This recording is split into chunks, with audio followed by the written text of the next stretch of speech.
connected to the flood is connected.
Hold up.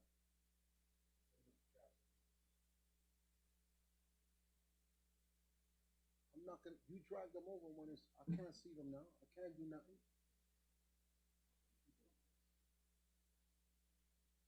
Oh, you can leave them there until, and you can move them when we need to see the people. Zoom. Yes. Can you move the chat? Yeah, I can okay, so them. put them there. Put them there. Okay. Put them. And when you're ready to do the Zoom, you move them up.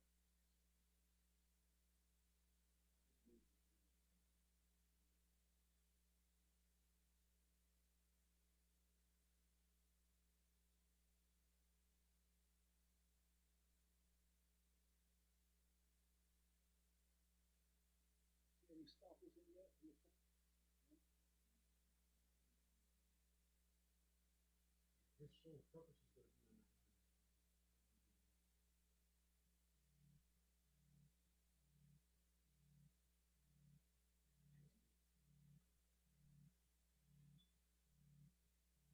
Should be. Right. Gravity not.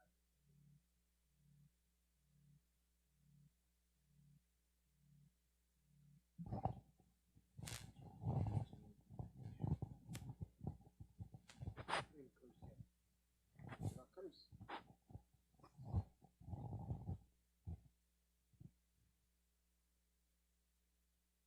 Save the left.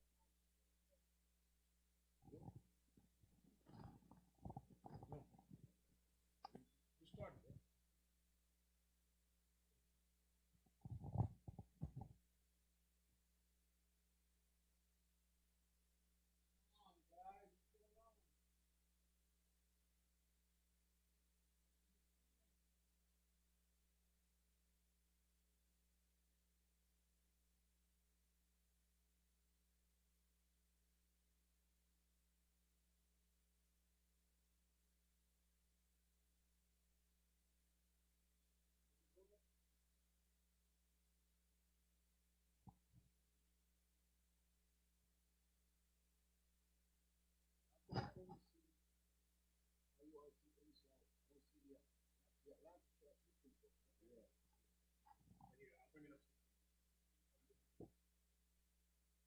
Don't listen to it. No.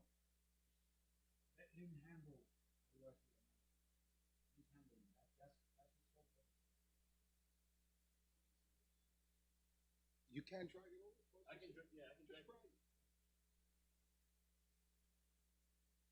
Take out the person. Everybody can do that. Everybody can touch the skin of the face. Everybody see that right there? Everybody see the inside.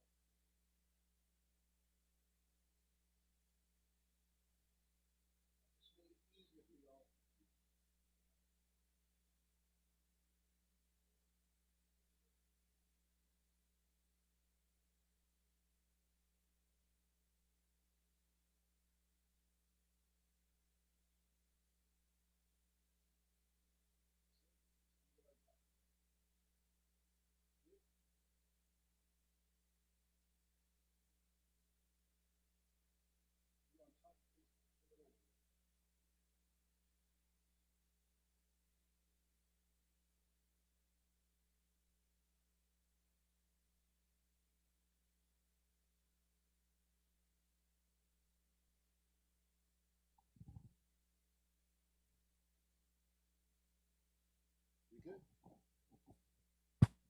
Shalom, shalom, Israel, Most High in Christ bless. Happy Sabbath, happy Sabbath. Can you hear me?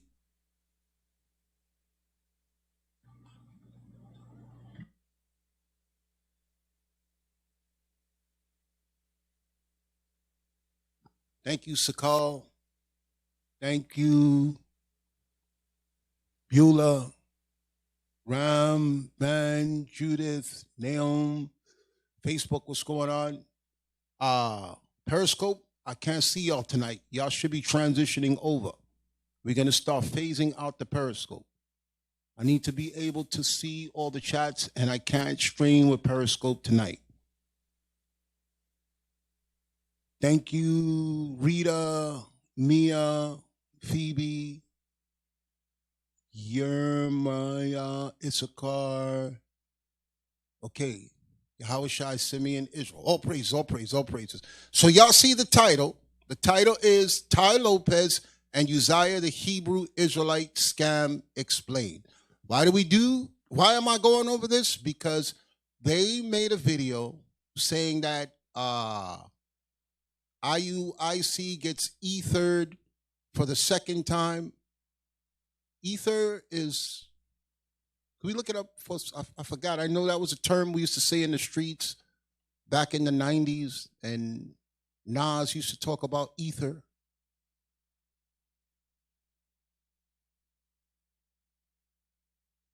And y'all got to understand something. I have zero to lose. Zero to lose.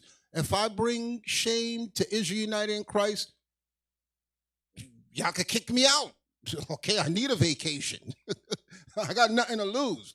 Okay? When I tell y'all to keep your mouth shut, keep your mouth shut. You guys are invested in this stuff. This is your life. Okay? My life is the scriptures and what I'm doing here. I don't have no fancy job. I don't have no fancy car. I don't have nothing I can maintain what I have with any other job that I could pick up in the street. Get a minimum wage job, I can maintain it. It's y'all dudes that's trying to live lives of other people's lives that you have to worry. So when I come for your life, it is going to be a problem. Y'all cannot, there's nothing you can do to me. There's nothing you can take from me.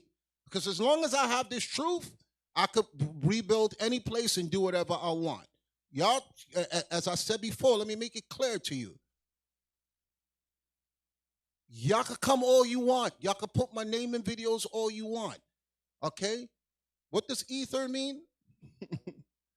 Ether is an element, the rarefied element formerly believed to fill the upper regions of space, the upper regions. This is what we want. A light, volatile, flammable liquid, chiefly a solvent, especially former as an anesthetic. Okay, so Uzziah said that he eated us. Nigga, I got burned by real fire in my sleep and I'm alive running my damn mouth. You not somebody that can eat the meat. Okay? Real fire. House burned up, everything arm burned up, skin still ain't grow back, hands still fat, and I'm still running my mouth. The day you eat the meat is the day that we find out that God ain't real. So, we're not going to do my normal rants. We're going to start off with scriptures because he just rants.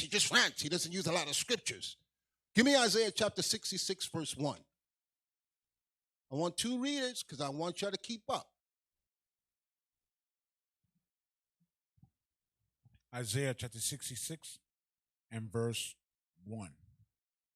Thus saith the Lord, the heaven is my throne, and the earth is my footstool. Where is the house that you built unto me? Pause it.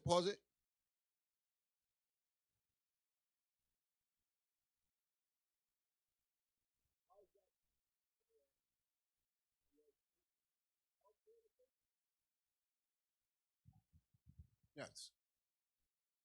Read again, please. Isaiah chapter 66 and verse 1. Thus saith the Lord, the heaven is my throne, and the earth is my footstool. Where is the house that ye built unto me? Because our job, when we come into this truth, is not to play church. It's the rebuilding of a nation and the house of Israel. So God asked what?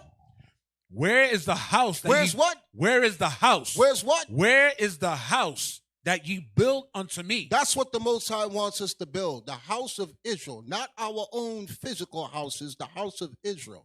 Anybody that come into this truth, that's your job. That whether you're a spectator on the sideline, you coming into the truth, you're not a teacher or whatever, all of y'all are a part of a house. We're a part of a family, and God is asking what? Where is the house that you built unto me? Read on. And where is the place of my rest? God wants a place to rest, and he rests in us. But when he said that he created the heaven, the stars, the sun, the moon, the trees, the planet, the people, then he rested. He can't rest if there's wicked people trying to destroy what he created. Read on. For all those things hath mine hand made. God made everything, and he wants to rest, and he cannot rest in us if there's evil. Read on. And all those things have been, saith the Lord. But to this man will I look. Say that again. But to this man will I look. God is looking down from the heavens to a specific kind of man. He says to this man, and I'm going to let y'all know right now, if y'all want to stay, I'm going to give all of y'all a chance to comment. The minute y'all start to disrupt the chat, you're getting blocked.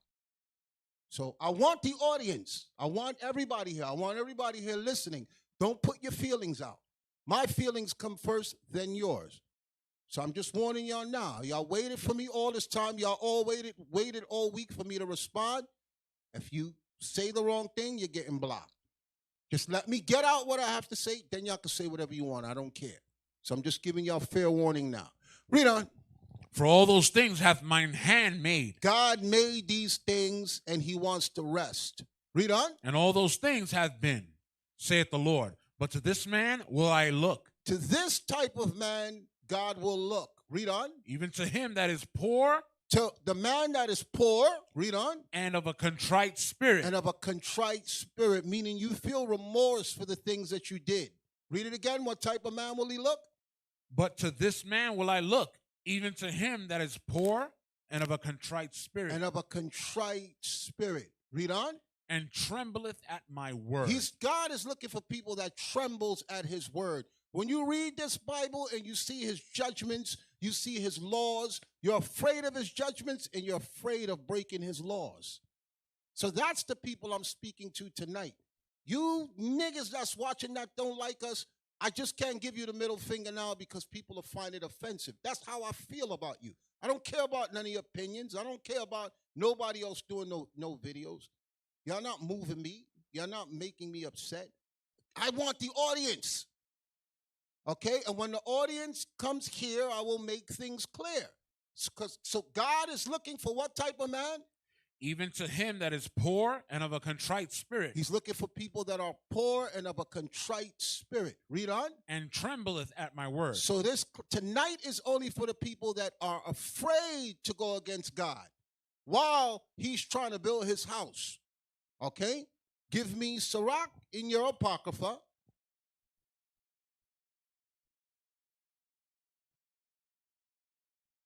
Sirach in your Apocrypha, chapter 19, verse 25.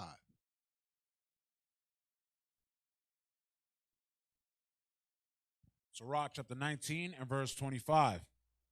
There is an exquisite subtlety. There's an exquisite subtlety. Okay? Exquisite means when you look at a diamond, it's exquisite. You got to get a magnifying glass to look at it for flaws. When you look at it in here, let me get it in my online dictionary. I'm going to show y'all something. Apocrypha.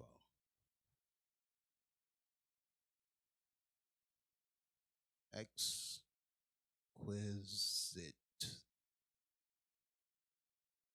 Okay, when you look up the word here in the Apocrypha, it says Greek word which means accurate, searched out.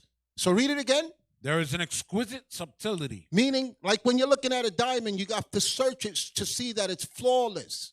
Once it's flawless, you can determine the value of it. So it says here, read on. There is an exquisite subtlety. Some things that men do are exquisite subtleties. Read on. And the same is unjust. And that behavior is unjust. But you got to search it out. You got to look good. That's what it's saying here. Read it again. There is an exquisite subtlety, and the same is unjust.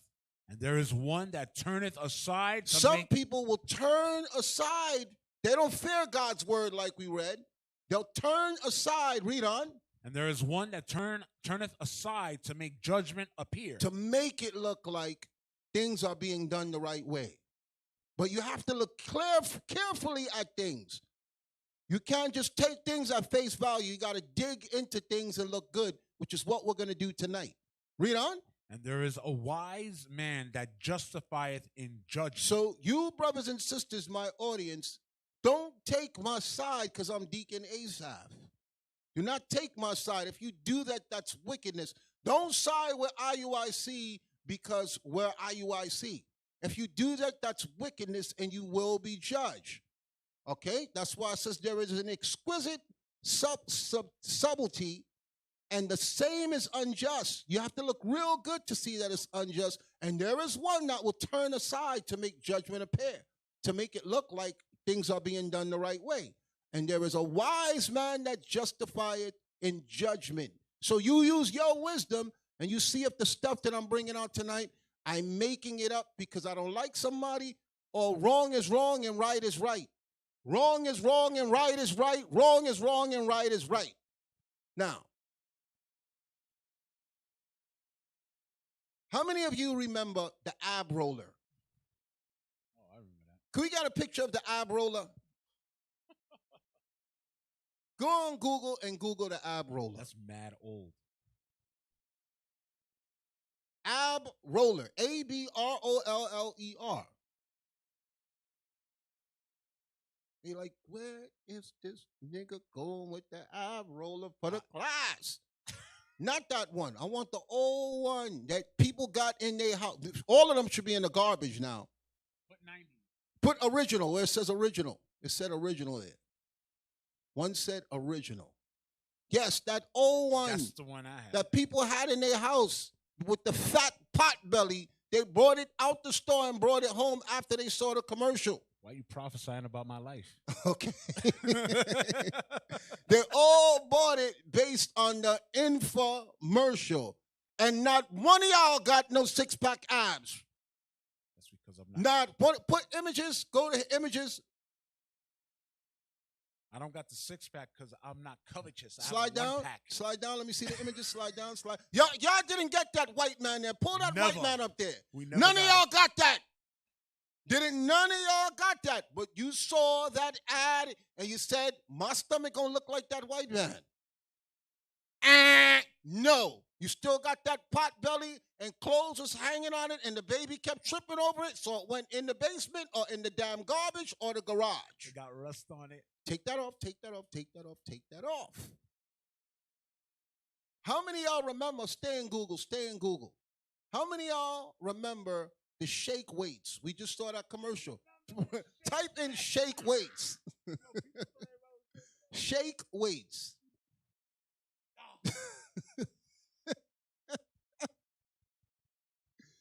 Don't play the commercial because I don't want no. You see the lady there jerking it. You see her there. You see her up, the skinny white woman. You see all the pictures. Slide it up. Slide some more. Let's get some more images. They saying doing it behind your back. Look at that diesel white man. Look at that diesel white man shaking it there. How many of y'all got buff from buying that? Damn. You know damn well it's in the garbage, it's under your bed or someplace else, and you don't want to even tell people you bought it because you look stupid as hell. Well, why did you buy it?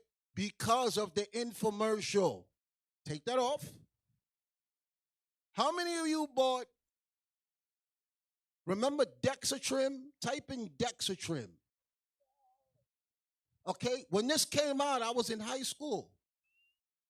Okay? And there was girls walking around with that inside their bag because you put images. Okay? You see the picture? You see the old pictures? Okay? 1991 Dexatrim. Click the picture that said 1991. You know how many people died off that?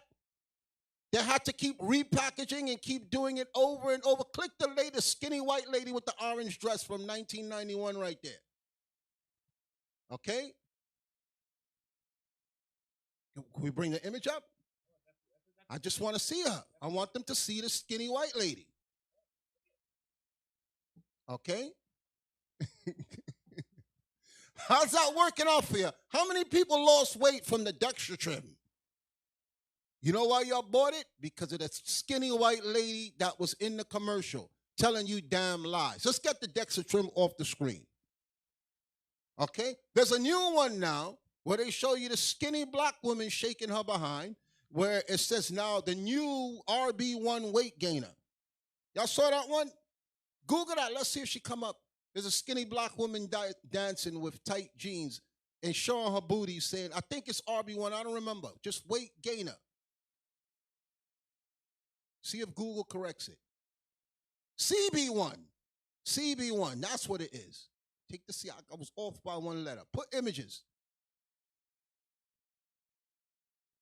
Slide the images. I want to see if you see that black. That's the black woman right there. Showing her ass. Trying to convince you that she was skinny, and now look at her fat booty. This guy right here with the green shirt, before and after. Now he put on weight. Slide it down. Okay, all these people, he got diesel now from CB1. All this stuff here. How's that working out for you skinny people that bought that? Let me know how it's working out for you. Get that off the screen, get that off the screen, get that off the screen. Y'all remember the ad in the back of the comic books with the little kid that gets beat up? The little kid that gets his ass kicked, and you cut it out and you sent it in because you thought you was going to take that stuff. I don't even know if that's on there. I couldn't find it. I was a little kid when that ad came out. Okay? But you was buying it and you was trying it because you didn't want to get your ass kicked. In the back of the comic book, you comic book readers, and it shows a little kid, the little white kid, now he's diesel, he got muscles. Okay? He got sand in his face. That's right, D. Ferdinand. He got fat sand in his face. Cuz, give it to him, give it to him, give it to him. Give it to him. I'm talking about the 1970s when I was buying comic books. Okay? And you cut that article out because they was picking on you in school. Yo.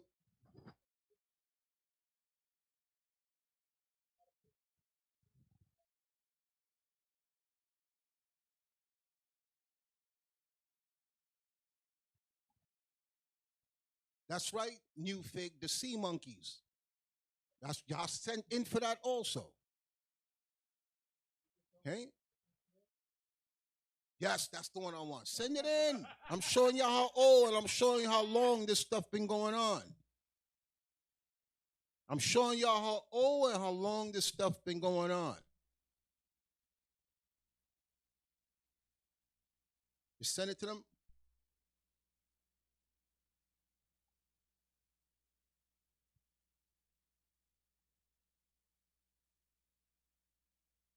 While you're sending that, I want to ask y'all another one. How many of y'all remember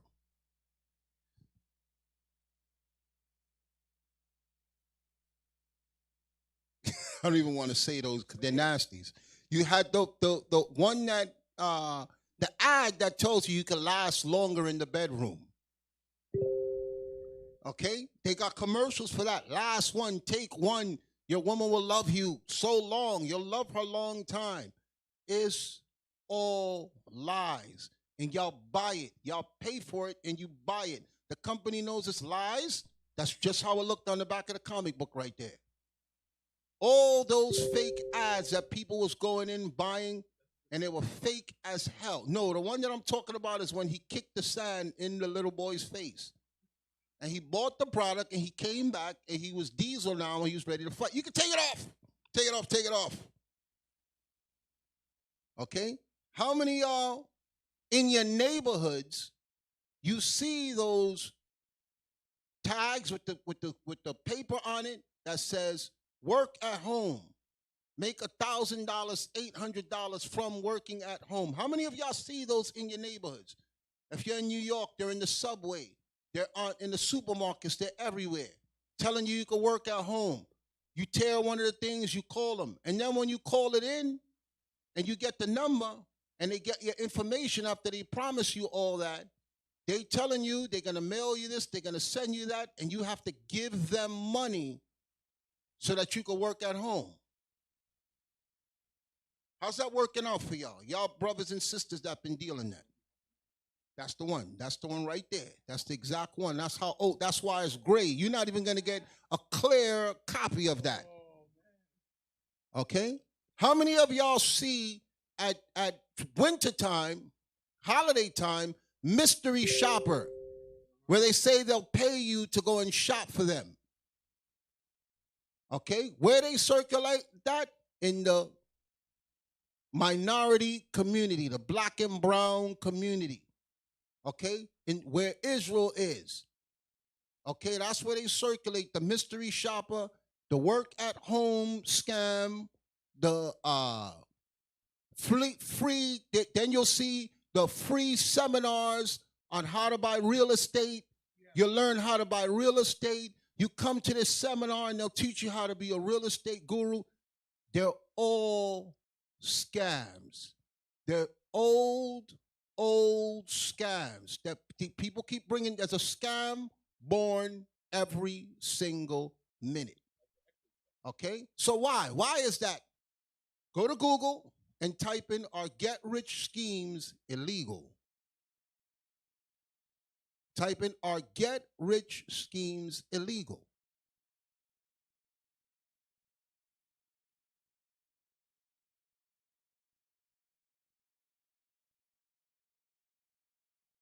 Quick schemes illegal. That's it right there. That's it right there. Okay? The legality of such schemes is often a matter of extreme controversy. These online get-rich schemes cannot be described as illegal outright scams, since the majority do send an end product to the user.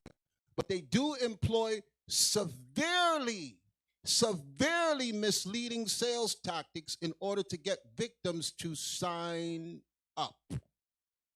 Okay? So that's the key thing you have to understand. The people that do these things, they very rarely get prosecuted.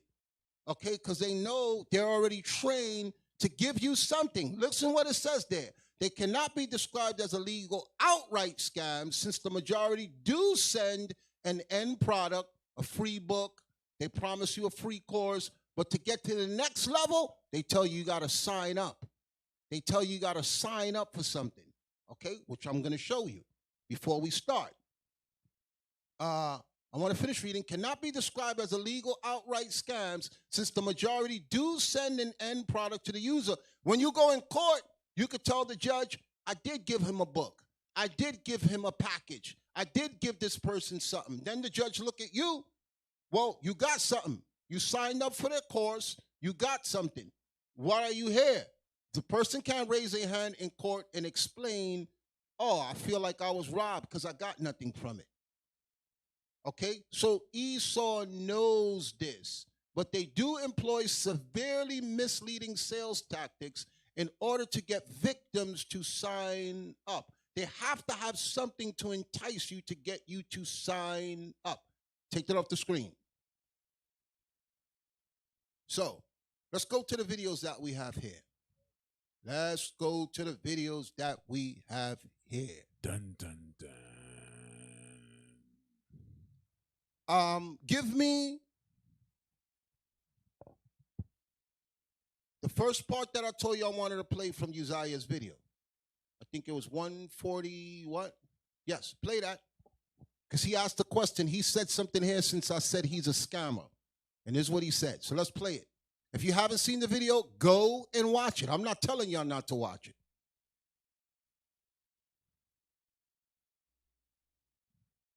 Is that a booger in his nose? See, I was watching it from my phone. That's disgusting. Now I got to watch this man with a booger in his nose. You can't unsee that now. Oh, Man, gosh, let it play. you cannot unsee man. that, bro. Why IUIC is still saying my name in 2021. I'm going to tell you, because there are Uzziah, I'm going to members tell in you the- because you attached yourself to Ty Lopez, and this week he's in the news.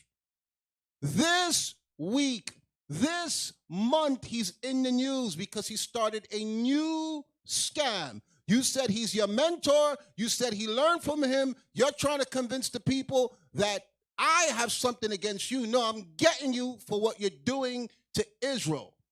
Bring it back. Let's let him speak. I don't want him to say we cut him off. Let it play. The real reason why IUIC is still saying my name in 2021 is because there are members in their organization who are in disagreement with how they roll. Pause it. Pause it. He started a new church. If anybody is with IUIC that disagrees with stuff, go join him. Don't stay here in fear. That's evil. Go join him. Okay? Go join him. Don't stay here. Don't be afraid of no man. If you're in disagreement, if you're even afraid, just watch online. You don't have to join nothing here. We're not begging for members. We don't tell people to come and join us. I turn away more people in a week. You see, I put you on the phone calls to return them. I'll be like, don't let them come. Okay? Don't let them come. I don't need to keep people here who don't want to be here. So I'm telling you openly, I deal with the phones. I deal with correspondence. I pass them out to him. They tell me, don't come. He's telling you the real reason we dealing with him. You ain't doing nothing to us. I am attacking you myself as I said I would. Because you just started your new scam at the same time Ty Lopez started his new scam. Okay? And the times and the dates are going to show it. Let it play. Left IUIC, there were a lot of people that contacted my line saying, I want to leave. Pause it. Let's clear that up. He went on all our contacts and he called the schools. And he played his video full of lies to see if he could tug on the heartstrings of people to leave. And most people turned him down. Okay, the schools called us and told us what he was doing as far as Canada, as far as England. Most of them turned him down. Did some people listen to him? Yes. Goodbye. Who cares? Who needs you? Okay, if I check the phone now, there's almost 50, 60 calls, and I just cleared it yesterday. So we're not starving for no members. I'm not talking like there's no recruitment drive. Okay? The bishops speak, people watch him, they hear what they're saying. That's how the people come in. If you're afraid of anybody here, you should not be here. And I don't speak like a person that's trying to get you to like him. I speak in a way, so if you don't belong here, leave. And as I said, you don't have to join. Just watch online. Our classes are open for you to watch online. Let it play. Else to go. If I leave, where's the school? If I leave, where's this? Pause it. That makes no sense. Because in one breath, him and the Inside the Nation guy is saying, we act like we're the biggest, baddest nation and everybody else is niggas with Bible. Now he's saying that the people are saying, I don't know where to go. How come they don't know where to go? That makes no sense. We're bad and we're evil, but the people out here don't know where to go. Y'all don't see all the other groups that run their mouth about us? Go join them. Go and join them. Anybody who's wondering, listen to me, I'm going to make it easy for you. If you're confused about where to go, contact me, and I will give you an Israelite group for you to go to. You can record the conversation when you call, and I will give you a list of Israelite groups. If you're confused, I'll give you a list. If you don't know where there is to go, there's plenty of Israelite groups. Let it play. Damage done to the souls of those people, mentally, spiritually, emotionally, that they leave up out of there and become so shell-shocked, half of them will lose their wits. Pause it. Now, pause as it. we close this... If you lose your wits after leaving us from watching us being evil, you dumb as hell. Okay? This is psychological mind games that he's playing on you. Let it play. Out. I got a few final questions. So I wanted to get Question to one. this part. Let it play. Where was the lie in the original video that I put out after leaving IUIC? Pause it. This is the lie, Uzziah. This is the lie. The lie is you put parts of the conversation that made you look like you didn't do nothing wrong. I spoke to you for hours, and all I'm asking you to do is play the entire conversation for everybody to hear it, so they can hear how the conversation started off before you switch your assault and your attack on somebody else. That's all I'm asking. I've been asking you that since you put the video up. You recorded us for hours. You even called the bishop up and begged to record him. I'm asking you, Uzziah, because you said in the video, I want to make peace. I want to come to a solution. I want to squash this. I want to do the same thing. But all I'm asking for is fair treatment. Play the whole damn conversation. You all up in the camera with the booger in your nose and talking all firm and putting snapshots and a whole bunch of swords and effects, and you're not doing something that can resolve it. I'm challenging you, put the whole conversation up. Okay? Or you say you want to make peace, I'll go on your show while you play the conversation. Play the whole conversation when you call to complain about the bishop and say what you were complaining about. And see if it has anything to do with the stuff that you edited there. Which we're going to get to that. Let him keep talking. You call me Uzziah, so it should be easy for you to point out which of the 3 charges that I brought up in the video I did initially, what was the lie in those charges? In charge 1, I said, I spoke with the leadership and they told me. Captain, he would have never been disciplined if those witnesses didn't come first. Did you understand that? We would have left him alone. He would have been fine. If those witnesses didn't come forth, that's what was the catalyst in disciplinary actions towards him. Let's pause it. Let's just jump to the good part. Give me the video that I told you. Put it there. Because remember what came out my mouth. He would have never been disciplined if people didn't come forth. He would have never been disciplined if people didn't come forth. Let's see who led the charge against Judah Mack. Let's see where all this started. Let's see who led the charge. Because Judah Mack is a damn fool. He hates us so much he's defending Uzziah. Let's see how Judah Mack feels after this. Go to the Telegram. I want to see the videos. Let's see who led the charge to get Judah Mack out of here before I knew anything that was going on in Texas.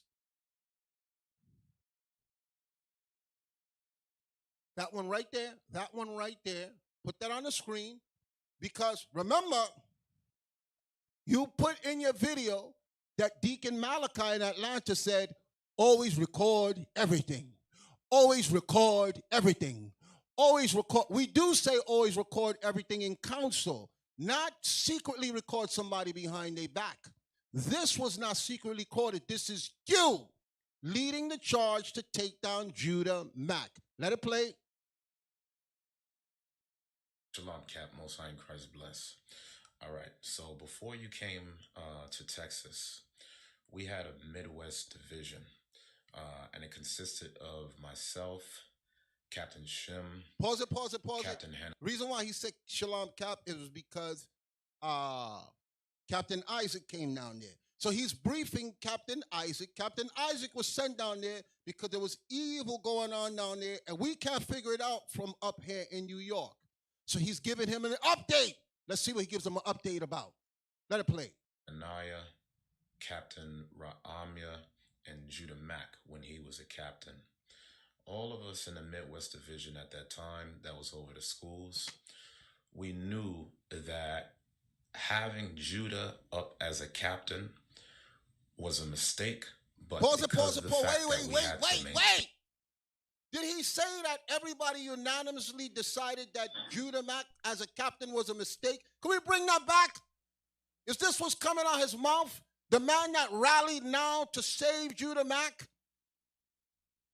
Can we bring that back? That having Judah up as a captain was a mistake. Pause it. Pause. You know why this is crucial? Because the evidence, the other witnesses that came up in the video he played, they recanted their statement when he started to attack Bishop Kanai. Okay, they said, "Oh, we were coerced into saying it." After he spoke to them, and all of them changed what they were saying. I'm showing you, long before them witnesses came up, Uzziah led the charge to take down Judah Mack. Uzziah led the charge to take down Judah Mack. Let it play. Because of the fact that we had to maintain him in that position, as you knew from the calls that you had been in, he became a project. Brothers were having me really try to work with him because nobody was trying to deal with his bullshit. And since we were both in Austin. Wait. Nobody was trying to deal with his what? Did he just say bull and shit in the same sentence? Is that what he said about Judah Mack? Okay, now he's briefing Captain Uzziah as he got down there, and he's telling us that Judah Mack is being evil. Evil. So Judah Mack was already being monitored for a lot of stuff. That I got more stuff here. We don't got enough time tonight. I'm saving it the way I always do. Because he's trying to paint the impression that we attacked him unjustly. I'm showing you, long before he was kicked out, he was suspended. This guy was leading the charge.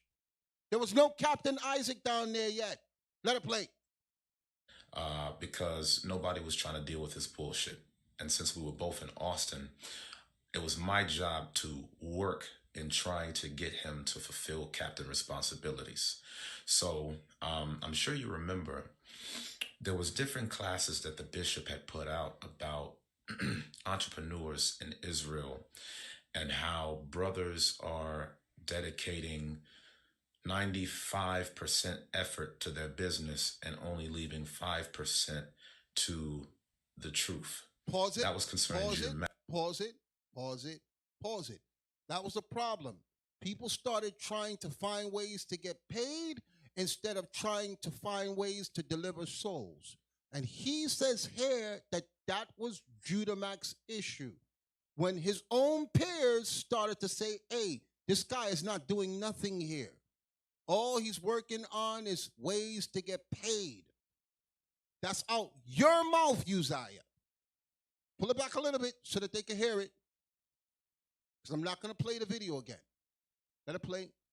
And only leaving 5% to the truth.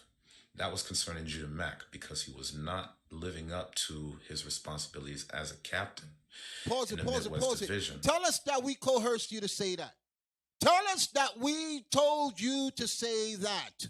And you was dealing with him on your own. And this is the report you gave back to us. Okay, so tell us now. Recant that and say that your arm was twisted and you was forced to speak against Judah Mack. Let it play. Let's see if that's it. Let's see if that's all he says. So, being that I'm in Austin and I'm aware of all of this, and you already knew that things was kind of shaky with him and Bishop, I end up becoming the middleman as far as things with everybody, the captains from the Midwest, Bishop Kanai, etc. So I'm going to Judah now, and I'm having to explain to Judah. I'm like, yo, bro, you came down here with Bishop, but you have to fulfill the responsibilities as a captain. I don't know if you remember, he needed money because he ran behind on bills. And he had to go to Captain Yahshua to be able to get funds. He had to ask for a collection. So while all of this is going on, Judah is scrambling all over the place, desperately trying to make shit work in a business because... Pause it. He didn't. You see what I'm saying? I didn't know none of this. Nobody said nothing. He's trying to blame all leadership. He's telling you his observation with his own eyes. He's telling you that Judah Mack was messing up his life, and now he's scrambling for money, and he's moving out of desperation. That's your words, bruh. Always record everything. Always record everything. Let it play. Have the finances that he needed to be able to sustain whatever money that he was short on. So at that point, when all of that was happening, I spoke with Judah Mack.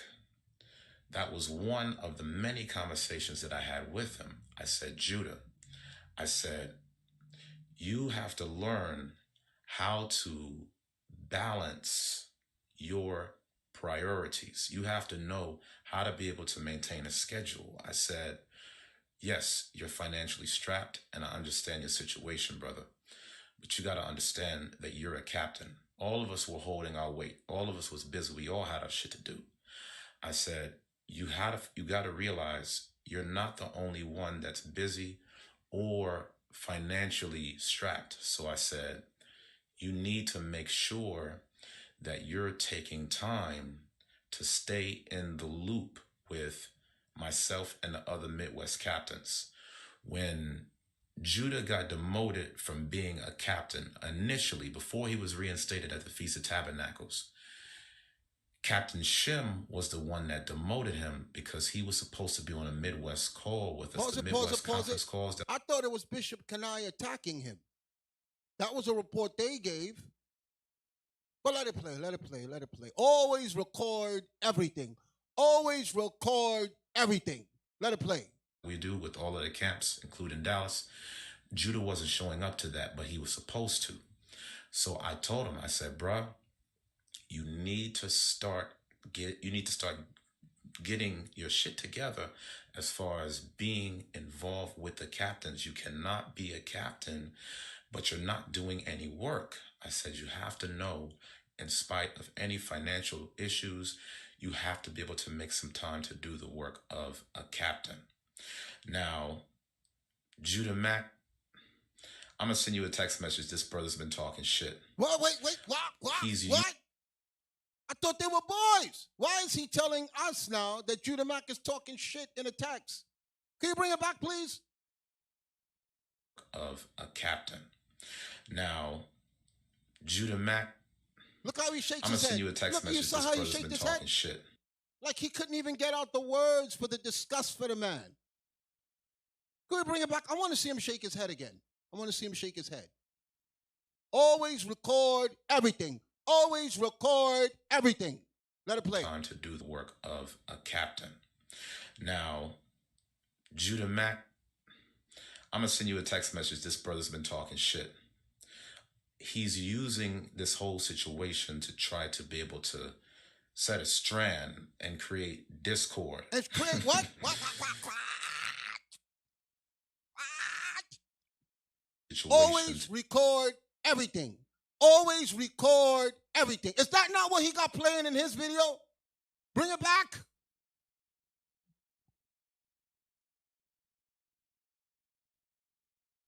Using this whole situation to try to be able to set a strand and create discord. It was nothing, Judah Mack, it was nothing about, brothers is out to get you, brothers is out to sabotage you. I was telling Judah, since I was the captain here that was over him, I said, Judah, you need to get your shit together because you're putting in 100%. Y'all hear him say, Judah Mack was already paranoid, saying people was after him. And he was confirming with him, nobody's out to get you. Nobody's out to get you. Let it play. For them business, zero work for the truth, and it looks bad. Shalom. So, let me explain to you where it went from attacking Judah Mack to putting IUIC on attack. When he recorded me in that conversation, trying to get something from me, and he couldn't get anything. In the conversation, he switched to Bishop Kenai. And he was bringing up issues about 2 children and a family, which I'm going to save that part. I'm going to save that part because he asked me to clear up where did you lie in the first video. And I got to give him a chance to play the whole thing because it's in there what he cut out. It's in there what he cut out. And when he saw that the people were being emotional, based on the situation, and he was pushing them and pushing their buttons to get them to bring some type of reprimand on Kanai. Kanai already was having issues with Bezalel and with Judah because of business practices. Okay, he was already dealing with stuff with business, and when he saw that now the attack was coming on Bishop Kanai, he's decided, I want to record Bishop Nathaniel next. When Bishop Nathaniel picked up on what he was doing, he said, demote this guy. As soon as he was demoted, he put a letter of resignation. You know why he put a letter of resignation? Because all the people that he was getting money from in IUIC, he was going to lose. Because the people said out of their own mouth, the reason why you see them in testimonials, the reason why they wrote things commenting on his business is because he was a captain and he was a brother in good standing. But Uzziah knew, once I lose my rank, all these people that I'm taking money from every month, I am going to lose it. So that's when he set the ball in motion to rally the other men, saying they're dealing with me unfair now. They're dealing with Judah unfair. They're dealing with Bezalel unfair. And now they're dealing with me. Okay? He did the best thing to do to save his ass. Okay? He rallied all his men that he had relationships with. He played the conversation. He's not playing for y'all. Okay? The edited conversation, and he circulated it. Okay? Him, Bezalel, and Judah Mac is a damn fool because he don't know Uzziah was the one that was leading the charge against him. When he decided no longer to attack Uzziah, he decided, I'm going to attack the bishop, and then after I finish with Bishop Kanai, I'm going after Bishop Nathaniel.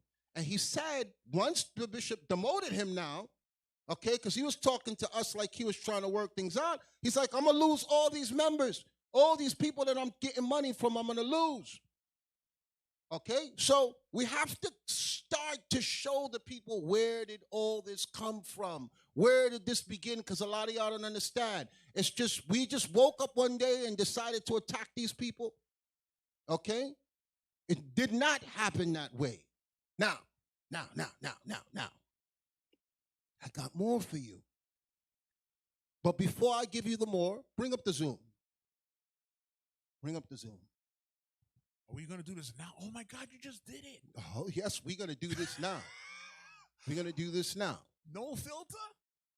Yes, we're going to do this now. He attacked a lot of people in his video, and he lied on a lot of people in his video. Okay, and I can't speak for them because you talking about you ether, and you're not touching me, bro.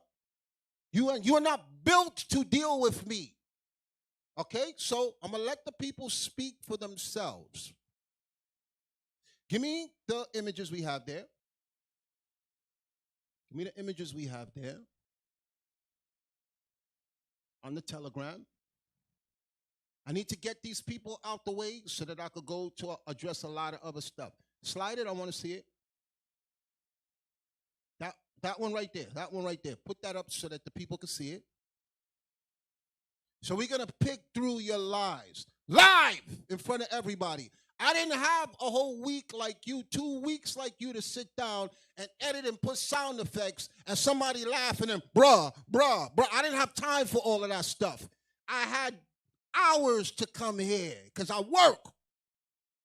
Okay, people send me your video. I sleep in the day and I work at night. When I woke up to your video. I had hours to prepare. And you're gonna see how in no period of time, in just a short period of time of watching your video, how quick my response came back. Now, zoom that in so I can see it. Zoom in, I want to see it bigger so I can read it for the people. Slide it down so we can see this nigga's face up here. All the way up, I want to see the images. Y'all remember I told you about this guy, a buyer from inside the nation. He hates our guts. As soon as him and Uzziah were working together, so this is on Inside the Nation show. Don't let this guy try to convince you that he likes IUIC and he got nothing against us. As soon as something goes wrong, he's at the forefront of whoever our enemy is. So this is him on his page with Uzziah there. Slide down, slide down, slide down. Now, let's get to the comments. Let's get to the comments. Who do we see here? The Edomite helper that y'all been telling me why you keep bringing up Bezalel, why you keep, can we have this image so the people who are watching for the first time can see it? Okay, I'm going to read his post.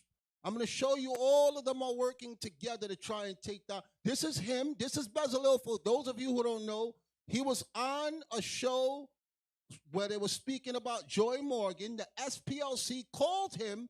The SPL Southern Poverty Law Center called him to go on the show, and he spoke evil of us with this white woman. Do we have the white woman there also? He's friends with this white woman. Okay, she's interviewing him. When y'all hear me say Bezalel, this is the guy. This is his friend here. Okay, when Bezalel left, he did the same thing Uzziah was trying to do, find a way to bring us down. This lady, you see it right there, she's with the Southern Poverty Law Center, and because the Chinese boy, Bezalel, the Blue Waffle girl was contacting this white lady, they all came together with one purpose, to take IUIC down. And you failed, losers. So let's show Bezalel's picture one more time so the people know. Every time I mention Bezalel, it's him. That's him there. Now let's read his comment. He's right in the middle of the mix once again. He put it, oh, they won't leave me alone. This is why we won't leave you alone. His comment, wait, Kanai found innocent? When? Where? His charges were never dropped. They were reduced for cooperating with the judge and returned stolen goods, so who lied? This is Bezalel in the mix with Uzziah, with Inside the Nation, with Judah Mack, with all of them. So, I can't speak for this, okay? So let's get that off the screen, and let's let the man of the hour with the power to speak come in.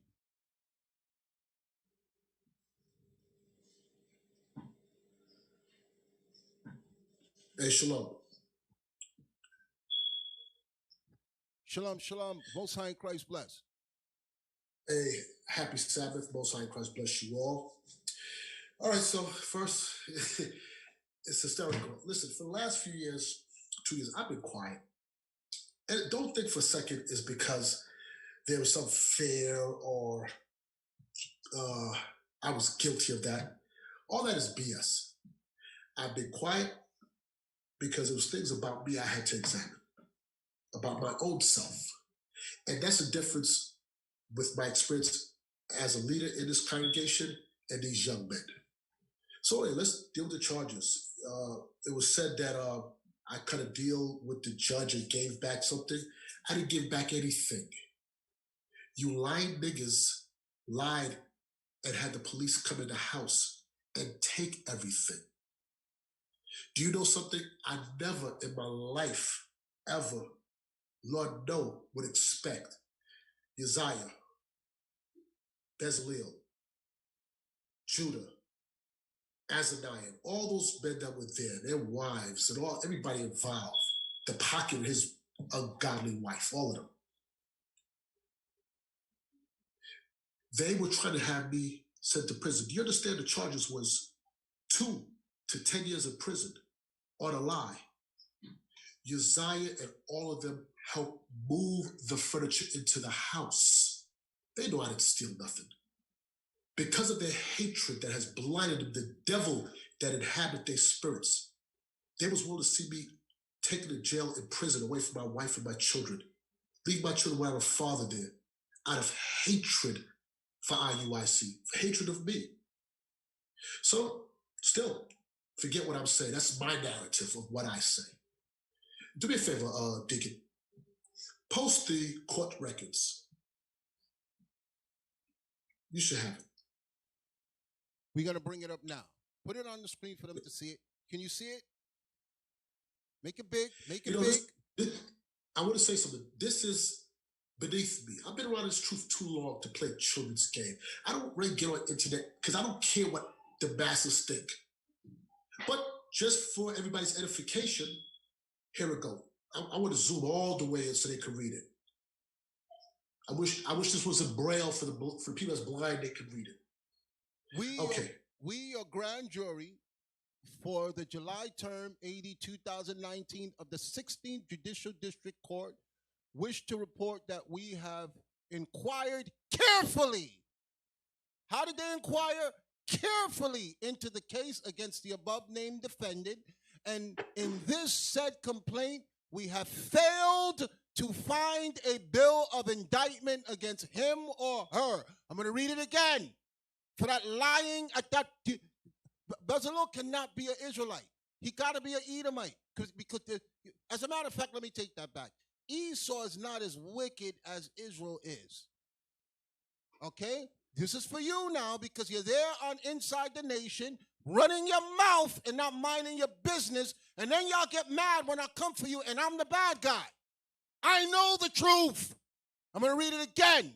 We, your grand jury for the 4th July term, AD 2019, of the 16th Judicial District Court, wish to report that we have inquired carefully into the case against the above-named defendant, and in this said complaint, we have failed to find a bill of indictment against him or her. We can take that off the screen now. Let him speak. So anyway, here's the point. Bezalel's statement was that, go back to his post. Bring his statement back. Bring his statement back. I'm telling you, that's how these guys are. They on social media, they live there, and they keep trying to tug on the heartstrings of people to make y'all think something different. Okay? No, the other one with Bezalel when he spoke. On the Telegram. Yes. Put it back big so the people can see it so I can read it. Bezalel ben Israel at 9:23 p.m. when a bio on his Inside the Nation show, that wicked nigga that hates IUIC, he puts, wait, can I found innocent? Question mark. When? Where? His charges were never dropped. Nigga, who told you that? Where did you get your information from? We got court documents here. He got it from Satan. Okay? His father. You are your father, the devil. They were reduced. Deacon, listen, this stuff was so stupid and so evil. It never even went to a judge. It didn't get past a grand jury. All I did was furnish them the information I had to prove it. The judge never saw it. They threw the stuff. I said, this is ridiculous. Can I tell you something? Uzziah, you slimy devil, you. I pray you repent. But if not, God punish him severely.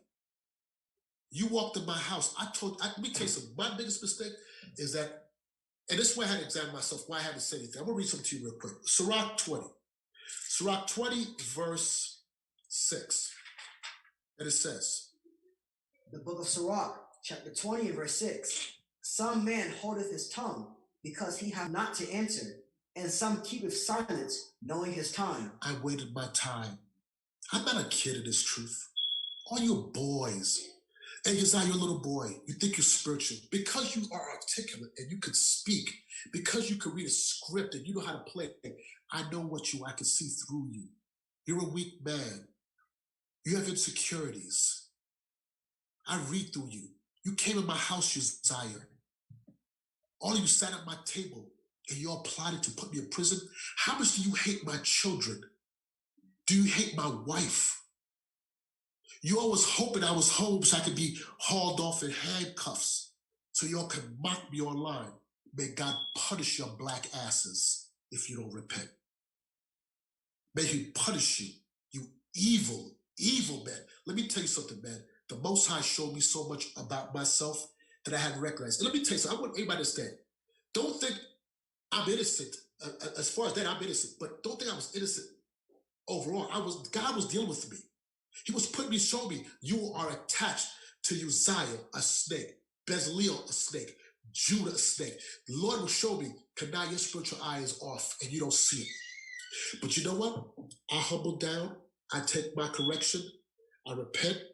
And I'm still this truth. My understanding has not faded. Y'all are doing what, Uzziah? 2 years has passed. You ain't do nothing. You're eating potato chip challenges. You're a joke. You're a joke. You men sought to destroy me. If you had the opportunity, y'all would have killed me. You had no regard for my family. I don't know what kind of man you're. And for the women married to y'all, I feel bad for the man y'all got. I feel, y'all don't know what you have. Uzziah, you're a slight. And all those guys with Uzziah, I pray for all of you. You guys get out that stuff. That man, listen, you have no honor to you. And you can do your fair speeches or stuff, but there's no honor in your spirit, brother. You're off. Your spirit is off. That's what the scripture says. Hey, Asaph, can I say what I got to say? Yes, please. Thank you. Sirach 12. I want you to read verse 10. The book of Sirach, chapter 12 and verse 10. Okay. Never trust thine enemy. Stop.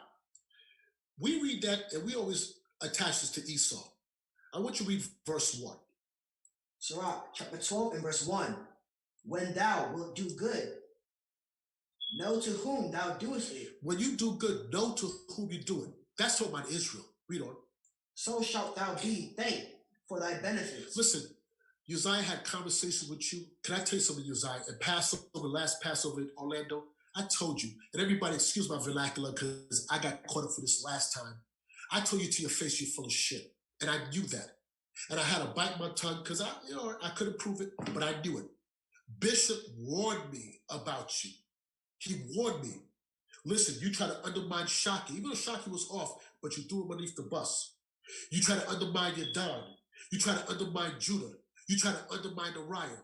And all those things I saw. And I still would not acknowledge that about you.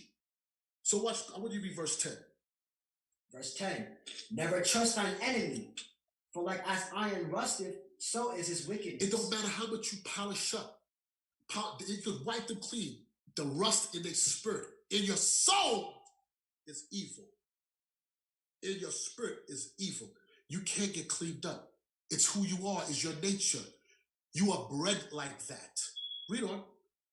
Though he humble himself and go crouching, yet take good heed and beware of him, and thou shalt be unto him as if thou hadst wiped a looking glass, and thou shalt know that his rust have not been altogether wiped away. You know what it is? It's like wiping a looking glass. You wipe it and fog back up. I saw the signs, and there's other things I saw in you here, but I'm like, whatever. He'll get it right. I'm so naive. You know what? I came up in a nothing camp in IUIC, different city, different spirits. I came here, the level of treachery. So whatever you're angry about, whatever you thought, BS, but it is what it is. But to come in my house and know, Uzziah, you guys, you moved the furniture into my house. For all those who don't know, I'm married 25 years. By the grace of the Most High, my wife has never worked a day while she was married to me. I don't receive no paycheck from nobody. I work. Do you all really think I've never been evicted from nothing? I've always maintained my wife. I never had to have people living with me to pay my bills. Do you think I lived someplace for 3 years? Never paid nobody rent. And the person who says that, do you know I was going to Vegas with them? Blowing money in Vegas and all money? Come on, man. You all so bad want to destroy this. Let me tell you something. When you all get a chance, you read 1 Corinthians 11 about breaking the bread and understand what that whole chapter is talking about. You all are fighting against God. That spirit, you try to break the order. If this, what IUIC ain't of God, it's going to come to naught, but it ain't going to come to naught of your hands. Watch what it says. Read on. Verse 12. Set him not by thee. The scripture says, don't set that man, your enemy, by you. Read on. Lest when he hath overthrown thee, he stand up in thy place. And that's what you wanted, Uzziah. You were mad that I came here. When I came to Austin, Austin didn't have a school. You all was in your house. I came to help you. I let you run the day-to-day. I raised you up. Bishop was against raising you up. But Bishop said, this is on you. Go ahead. I told you, Uzziah, the plans I had for you. To have you on international trips. You are the example of a slimy corporate American guy. You a slimy dude. You snake and stick to get over. You see an opportunity, you think somebody's wounded. That's who you are. You wanted the place. The day-to-day, I didn't run that. You know why? I was traveling the world. I was doing the work. You could run the day-to-day. Yo, man. And I stayed quiet for so long. For 2 years, I stayed quiet. I didn't say anything. Because you must have thought I was scared or I was guilty. No, I still play kids' games. 4-hour video you make to set your narrative. You little short, fat conquistador. You? Man, let me tell you something, Bez. If I decide to say the things that I know about you, I guarantee you'll never see your son again. Don't play with me. But I wouldn't do that. You know why? Because I once had love for you. I respect you. I never spoke against Judah like that, all the stuff he did, because I once had love for him and his wife and his children. And I never want to try to disgrace him so they can look at their father no kind of way. I don't move like that. I don't move like that. I know these children. Those children slept in my house. You guys came in here in front of my children. You guys are dishonorable, diabolical, devious, demonic niggas. Yo, this Bible's true. Read on. Hey, Deacon, if I'm taking too much time, I apologize, but I got something I got to say. No, let it come out. Read it. Because listen, we got next week. He told me to prove myself, and I'm going to prove myself. I just want to give everybody, because y'all keep hearing from me every week, and y'all think that I got some hard on for this man. I just want the truth to come out. So bring it out. Go ahead. Hold on. Let me say something. This dude, Uzziah, I brought him so close to me. Judah and Bez, they was all in the outs. They suffered from envy, emulation, covetousness.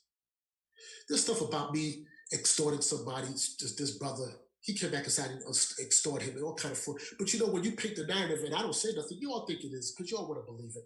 Listen, this ain't the first time I've been accused. I've been accused a few years ago of sending $250,000 through, what's it again, MoneyGram or whatever. The Western Union. I'm accused of me and my wife trying to rape somebody on Skype. This stuff is just that now the platforms are bigger. There's more extent. So there's nothing new. But Uzziah brought you in close. I'm telling you something, man. You broke my heart. You slithery little snake, you. And you know what? I guarantee your wife and them know I didn't do it. How do you all sleep with that stuff in your spirit, man? Why are you not convicted? You all hate me that much that you was want to see me go to jail, go to prison? And if I did, there would have been an IUIC, state penitentiary. The word would still be going out. Most High didn't take my wisdom from me. Praise the Lord. Look at you. You sort of the platform with Judah and that stuff. Look how things fell apart. Wasn't everybody scattered, disarray? Hold fast. And you think you're the truth? 2 years and you come out with a potato chip challenge? That's what you come out with? Come on, man. You ain't doing the work. You guys are sitting there, same old people, ain't doing nothing. Shame on you. I say this with all humility and I pray you brothers can repent. But if you don't, may God judge you. Read on. Neither let him sit at thy right hand, lest he seek to take thy seat. And thou, at the last, remember my words, and be pricked therewith. Do you know how many days I sat home in this house? And guess what? I'm going to say this for the record, you all know. Y'all said they was trying to cover me up, cover Bishop and the Deacon. Let me tell you something. When I tell you that they handed me my ass, they wasn't giving me no, listen to me. I'm still going through it. 2 years later. There's never been a day, Bishop, and watch this, the Lord is my witness. There's never been a day Bishop ever trimmed his ways from it. He don't give two shits. You crazy? The deacons. I know the narrative you're trying to paint. I'm still not in no position here. but I'm in a body. What you need me to do? You want me to hold the door? You want me to get? I'm good because I know where the wisdom is at. Fire your headlong into what you're talking? Nah, dude. And I was pricked with these words. I sat home pricked because I was warned. I was warned, and I didn't listen. I saw it for myself, and many of you men. Bishop warned me. God warned me, and I disobeyed. So what I went through, I deserved. But that's the difference between me and you. I don't flee. I'm not a hireling. That's the difference between a bishop and boys. Evidently, I failed. I didn't teach you men properly. I wasn't a good example.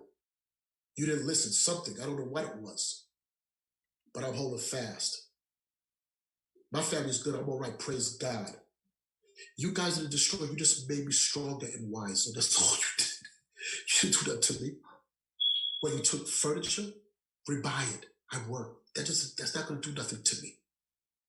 Shame on you guys walking in here and looking, man, in front of my children, my little babies that looked up to you. To all of you brothers. Kanai, let me ask you I something. never do that. Let me ask you something, Kanai. Do you have furniture in your house now? Man, you said it. Listen, I'm just saying. My house is fully furnished. Okay. And guess what? Let me say this real quick. No. It ain't furnished or the church is dying. Exactly. That's the point that I wanted to make. Did we help you to get back your furniture? Did we help you to get it back? How did you get your furniture? Your furniture you have in your house now. How did you get it back? I would tell you something. The church did buy me a mattress because they left me on the floor. That's what I wanted you to bring out. Okay, they left me on the floor, left my children on the floor. You niggas is evil. That's right. You are a dastardly niggas. You guys are evil. Outside of that, everything else I purchased myself. Okay, I just wanted to put that out there. Okay. They try to strip me of everything. They keep saying we covering for you and we're trying to defend you. Okay, and I felt bad because we didn't know what was going on, and we had to take the posture where, out of feeling sorry for how low these people were trying to build you, we still help you with the bare minimum, and we watching you put your life together. Okay, we're watching. But you know what? Go ahead. But Deacon, I'm gonna think something. I stayed quiet for so long because, again, I was pricked with this word. And at that, I'm going to read on because I'm going to get to the point about the congregation. Go ahead. Verse 13. Verse 13. Who will pity a charmer that is bitten with a serpent, or any such as cometh nigh wild beast? That's why the church, they wasn't giving me no pity. Bishop, they wasn't dealing with me. I was cut out the circle. Man, you're on your own. We love you, but from a distance. You know why? Because who's going to pity a serpent that's playing? Who's going to pity a charmer that's playing with a serpent? You got bit. So now it's your turn. This is your season, Kanai. This is what I had to go through. Read on. So one that goes to a sinner and is defiled with him and his sins, who will pity you? This is the point. I was defiled by my association with you men. So I had to go through. They separated from me and left me alone. And that's why I said I had to sit back 2 years. It wasn't because I was afraid to say nothing. It's I had to sit back and really reevaluate myself of who I am. How did I get myself in this place? Who was I around? Why was my spiritual discernment off? And I had to do some real soul searching, and I was left alone with that stuff, sitting home. And these scriptures were my comfort. But my wisdom ain't changed. But I'm going back to you guys. First off, back to the case. That stuff was thrown. Let me tell you something. As soon as I produced just the stuff that I had from it, just the text message, it was already a wrap. But there's so many other people that received free stuff. To make it like I'm just some person. Listen, I was in Orlando. I had my place. I had my business. I had my family. I didn't come looking for them for business. They came looking for me. I didn't look for nobody. But because, you know what? Because the spirit of covetousness was so rampant here in Austin. Excuse me, everybody. Because it was so rampant here in Austin. And guess what? I was attached to it. I was involved with these people. So guess what? Watch this. 12, 13 and 1. And I'm going to wrap it right here, Deacon.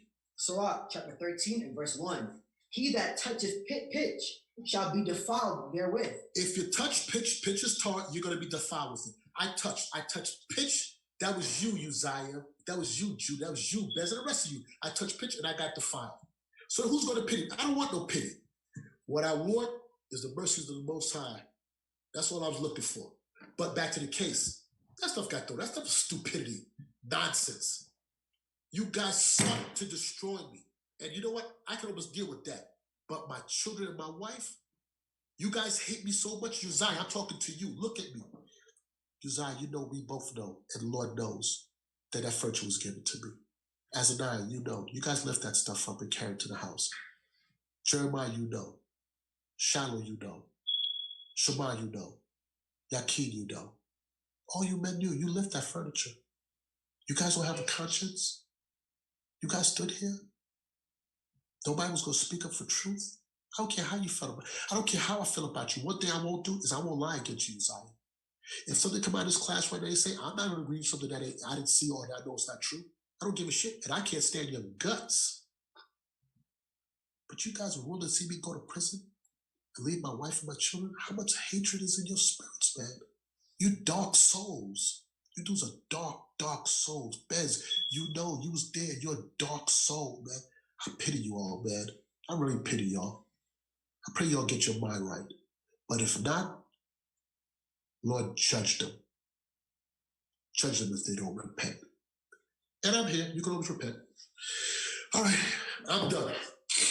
Hey, Deacon, if I may, I wanted to say something real quick. Yes. Because I happen to be involved and be around it, you know, just being in Austin. And the same brothers that helped move the furniture into the house were the same ones that testified and lied and said that the furniture was stolen and that Kosh didn't give it away. When people don't understand the backstory behind what happened, Kashalaki was spending so much money on storage fees that he had to give the furniture away to people. Hey, I want you to save that. I want you to save that. I know Kashalaki, aka the Pocket, was spending so much money per month, $10,000 plus per month, I want you to save that a year. Officer Kanai, just save that. All right, save that for now. I don't want to focus on him right now. Mm-hmm. Okay. I just want you to say, just hold that. Hold what you were saying. There's a lot of stuff we have to get through, so I don't want to really deal with that right now. All right. We got more time, just not right now. I want to go. Hey, but Deacon, if you have any questions for me that people have, because I'm not on this stuff, so I know people may have said things and had questions. If anything you have to ask, this is the time. I'm transparent. You can ask me now. Yes. Whatever it might be. Yes. I got you. So I want to address something in there. He said that Uzziah said, I got to address where he lied. So that's what people are asking for on the comment board, and that's the people I've been kicking off. Don't ever think I'll come here and not drop it like it's hot. Okay? So go to his video. Deacon Asaph made me do it. You listen, y'all gotta look. That Chinese boy, he's crazy, but sometimes he can be smart. He warned y'all that I will set you up. He warned y'all. Okay, when y'all was running your mouth about the HODC thing, he's retarded in Chinese, but sometimes he says something. He knows some stuff about us, and I will set you up. Sometimes I just let y'all run your mouth because I need to put you in a headlock. So go to 120 of his video. We got to clear up some stuff here.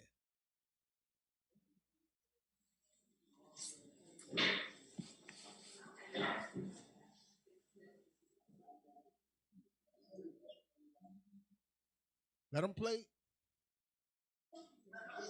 Off the police force. Then Bring it back to 19. Bring it to 19. Start from 119. Let it play from there. But don't none of this come out. And I was going to tuck all of this under the rug and not tell nobody. Talk. But y'all keep trying to bark up the wrong tree, man. I'm not these other guys. when I get on these videos, I got something for you. And if you want to take it pause there. Pause it. I got something for you too. I got something for you too. I got tissue for you. But let it play. And I'm not trying to go round 3, round 4, round 5. You will but have if to. you do want to take it there, Asaph, You know that will I'm waiting have for to. you. You will have to keep that bell going, keep the effects going. You gonna go a couple more rounds, you clown. Let it play. So if we're talking money, what about the $1,500 that I paid out of my own pocket towards the IUIC school, even when I was not a member of IUIC? If we're talking money, Bishop Nathaniel, why don't you let the congregation know that I was the first brother that sent you $1,000 to get you off the police force for your retirement? Oh, y'all must have forgot. Pause it. You lying nigga. Okay? I got witnesses that the very first individual to put money in his hand was me, you black lying nigga. It was my idea. That started in New York. Y'all didn't hear about it down in Texas until 3 months later when Passover came. So I'm making it clear to y'all. I was the first individual. Pause it. Okay? We gonna get to his lies. You lying nigga, you. The very first person to even suggest to the bishop to retire was me. I work nights, and when he would get an update from me from the phone calls, and he had an incident happen at his job where he was almost killed. Okay? And it was bothering me, so I told him, bro, you need to leave that job. You need to leave the job. He said, I can't leave now. I got a couple of more years to retire. I'm almost there. I'm going to write it out. I said, Bishop, don't do it. He said, if I leave, I still got my mortgage. I still got this. I said, give me the number of what it is, and I'll talk to the men, and we'll see if we could come up with the money. Okay? So I said, how about if, he said, I don't want to put that burden on the body. We're just getting started.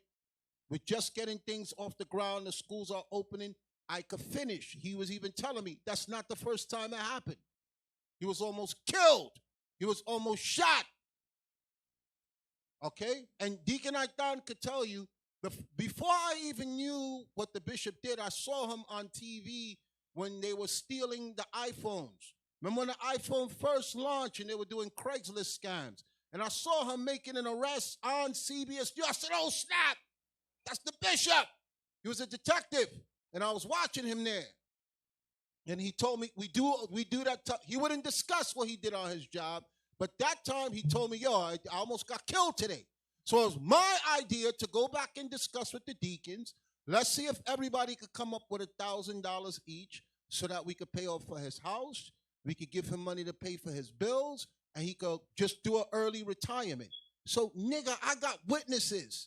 Y'all found out about that later when Passover came and we was in the hotel and there was about 25, 30 people in the room, and I made the suggestion to you men down south that this is what I wanted to do. By that time, I already had everybody up here in New York on board with what I wanted to do and all the other people I was speaking to. So who cares if you put the damn money up? You would have looked stupid if you didn't, you damn liar.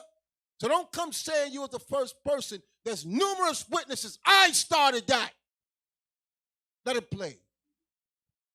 All of this is IUIC. The school is IUIC. So if all things IUIC, we should be the ones covering the bill. Y'all made me pay for the electric bill for the school, and I wasn't even in IUIC no more. I got $1,000 electric bill from the city of Austin from all the electricity y'all ran up from the school.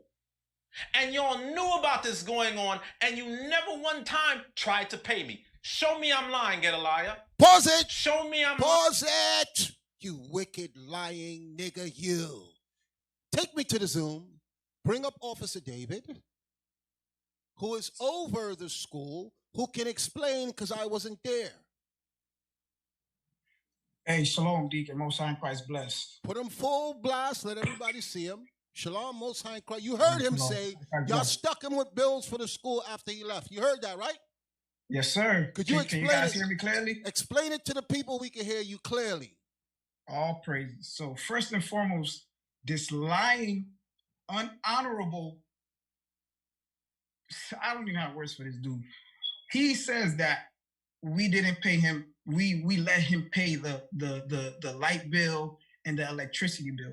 First of all, we did everything in our power to get in contact with this trifling ass dude to transfer all the accounts to our name. So he changed his number and I had no way of contacting him. So he dealt with Officer Mordecai at the time.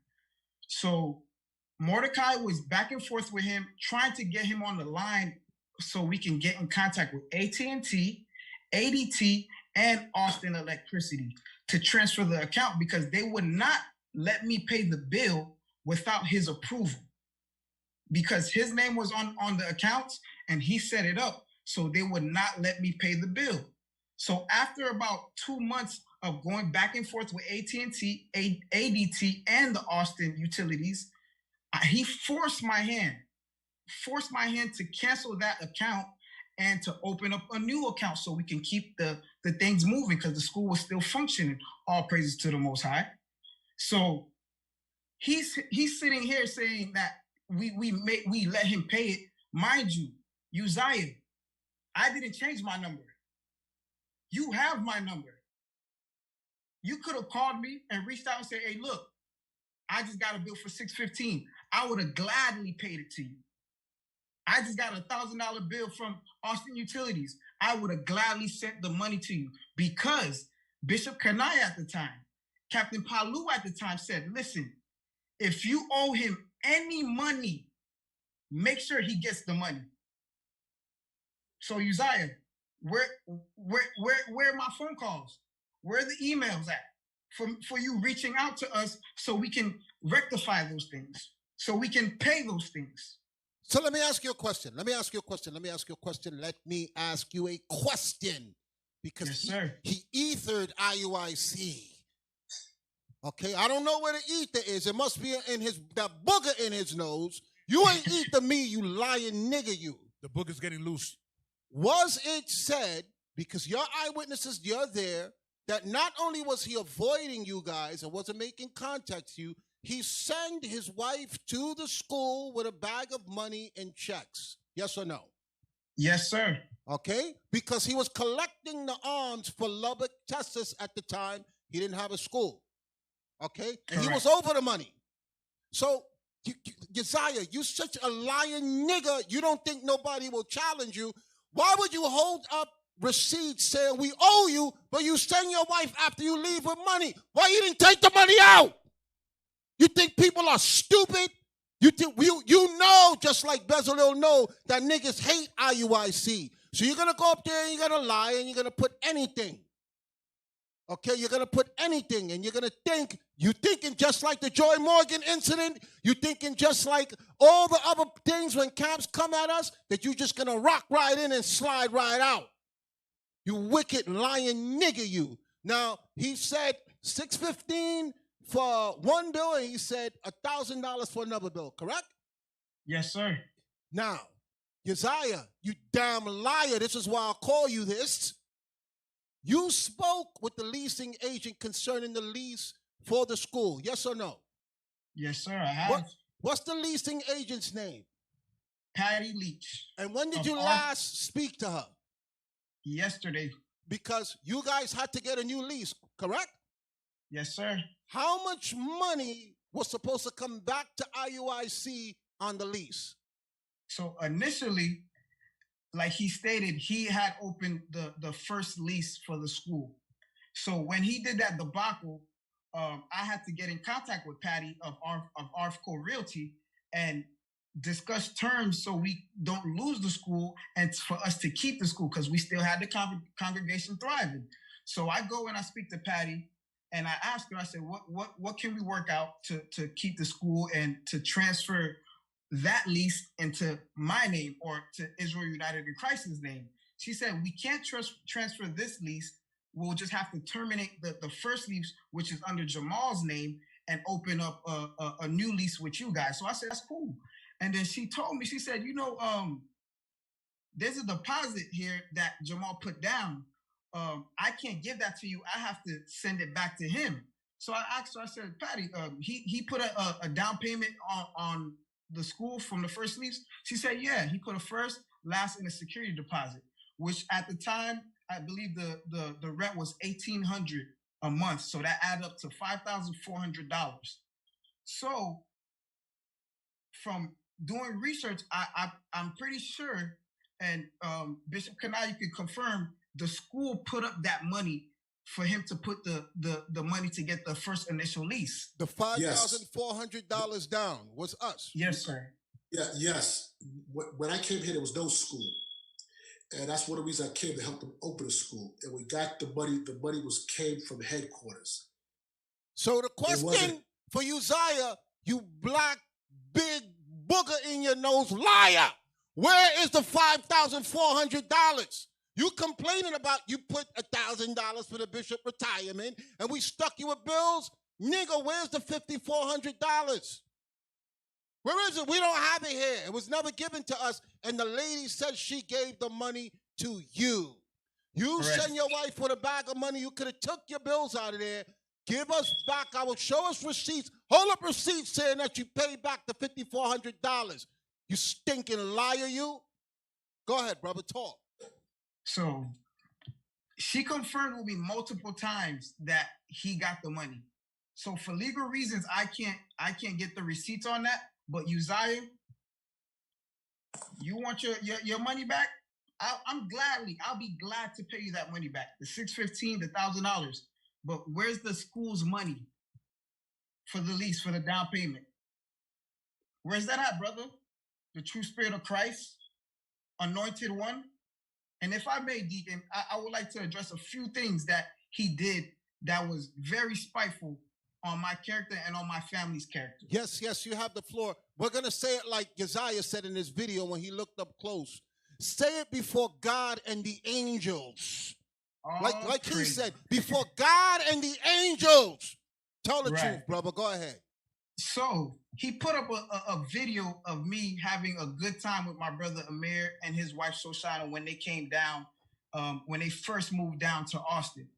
And at that time, that was the time that these things happened with him. So mind you, when him and his goons, defectors, went into Bishop Kanai's home and invaded it and vandalized his home, I was there. And I saw him face to face. You didn't put in your video that you tried to fight me, right, Mr. Elder Honorable One? You didn't tell him that you were cursing me out in front of the cops. You didn't put that stuff in there, right? So after he does that, I say, you know what? I'm gonna deal with you face to face like a man. I'm gonna go. Let's go talk about it because you said you had an art with me. So I said, let's Matthew 18 it then, man to man. So his main thing was that he was upset that I put up that video because he felt like it was towards him. I said, brother, that video was not towards you. And if it offended you, I apologize. We spoke. We looked at each other eye to eye. We shook hands. We went our separate ways. So Uzziah, in your video, you said it's been 2 days of atonements that have passed. And IUIC is still talking about you. So now, it's been 2 days of atonements that have passed since we rectified our situation and we shook hands and it was peace. Why are you bringing that back up? Why is that video posted up? Second thing, you say IUIC members meddle in many matters, right? Okay, we meddle in matters. Why are you meddling in matters that don't concern you with me and Azaniah? You put out saying that I stayed at Azaniah for almost a year rent-free. Azaniah, you're elder, right? When you left, you told me stand up for what's right. So Azaniah, I'm calling you out. Stand up for what's right, brother. Did I stay at your house rent-free? Bring it out. I'm asking you, bring it out. Did I stay at your house rent-free? Because that's your man's. And he's lying. So if the true spirit of Christ is there, stand up and say what's true. right? Second of all, and it's the last, and I'm gonna leave it at that. This nigga says I named my son after him. Mind you, my son Uzziah was born a year before I even met Uzziah. My son was born a year before I met Uzziah, right? And to clarify it up, I named my son after his forefathers that are in the Bible. Okay? And if I would have named my son after you, his name would be Jamal, nigga. That would be his name. So stop the BS, man. Stop the BS. And I'm going to just leave it at that. Hey, so look, I just need Hey, Deacon, I'm sorry. Go ahead. Go ahead. Go ahead. I know you got a lot of brothers to get through. Since my name is being brought up, I just wanted to address that real quick, and then I'll be done. Tell them your name. Tell them what you're. Yes, sir. I'm Officer Gadalai out in Austin, Texas. So I'm not as involved with a lot of this stuff, but once all this stuff went down, I became one of the leaders in the camp with Officer David, and so he keeps throwing my name in there like I had privy to all this information and stuff. I just wanted to address a couple real quick points, and then I'll turn the floor over, sir. All right, I'll purpose.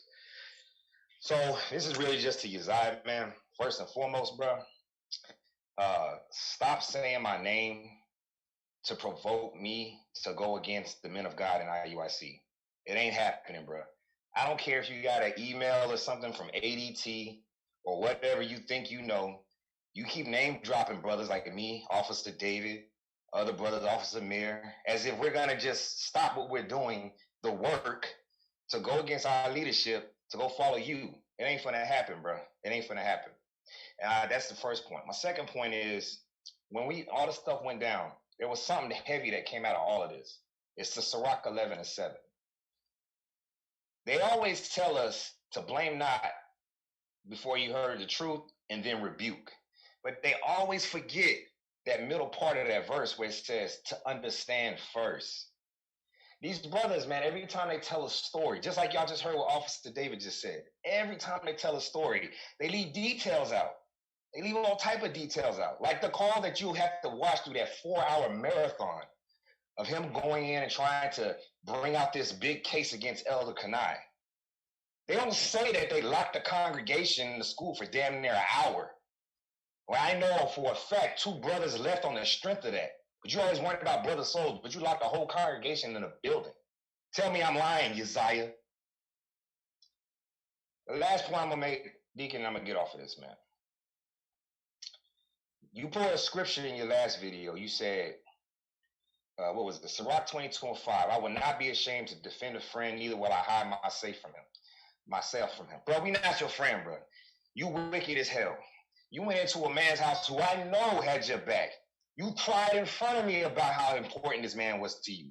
And you took all that stuff. You had no shame in your game. You was trying to fight this brother, Officer David, in front of your house, bro. This is all I'm going to say to you, man. Keep my name out your mouth. Keep the brothers that are out here in Austin names out your mouth. Keep our wives out of your mouth. Get us off your videos. Bro, we don't got nothing to do with you. We don't care about what you're doing. We in Austin doing the work. We growing. We got people repenting. The school is moving, bro. We're not worried about you. So don't bring our name up no more, man.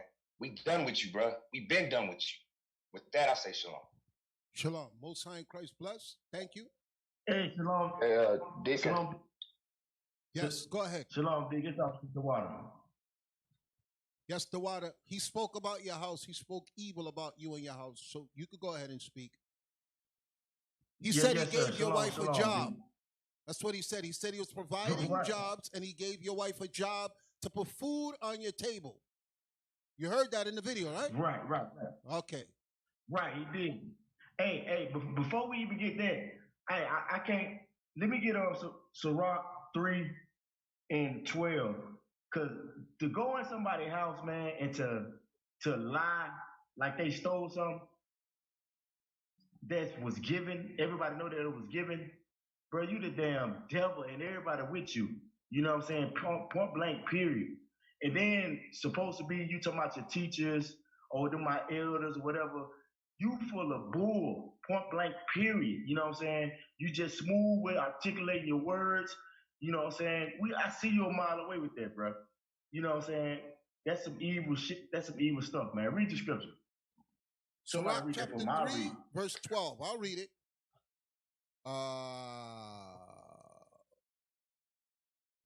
You sure you want Sirach 3 and 12? It says, and if his understanding fail, have patience with him. No. Sirach 3 and 12, when it says, my son, help thy father in his age and grieve him not. Yes. I'm sorry. I got it. My son, help thy father in his age and grieve him not as long as he liveth. And if his understanding fail, have patience with him and despise him not when thou art in thy full strength. Keep reading. So that's it, Deacon. Appreciate it. It's the point of you talking about the elders, as a teacher and everything, your father figures and all that. That's some bullshit to pull up at somebody's house, at his house, lying like they stole some furniture. Niggas don't even do that in the world, D. Niggas don't even go to nobody's house. I bet you he never went to a family member's house and say, hey, you know what? I left my car over there or something. Or I left this over there. I'm coming to get it. And then go to the court and try to go to the court and make the case and push the case out of it. But that's the damn devil. You don't even do that in the world. People don't even do that in the world. That lets you know how evil and wicked it is, point blank off the top. You know what I'm saying? To do that. And like Elder brought out, with his kids, what you had this, come on now. You was over there with the kids hanging out and everything. And all of a sudden now, you and all the other niggas was with you. Dave, you should have caught a fade with him. Just excuse me, bro. You should have probably caught a fade with him on that one. That's just me. But I just want to say that. Can I get John 10 to 23? And then I'm gonna move on to the situation where he's had to address with my household. I just can't let that slide right there. What's the scripture? John 20 and 23. Get John 20 and 23. St. John. Brothers wicked, brothers lying to my how he a liar. David just showed you your lies. David just pointed your lies out. There's the $5,400, Uzziah, the deposit that was sent to you. Read it, please. Right. John chapter 20, verse 23. Whosoever sins you remit, they are remitted unto them. And whosoever sin you retain, they are retained. They are retained, bro. You repent, then it's all good. But that's not, bro, you a nigga. All of y'all, everybody running with you a nigga. Now, I just want to address that first. Now to address my household, he said, he had like he put steaks on my table. You know what I'm saying? Big boy plates or some, furniture in my house. Deacon, out of the 8 months my wife was working with this dude, it was a total of $2,500.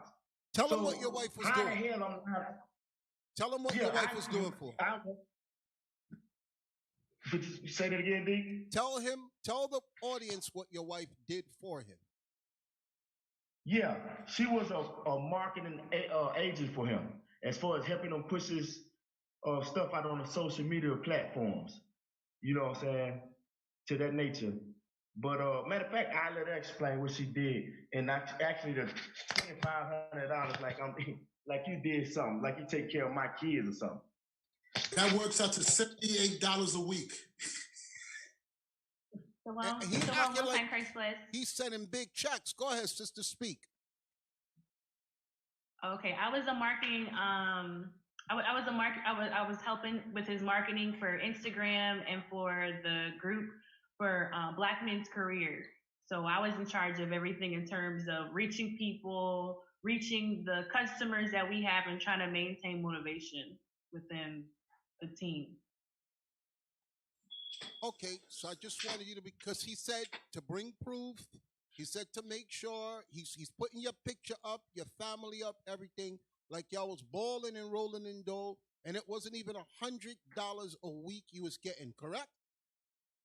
According to the amount that you have. So I thank you very much for that, so that I could go into my next video. Thank you for your time, sister. I just needed you to speak about a lot more stuff I want to cover. So go to the Telegram.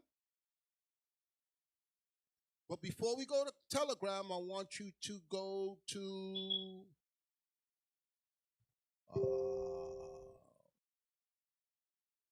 an hour and 30 minutes of his video. Go to 1:30 of his video.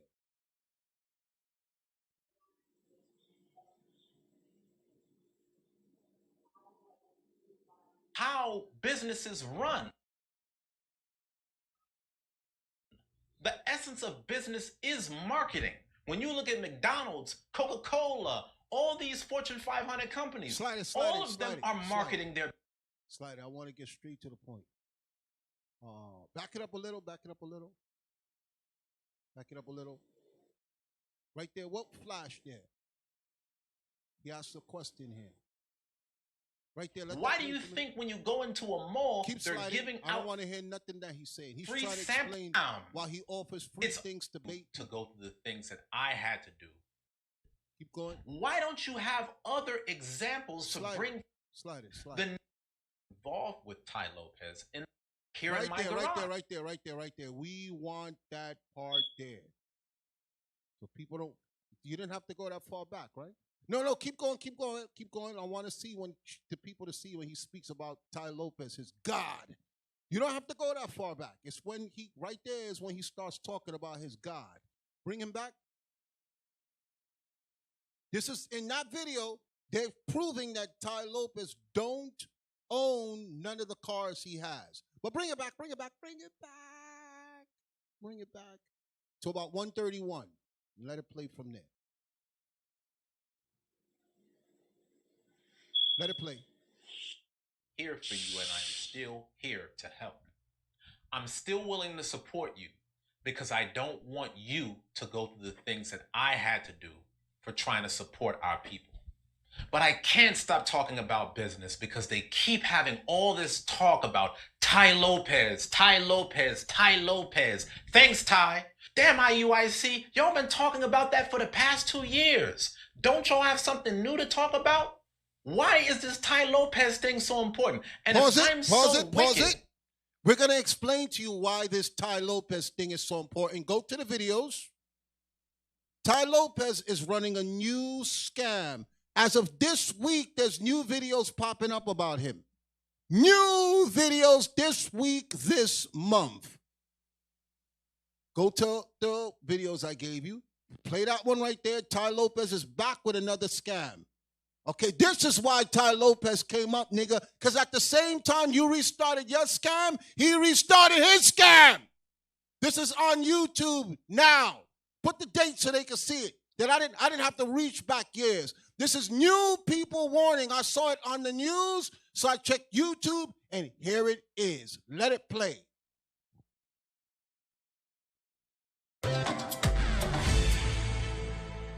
What's up, guys, and welcome back to Wall Street Millennial. Today we're looking at Ty Lopez's latest venture. If you're unfamiliar, Ty Lopez is an entrepreneurship guru who is widely considered to be a scammer.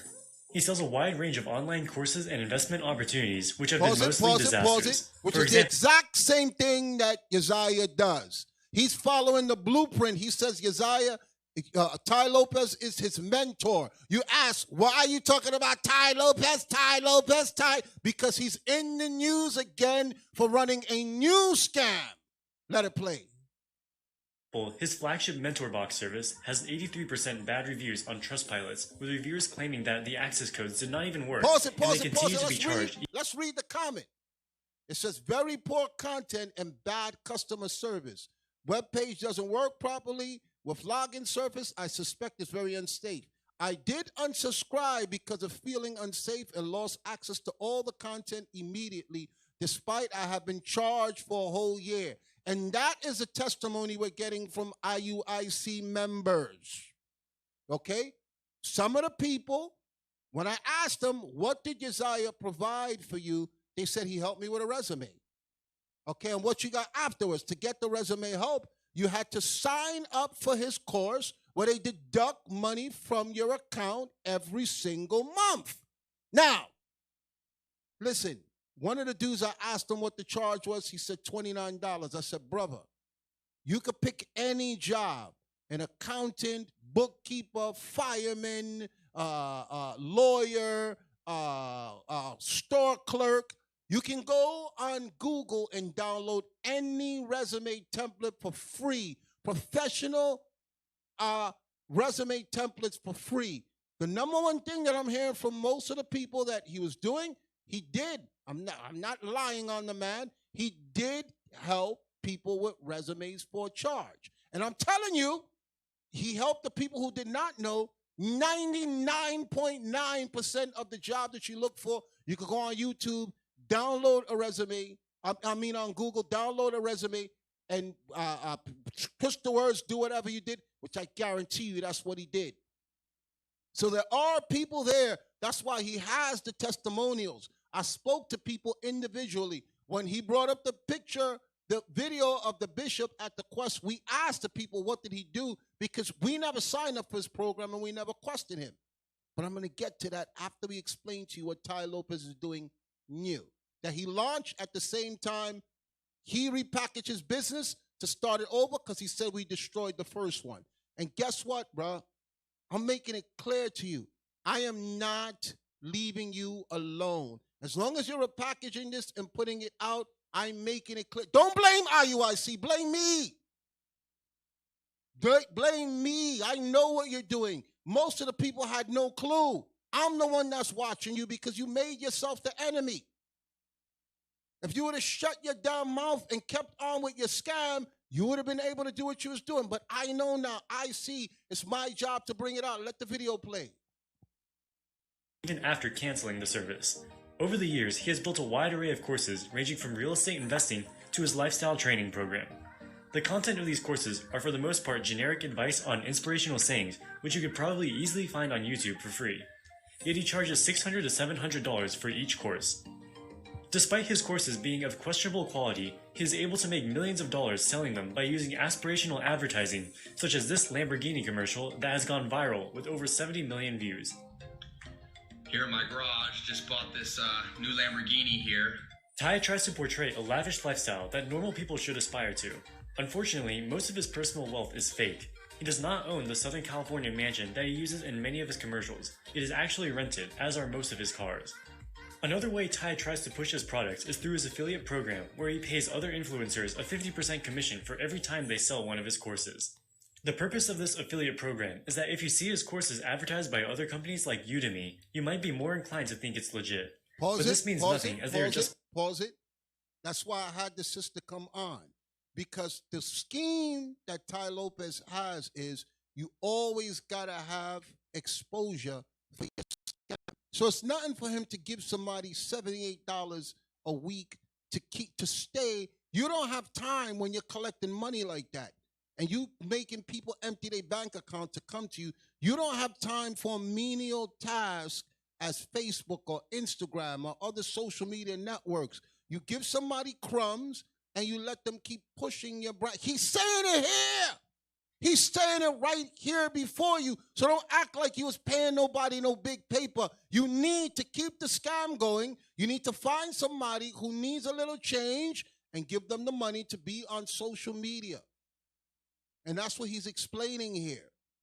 Okay? Because you owe to keep the scam going and to make sure you're getting new people to dupe every single day, you need somebody networking. And the money you was pulling in and just paying the sister $70-something a week, you're an evil man. Let it play. Pushing it for their 50% affiliate cut. Speaking of affiliate marketing, if you haven't already, make sure to get 4 free stocks on Webull by clicking the link in the description below. It's literally free money, so why wouldn't you do it? Tai Lopez's most recent business venture is called Retail E-Commerce Ventures, and has acquired several well-known American brands in distress during the coronavirus. These include Pier 1 Imports, Radio Shack, Steinmart, and others. These are all brick-and-mortar retailers who were on their way down even before the pandemic, and then COVID just put the last nail in the coffin.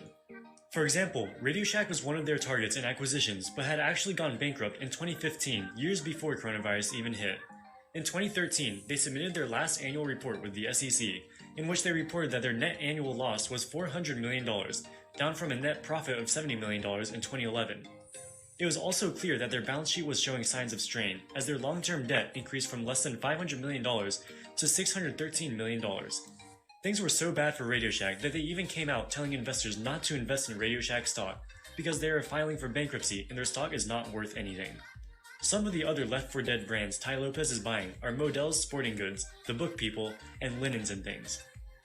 To get the capital to run this operation, Tai Lopez is marketing to individual investors to contribute to this venture. In line with his past gimmicks, he is utilizing dramatized commercials and grand references to convince potential investors of the size of the opportunity and the prospects of the project. Every so often an opportunity arises that is so big you have to double check just to make sure it's real. And what we predict to be 54 new investment opportunities have opened up right in front of our eyes. As the saying goes, there are decades where nothing happens and there are weeks where decades happen. Those weeks of change just... I am at Planet 13, which is the largest cannabis dispensary in the entire world. happen. If you're an accredited investor, it's time to take action. My name is Tai Lopez and my business partner, Dr. Alex Marina. This commercial is running on YouTube advertisements right now, desperately trying to get people to give him money to fund this project. It is so insane, it's comical. Legitimate investment shops do not market themselves in the way that Tai Lopez is doing here.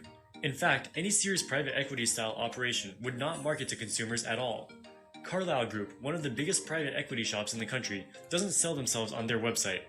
In fact, they are not even publicly accepting investors, as they get their capital through their existing relationships with people in the space or through financing. Compare this to Tai Lopez's REV website, which is actually just one huge homepage entirely devoted to convincing you why investing in this operation will make you the next Jeff Bezos. Yet somehow he was able to get an interview on CNBC in which he talks about how he wants to transition the brick-and-mortar stores to variable rents instead of fixed rents and reduce fixed costs by taking business online. He also talks about how he's supposedly been doing e-commerce since 2001, and since 2014 he's been on the lookout for distressed retailers. He actually makes a good case for himself in this interview and composes himself much more professionally than in his personal YouTube ads with Lamborghinis and Porsches that we've all seen too many of. To his credit, he is a marketing genius.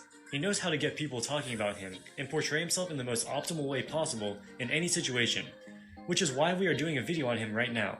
Everyone knows him, and that's an impressive thing for him to have accomplished. But should you invest in this new venture, let's take a look at the executive team to see if we can have confidence in their ability to turn these brands around. Pause it. Tai Lopez has zero experience. Y'all see the title? Tai Lopez is back with another scam. I want to go to another video. Take that out. Let me see the telegram.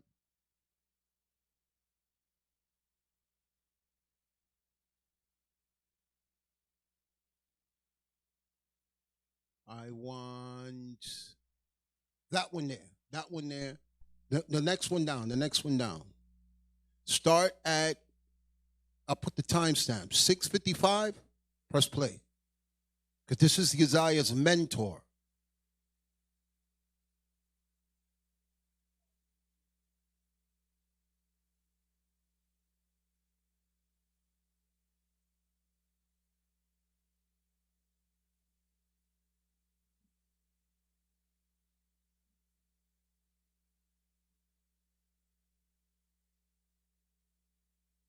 $6.55.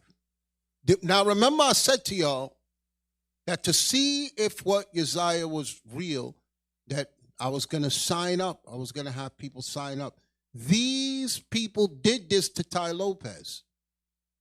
This video is called, let me pull it out. Let me see it. These people did it. They called into one of his things. Okay? Let it play.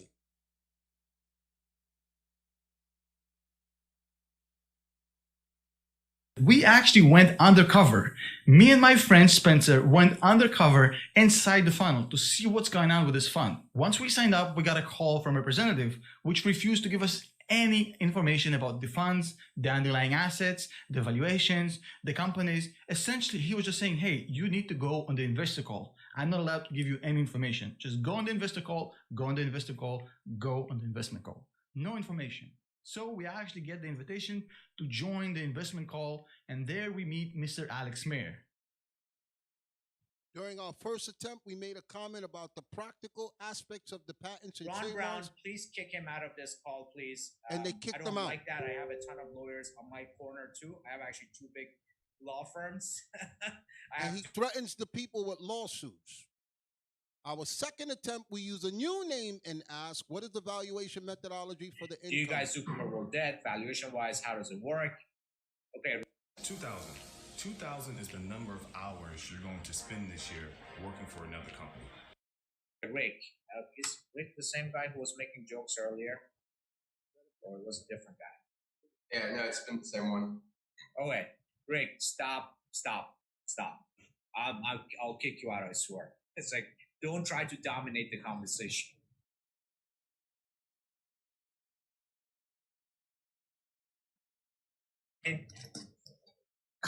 Right there. This turn of events should make you very suspicious. I've never heard of an investment call taking place in a pool, let alone somebody getting kicked out for asking what's the valuation. Now, beyond their behavior on the investor call, beyond the lack of background of Alex and Ty in actual investing, beyond the wild exaggeration of Alex of his own CV, here's a question for you. Would you co-invest with somebody who's being accused right now and being sued by a former partner for not delivering on the investment? A few months ago, I interviewed Bo Crable to talk about Amazon gurus and selling products on Amazon. Just recently, he sued Ty Lopez. My friend Spencer Cornelia came out with a video a couple days ago showing that Ty Lopez just got sued literally right now by a former co-investor. This is a lawsuit between Bo Crable and his LLC versus Ty Lopez and his multitude of LLCs and Maya Birkenrode, who is Ty's cousin. For those of you wondering what Ty Lopez has been up to, this is an action arising out of fraud, breach of fiduciary duty, failure of a contract, and securities law violations. Defendants and each of them not only gained possession of Crable's funds, as described here and above, but also gained possession of Crable's expertise and then launched a competing business. Bo is basically just asking for his money back, plus some damages and legal fees, and the legal interest rate on top. Bo is way too nice of a kid. If someone had my $1.2 million and scammed me, I demand that they be forced to make a video on social media dressed in an embarrassing outfit detailing how they scammed me out of my money for the entire world to see. This was a guy who gave Ty Lopez money for 50% of a company. Which is exactly what I'm doing now. Y'all don't believe me, y'all need to hear from Esau mouth. He's saying the only way to stop this person is to make a video for the entire world to see. Because most people do not believe that this is a scam. Let it play. And their joint effort to make this company work. He never got the shares, he never got the effort. Ty took his money and basically ghosted him, according to the lawsuit, allegedly. I don't know exactly what happened.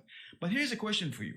A guy like that, who came up with a very dodgy background, who's getting sued right now for doing exactly what he's asking you to do, was essentially co-invest with this guy, who's partnering with a guy who pretty much allegedly fudged his CV to look more impressive than it really is that a good investment?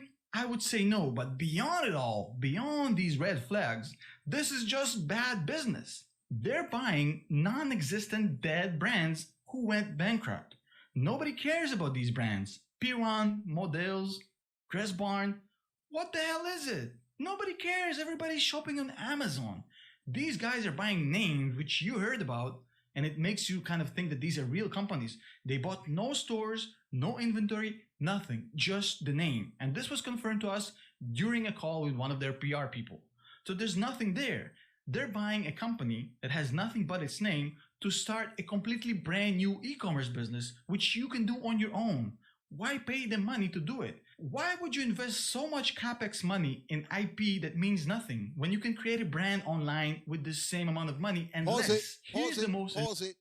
And that's what I've been trying to tell y'all. The services that Uzziah is trying to offer you, you can do it on your own. This is the wave of the internet. There's nothing that you want to do that you can go on the internet, search, and get it on your own. I have people come to me, okay? I had somebody that was in distress when they called me from Atlanta. And the men know who it is because they all know of her through me. When she didn't even know me. I only spoke to her over the phone, and I was trying to assist her with getting structured. and she was in school, and I was like, what's your biggest problem right now? She said, I got tests coming up. I'm behind. I can't think. I don't want to go into her personal life, but I didn't want her to fail in school. I said, sis, without knowing her, without meeting her, we're speaking to her for the first time. I said, tell me what the paper is about and tell me what you need for your midterm so you don't fail the class, and send it to me. And I got witnesses. I didn't finish college. I dropped out. I barely made it out of high school, and I went to college. I said, this is not for me. I left. She handed me the stuff, and within 3 days, I wrote the entire paper, and she passed the class. So I'm showing you that's the spirit that's on me when people come in desperation for help. I didn't want her to fail, and I wasn't going to charge her. I never met her. I did this without knowing her, then sent her to the school for the men to help the sister out. That's the type of person I am, and this is what I do when people are in distress. And like I said, if I would have been charging people for resumes and then telling them, when you pay me, you got to join my program and we're going to take monthly money out of your account, y'all would nail me to the cross. Y'all would nail me to the cross. So that's why I had to investigate into what are these services that's being provided. And when you look into the stuff, the scam that he learned from Ty Lopez, you're going to see that it's garbage. Take that video off. Y'all see the title. Y'all can finish watching it. There's only what?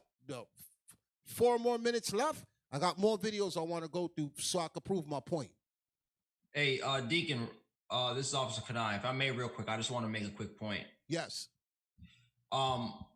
The same things that Uzziah is learning from Ty Lopez, he embodies in his own videos. So as people are watching, because people are going to go back and they're going to watch Uzziah's videos, being this class is brought up. What they don't realize is that subconsciously they really are being programmed in a way to really believe what he's saying. And I just want to make a couple of reference points that I saw in his video, because as he's talking, he's saying, here's proof. And he'll flash something up for 3 seconds and then let the video continue to run. And because it says here's proof on the video, people are hearing here's proof, but they're not actually pausing the video and reading what's actually being said on the screenshots. That incriminates everything that he's saying. Like you did. And what the point that Officer Kanai is making, if you look at a lot of the stuff that he's putting, like his dates for travel and his receipts, it does not line up with what he actually is saying and what he did. Some of the stuff he put in the video is blurred. You telling me you blurred that by accident? Even Bishop Nathaniel's voice. There's a clip in the video where he's playing Bishop Nathaniel's voice and saying, listen closely, but yet there's music that's overpowering what Bishop is saying. So you really can't hear what Bishop is saying, but he's saying, listen closely. Do you mind if I pull some points, Deacon? Yes, go ahead. So on the Uzziah video at point 18, let me see. Get the Uzziah video up. At point 1806 to point 1950, he starts making some points.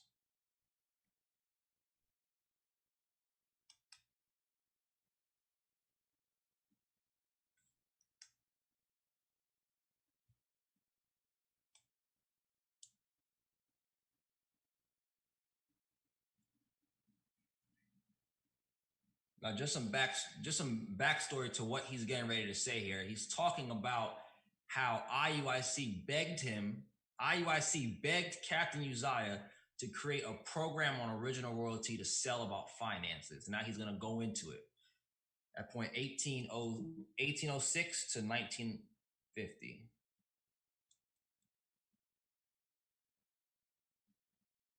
Right there, yeah. That I did a video addressing your evils. The second thing that I want to address from Deacon Asaph is whether or not my business is a scam. This is a scam. And what's the worst part about it is it's someone who's trying to make it look like he cares about Israel running the scam. He's running a scam now to destroy y'all. Now, it sure would be such a tragedy for my business to be a scam, because there was a time period in IUIC where every year the leadership had me doing seminars for the entire men's conference Pause for it. free. Pause it. Pause it. I need to address that. No, let him play. Let him talk some more. Just let him talk some more. I want to get to the point you said, Officer. During the 2013 men's conference, I did a seminar for free. During 2014, I'm sorry. I did a conference real for quick, free. Deacon. Yes. The people can't see because I guess on your screen you're blocking what's being said. But if you were to move over there we go. If you go back a little bit, go back 3 or 4 so seconds. that people can see. Notice who's the one initiating the messages. Now, it sure would be such a tragedy for my business to be a scam, because there was a time period in IUIC where every year the leadership had me doing seminars for the entire men's conference for free. During the 2013 men's conference, real quick, I pause did a it. seminar for free. Now, people who are hearing him talk aren't really pausing and watching what he's showing on the video. If you notice, it says from Captain Joshua to Uzziah, professional development. Means that this is a responding message. Captain Uzziah is responding to Uzziah's contact that he's initiating. And he's saying, all praises, officer. This is good work for the body. I pray you are well. Uzziah, what he was doing was initiating that he was basically painting the idea that he could do these seminars for Israel during the men's conference and talk to Israel about finances. When what he was really trying to do was trying to sell Israel low key on the back end. So after the seminar's over, they can come and ask him about his services. And you'll see as you play the video, he keeps posting these screenshots, but they're only up for a couple of seconds because people aren't pausing them and actually paying attention to what's being said in the video. So you can keep playing. During 2014, I did a conference for free. Right. Now if you see here, that same one, Captain Zakar wasn't really saying anything. He's just posting something that Captain Zakar was responding to something that he said before. And same thing here. Uzziah, he keeps posting these quick clips. And if they're only 6 seconds apart from 1850 to 1856, you can't read that fast enough. So if you're not pausing the video, you're not reading what's really being said in these messages. And he keeps going on. You can keep playing. I did a seminar for free, and that's documented. Here's the proof. So it's so funny that whenever I was doing all of this for free and giving out all of these gems for Israel to apply, y'all sought me out to do it, and it was never a problem then. Pause it. Pause it. I never sought you out to do nothing. There was the only person that I sought out to do business. Go to the Telegram. Okay, this person can actually say, yes, IUIC sought him out to do business. Y'all all know Brother Maciel from Texas. Could you play his video, please? Right there. Play his video, please. He was sought out. Okay, we just didn't want to shun you because you had rank with us, and you said, yeah, something to offer the same way we give everybody a chance. This brother was sought out. He's not with us no more, and I'm going to explain to you why. After the people see his face, everybody in Texas knows him. He was well sought after because Uzziah sought after him also. Uzziah sought after him also. This is his page. He is doing exactly what Uzziah is trying to do now. You see it there on the screen, how to make more money this year, all that. All Uzziah is doing is a revamped program of what this man was doing. He was with us, Brother Maciel. And we begged him to do work because he was a very intelligent man, and we were begging him to design programs for us that nobody else could do. Why is this brother not with us now? Because at the men's conference, he complained that Uzziah copied and stole all his work. He called all of us and complained, yo, this guy stole all my work. Now, Uzziah had rank over him. Go ahead. Real quick. Take him off. Let's see the Zoom. And when the brother complained about Uzziah's business practices as far as taking his work that he did Uzziah denied it. The brother said he could prove it, went back and forth, and the brother was highly offended. And guess who saved Uzziah? Who saved him? Could you tell us? Can you tell us who saved him? I spoke up for Uzziah, and I told Bishop, fall back, Bishop. The brother is not really with us right now. He's, he left. I'm like, Uzziah is right here with us. I saved him.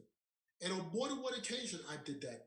When you deacons wanted to hand him his ass. For a long time. And you stepped in and you defended him. You was the only person in his court. The same person who he tried to get arrested was backing him, because when I was the one that wanted the program design, and I couldn't get anybody who knew how to do it. So when I found out this brother could do it, we're very leery to take people who are new with no rank and put them in a position. But I begged for this man to be in the position without even meeting him. And he was offended when Uzziah was stealing his material and presenting it as his. So there's a part, when Uzziah zooms to Bishop Nathaniel raising his hand.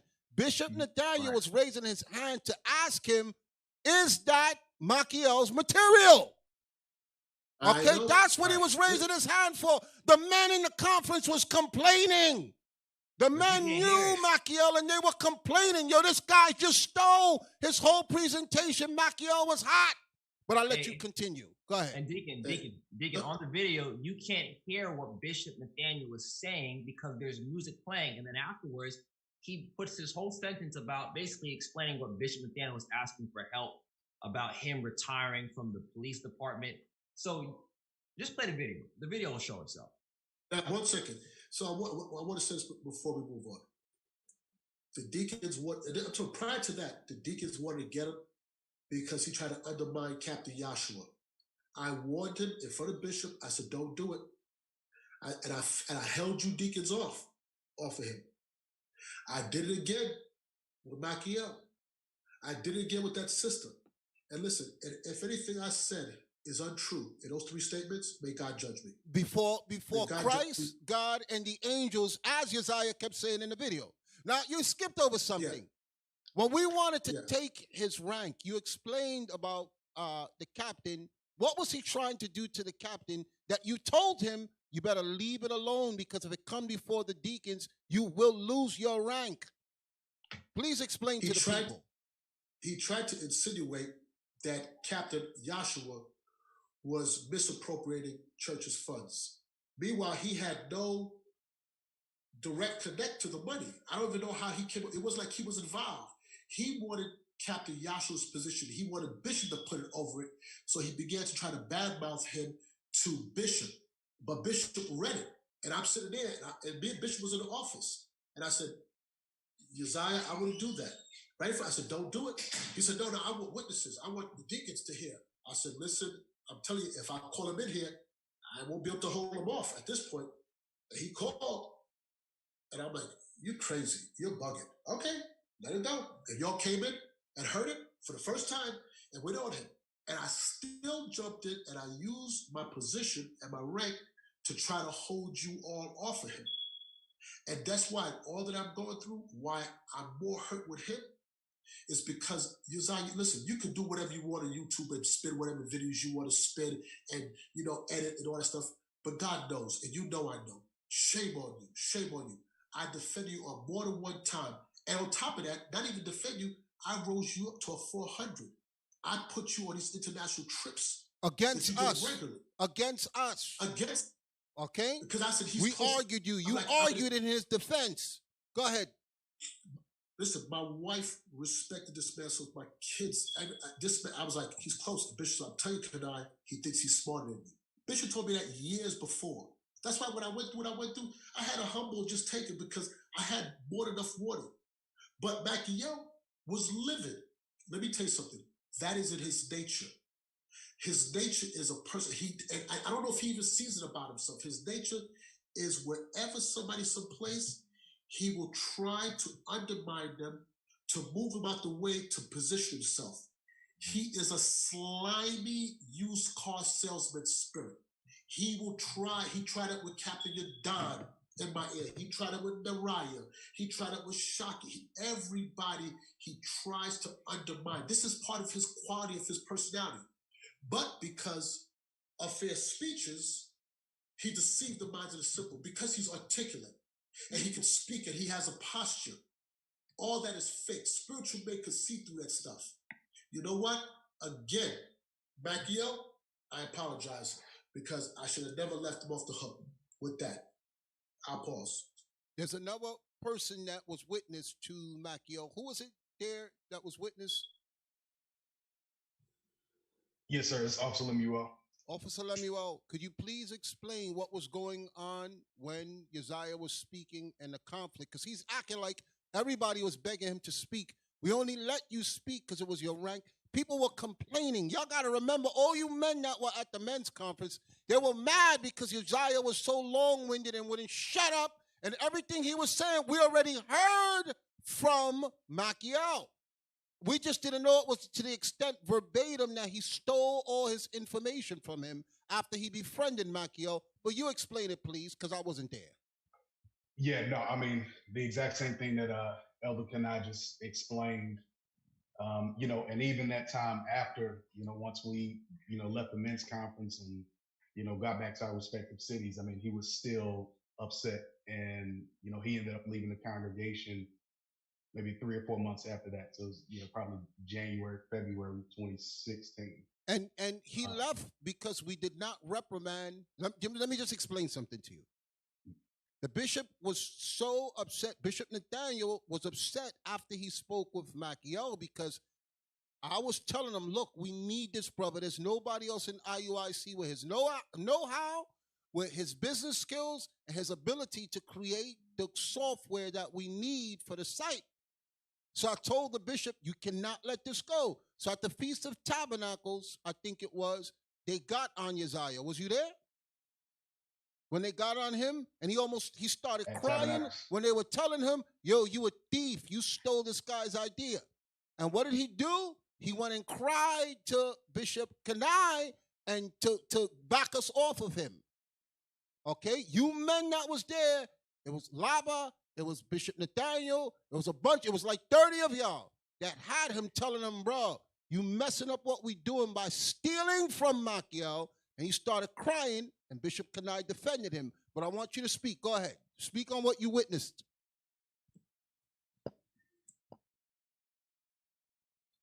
Yeah, so I mean, yeah, that's it. So not to conflate the story, at least as, you know, as far as what I know. I mean, it's the exact same thing that Elder Kenai just mentioned. And like I said, as far as, you know, being here in Dallas, you know, you could definitely tell that he was hot over those last couple of months that he was with us. You know, and knowing that the brother just straight up plagiarized all this stuff. I was like, damn, it don't get no lower than that. You know, mind you, Dallas had only been, you know, we had only been up, you know, maybe a year and a half, 2 years. I mean, very young congregation, very young leadership. And that, you know, I have to deal with something like that and spirit like that that's just friggin', you know, broken, you know. So yeah, so that's all I had on that. Hey, Deacon. Yes, go ahead. Go ahead. You can put him in there. Who's speaking now? Go ahead. I think my pops got knocked off. Captain Abiel, just help. Can I get back in? You said he got knocked off.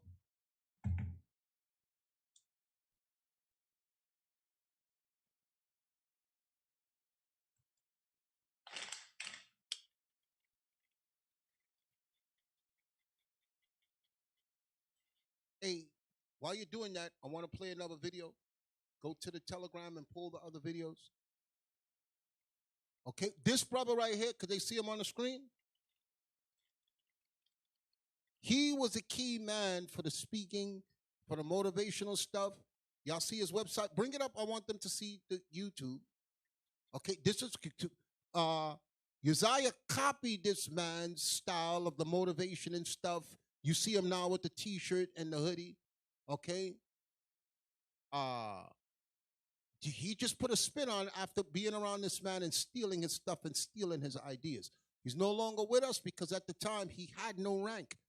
And I wanted to do him, but Bishop Kanai at the time was like, look, this guy been here with us a long time. It's his word against his, and he should have just got done. Okay? Plain and simple, he just should have got done. But we could take him off the screen. Y'all got his video. Y'all can watch it. Y'all hear him speak.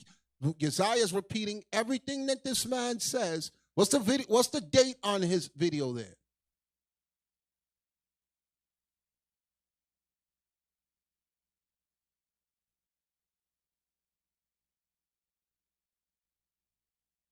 You know what? Click his page. Yes. Click videos. Okay? And you'll see he was doing this a long time. You see a whole bunch of stuff there that he been doing as far back as 10 years ago. Okay? When Uzziah saw that this is what he was about, he said, I'm going to copy it. Okay? And the man warned us, yo, this guy's a thief. He will steal your ideas. He's a scammer. You can take it off. Go to the videos on Telegram, please.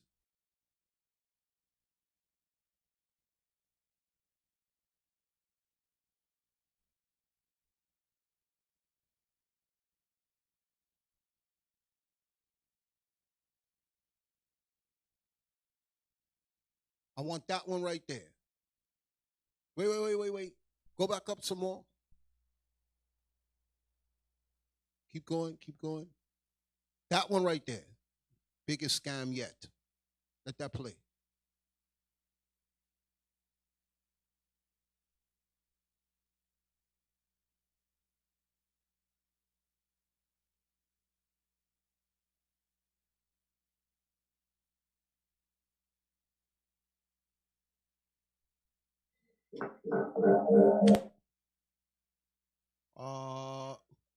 Take that one out. Take that one out. Let me see the Telegram. I'm sorry. Just give me a minute.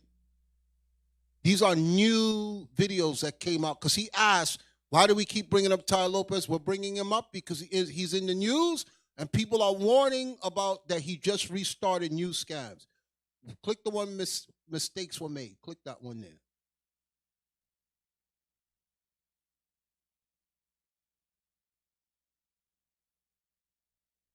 Now, pause. Take it out. Because he said, why Ty Lopez? Why Ty Lopez? This was last week, brothers and sisters, ladies and gentlemen. You see the date, it was January 6th.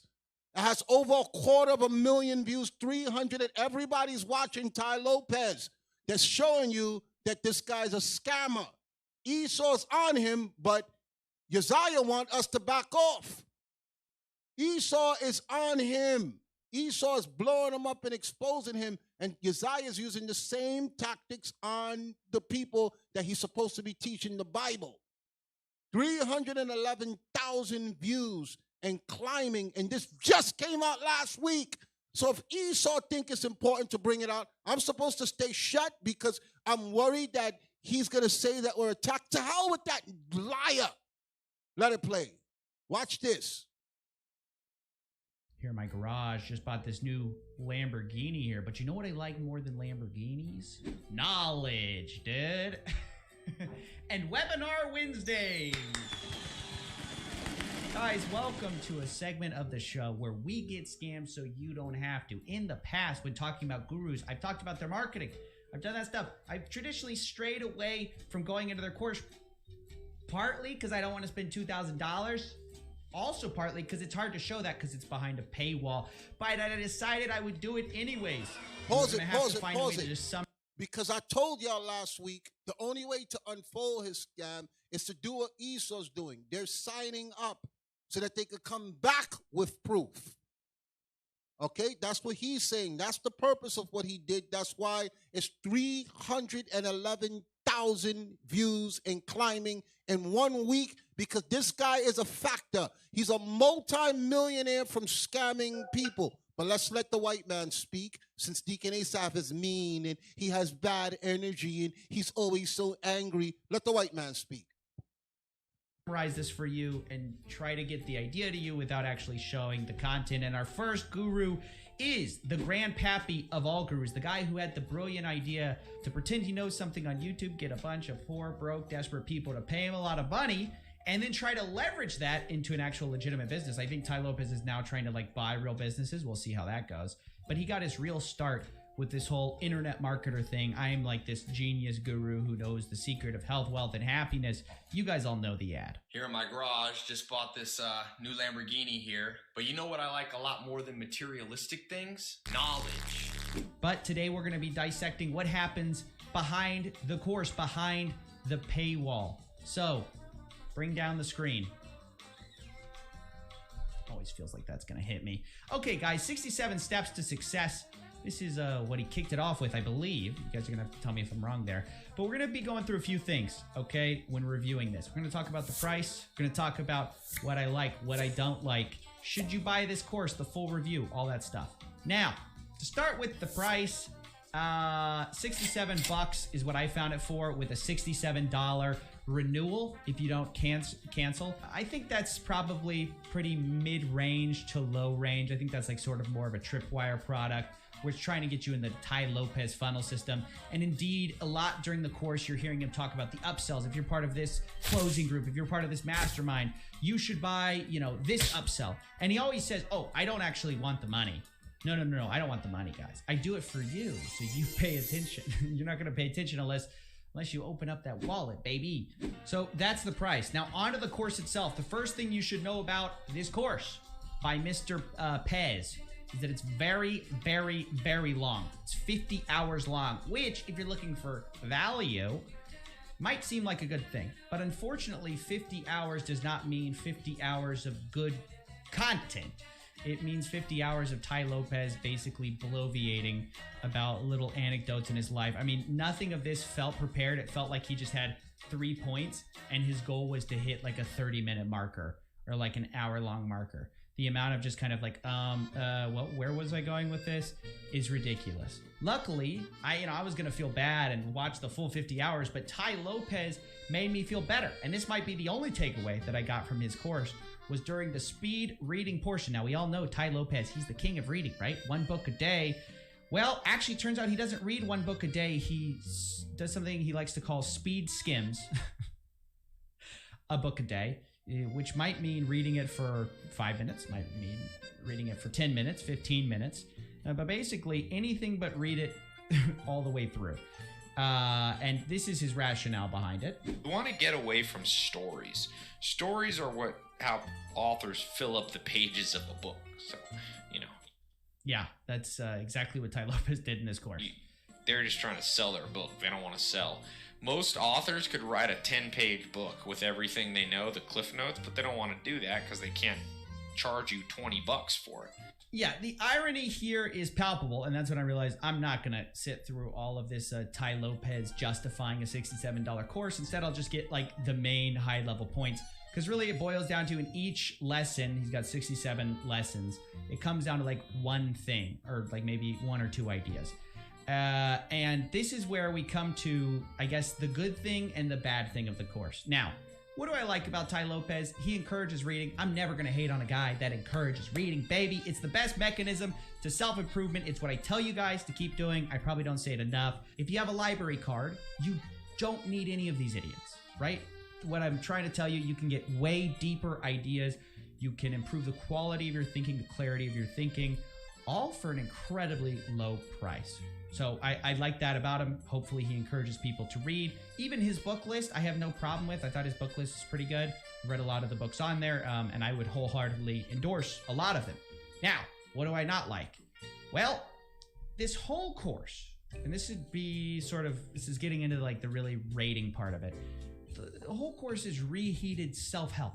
Tai Lopez speed read the Barnes & Noble self-help section and put it into 50 hours of content. Pause okay? it, pause 50 it, hours pause of it, him pause just it. telling little... And when you go to Uzziah's page, he's doing the same thing.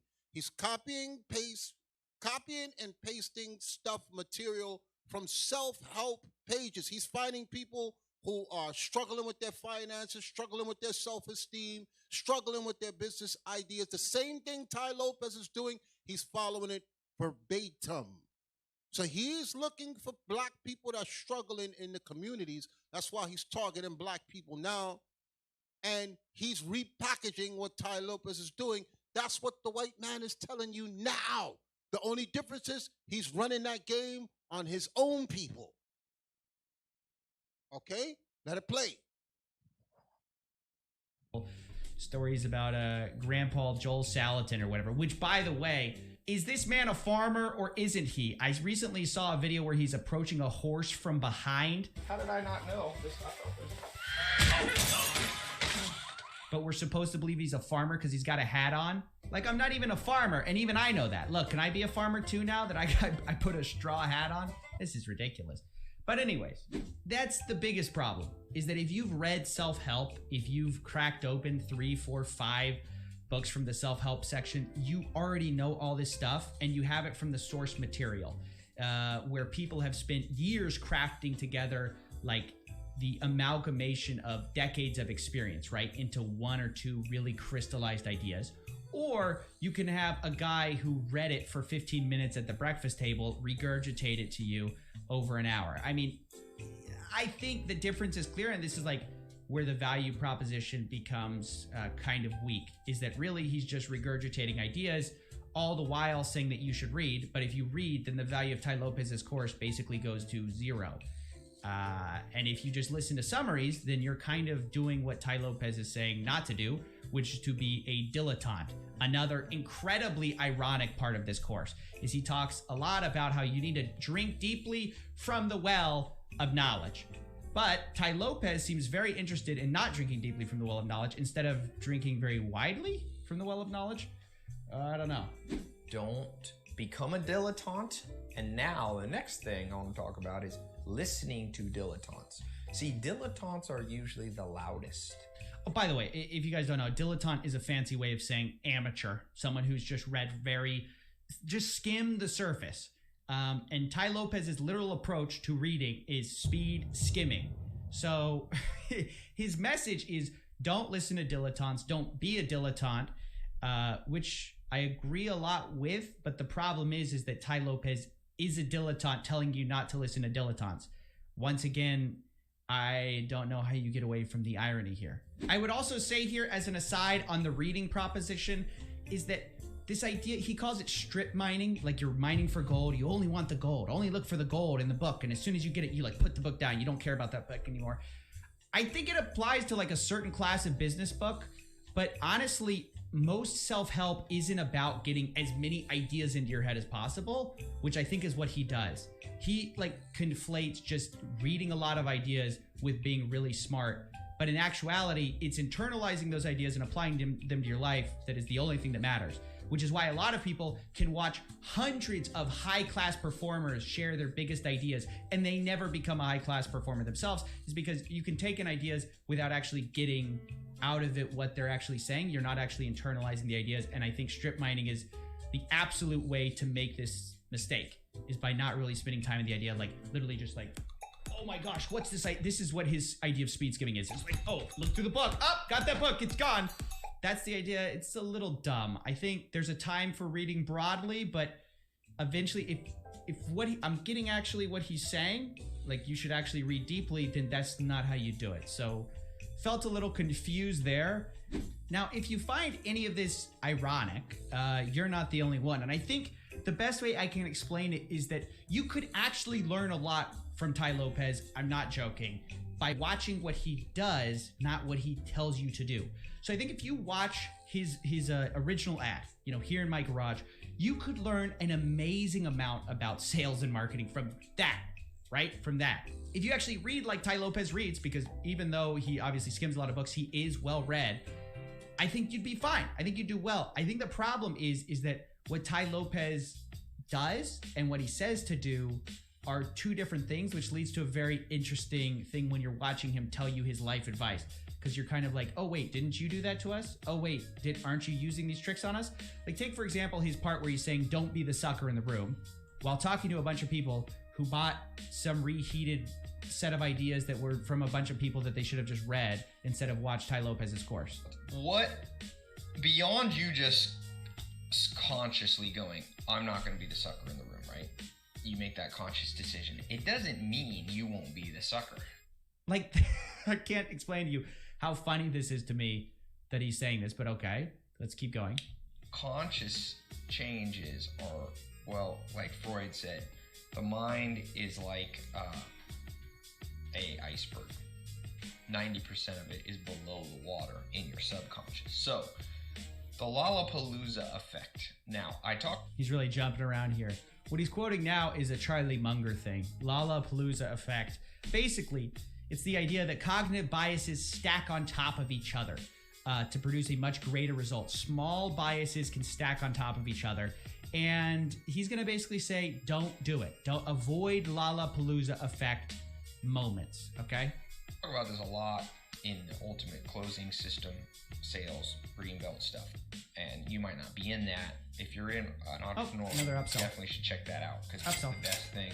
You always lose at an auction. Think of what happens to you. You walk into an auction, there's a person on stage.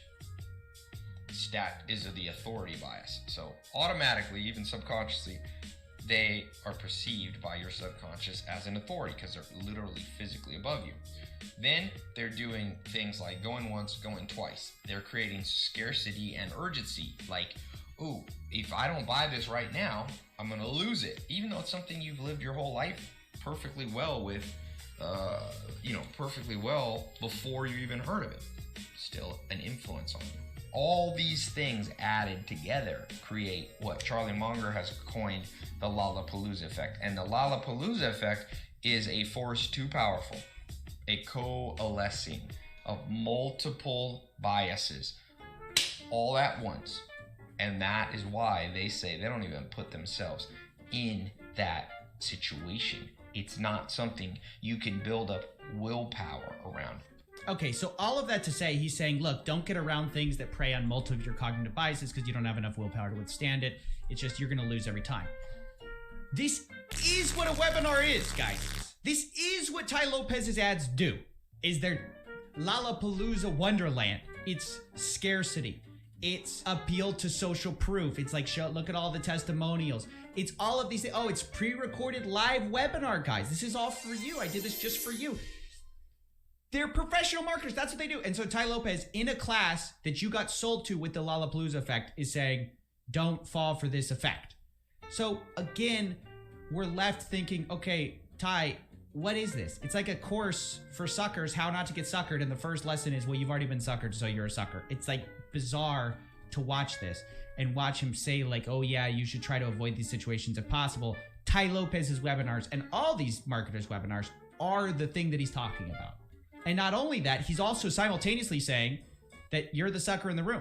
So yeah, that's how I felt this whole entire course, rich with like sort of irony. And though he had some good ideas that like I agree with and I've internalized myself, they're all from books, right? They're all from books that most people, if you just go through the basic reading list of a self-help section, you're going to learn, or the basics of a business book section, you're going to learn. And this guy's basically... So, I got more videos. I just wanted y'all to watch that one because if Esau breaks down the science to his tactics, you'll listen more and you'll say, Deacon Asaph is just trying to attack him. He's always attacking somebody. Take that video off. Somebody wanted to speak. Who wanted to speak? Hey, Shalom, Deacon. This is Officer Gedaliah, IUIC Jackson, Mississippi. Ah, yes. I need you to speak because you made testimonial for him, correct? Yes, sir. Okay, because yes, he used a lot of IUIC members giving him praise. So I want you to explain why you did the testimonial for him, because that's what hooked the YouTube public. They're like, they're lying on him now. Why would those members go and say the things, correct? Yes, sir. So I want you to explain what happened with your interaction, because he put you in the video. So I want you to speak your own self, because the nigga asked for receipts. Speak, please. Right, absolutely, absolutely. So yes, sir. So with the whole situation with Uzziah, with him being a captain of 400, and he spoke well. He's one of my favorite teachers, and I met him at Passover 2018 in Atlanta, and I asked him. I said, "Hey, I want to start to do some of my money. I want to start to invest my money because I don't want to end up, losing some of the money I gained from when I did my previous career before I came into truth." So he was like, "Yeah, get in contact with me." So I got in contact with him. And that's when he presented to me about this mentorship that he was doing. And he was doing it with other people in Israel. And I saw some testimonials from some other brothers and sisters. So I was like, okay, let me give this a chance. So because of who he was and the position he had, I'm thinking in my mind, this is a man of God. Obviously, he's not going to try to trick me out of any money or anything like that. So I'm gonna do it. I'm gonna sign up for the thing. I'm gonna pay the money every single month, let it come out of my account because I believe in him because of who he is in the truth. When you say who he is, be specific. Well, he was a captain. A what? He was a captain. Okay, because most of the people I spoke to, they co-signed on him because of his position with IUIC, which already showed y'all his position was rocky. He should have been gone a long time ago. Okay, but sometimes people, because their hair is so long, we give them a chance. You said you met him in 2018 at Passover. There were people complaining about him from 2013. So I didn't know that he was signing people up and making people give money out of his bank account every single time. But I want you to explain because he put you in the video and he took one of your testimonials. So please explain it. Absolutely. So I was shocked when somebody told me that he put me in the video because I left quietly with the whole thing. I just told him just stop taking the money out of my account. I'm done with it. Why? Why did you tell him to stop taking the money? Because I realized, first of all, he left IUIC, and the only reason I was dealing with him was because of what his position was in IUIC. He was the captain, and I believed in him. That's the only reason I supported his business. Thank you. So. Just stop right there. I want to make a point. All y'all keep asking, well, why did he bring up all these people? They were trying to do it to support him. If you ask every single person, it's just like now. Listen, you niggas that's trying to paint us like we a liar. Yo, I have family that's doing business, that's selling business, and they ask me to write testimonials for them and say things, and I don't do it because I'm a deacon and I don't want nobody to say Deacon Asaph. I don't want people buying the product because it's my family. Right.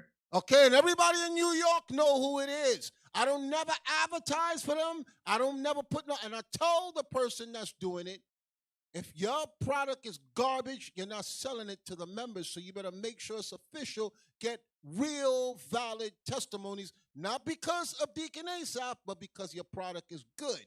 And as you said, most of his testimonials were people who wanted to give him a chance because he's a captain, not because he successfully did anything for them, which I will give to him.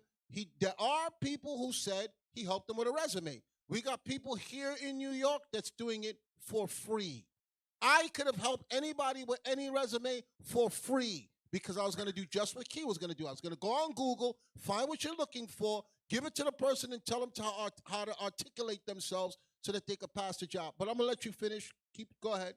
Yes, sir. And you asked about, what made me detach myself from him. And it was this scripture that I read in Numbers 16:26. It says that he spake unto the congregation saying, "Depart, I pray you, from the tents of these wicked men and touch nothing of theirs, lest ye be consumed in all their sins."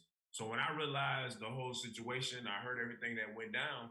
Of course, I'm not attaching myself to a brother that turned his back on the ministry, turned his back on Christ. I'm not supporting your business. The only reason I supported your business was because you were in the truth. Now, and let me ask you this also. Yes, Did any of while you were making the payments for him, because you said that you wanted to invest in a house, he's telling people he helped you buy your house. I will need for you to explain that. Explain it yourself. Explain it yourself.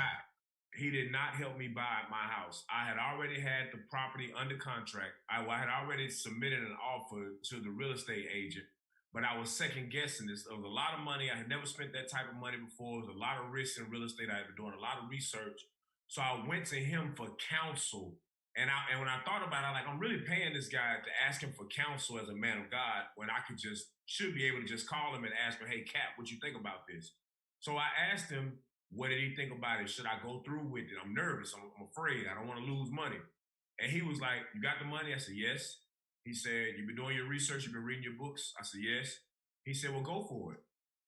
And on that, he's telling people he helped you buy your house. Yes, and on that, he's telling people he helped me buy it. But he didn't help me buy anything. He lying. I did all the legwork myself. Yeah, negotiation, everything. Oh, man. This guy is fun. Was he there at the closing? Was he there with the bank? Did he speak to the realtor? Nope. Absolutely not. Absolutely not. And to make it even to put more emphasis on it, the whole Tai Lopez thing that you're talking about, he was so caught up in those type of scandals and scams that he tried to get me to spend $15,000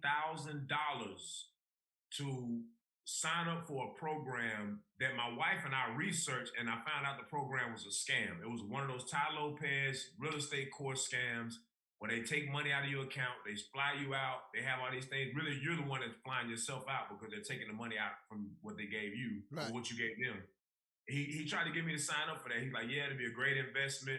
I know it hurts right now, but in the long run, you'll gain a lot of money from it. And then, like the day that I was supposed to do it, I thought about it. I said, am I really finna give somebody this amount of money, savings that I've saved up, give somebody this amount of money just to teach me where I can go on YouTube University and learn myself? And I got out of it. I didn't do it. And I told him I didn't do it. He's like, man, you missed the opportunity, man. All praises. And you researched and found out it was a damn scam. Scam. Okay? Because people are saying we're making things. Hey, when is the first time you and I spoke? About this particular situation? Yes. Today. Okay. So, prior to that, when was the last time you spoke to me? It's been a while. Okay. So people are saying that I'm out to get him. Okay? Right. And I told you, don't say nothing because I told all of y'all here, don't say nothing to agree with me. If you don't lie. The Most High will judge us. Just say what you have to say concerning what he said about you. Yes, I'm just putting that out there to let him know, bro, you ain't ready to go rounds with me, bro. You not built for this. You could beat your chest. You could talk close in the camera. You could talk all hard. You not built for me. I will end you and bring your whole team. I will end them too. You got more to add? Just last thing. Go ahead. And my wife reminded me about this. We would have to sit down and do one-on-one like consultations with him, and he would ask us what our goals were and what he saw would be best for us.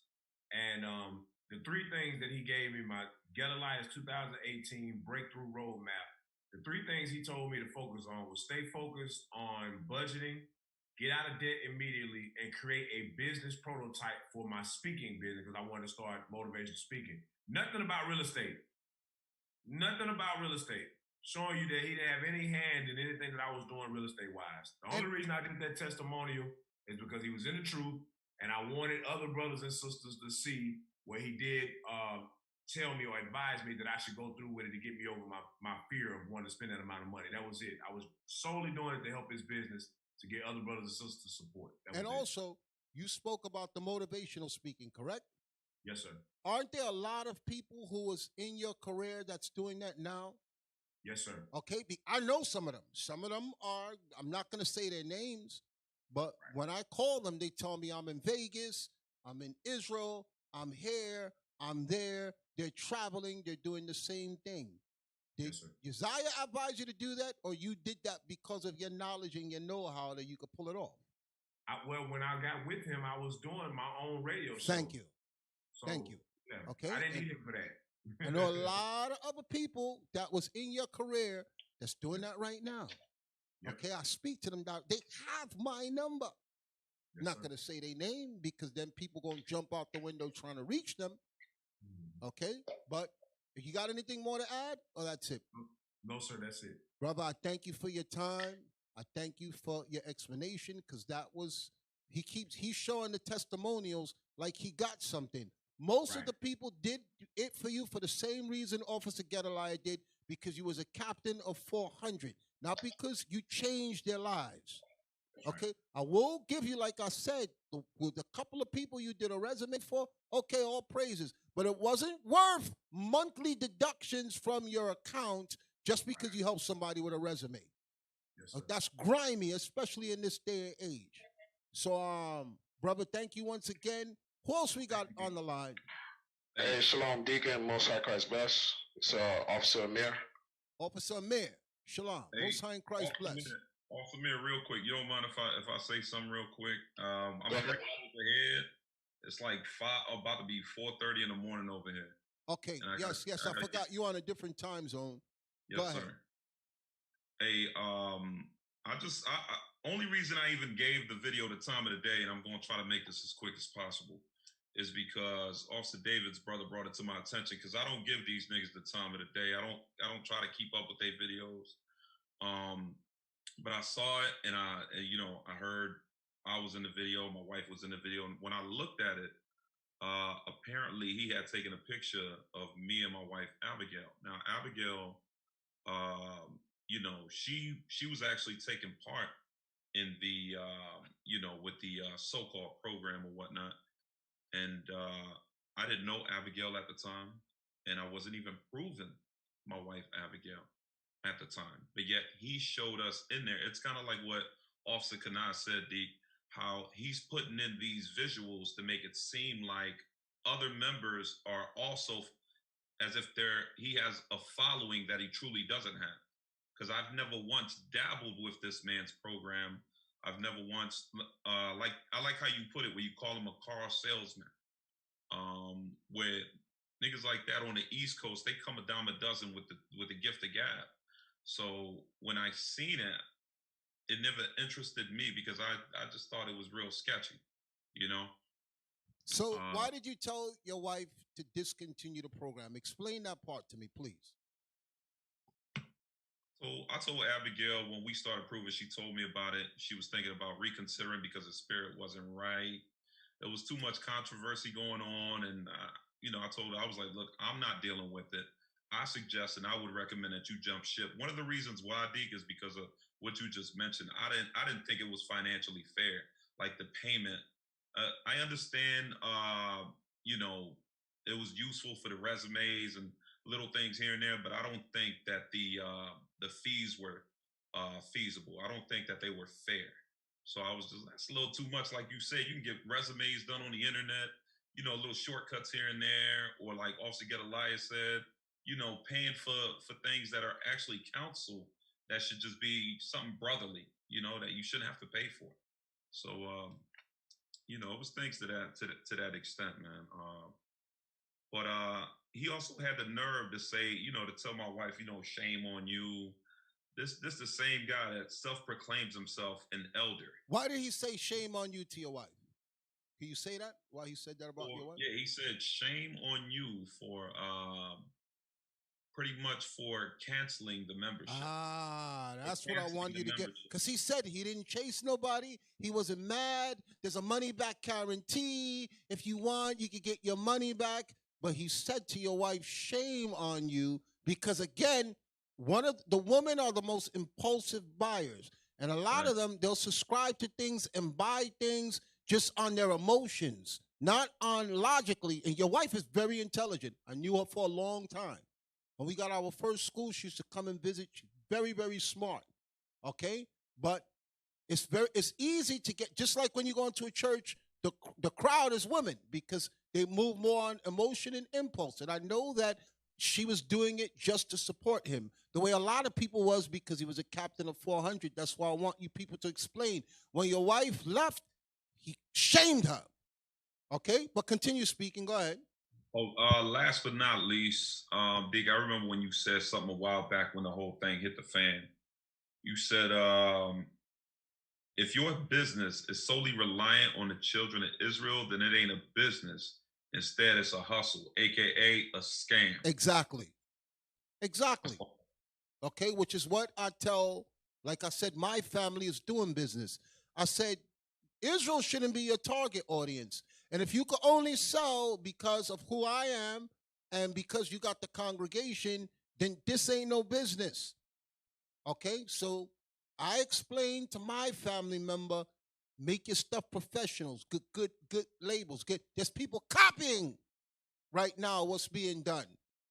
And I'm like, yo, just you set the trend. We know where this came from, okay? But like you just pointed out, this is a scam if you could only survive if you tug on the heartstrings of the congregation. Do we lose?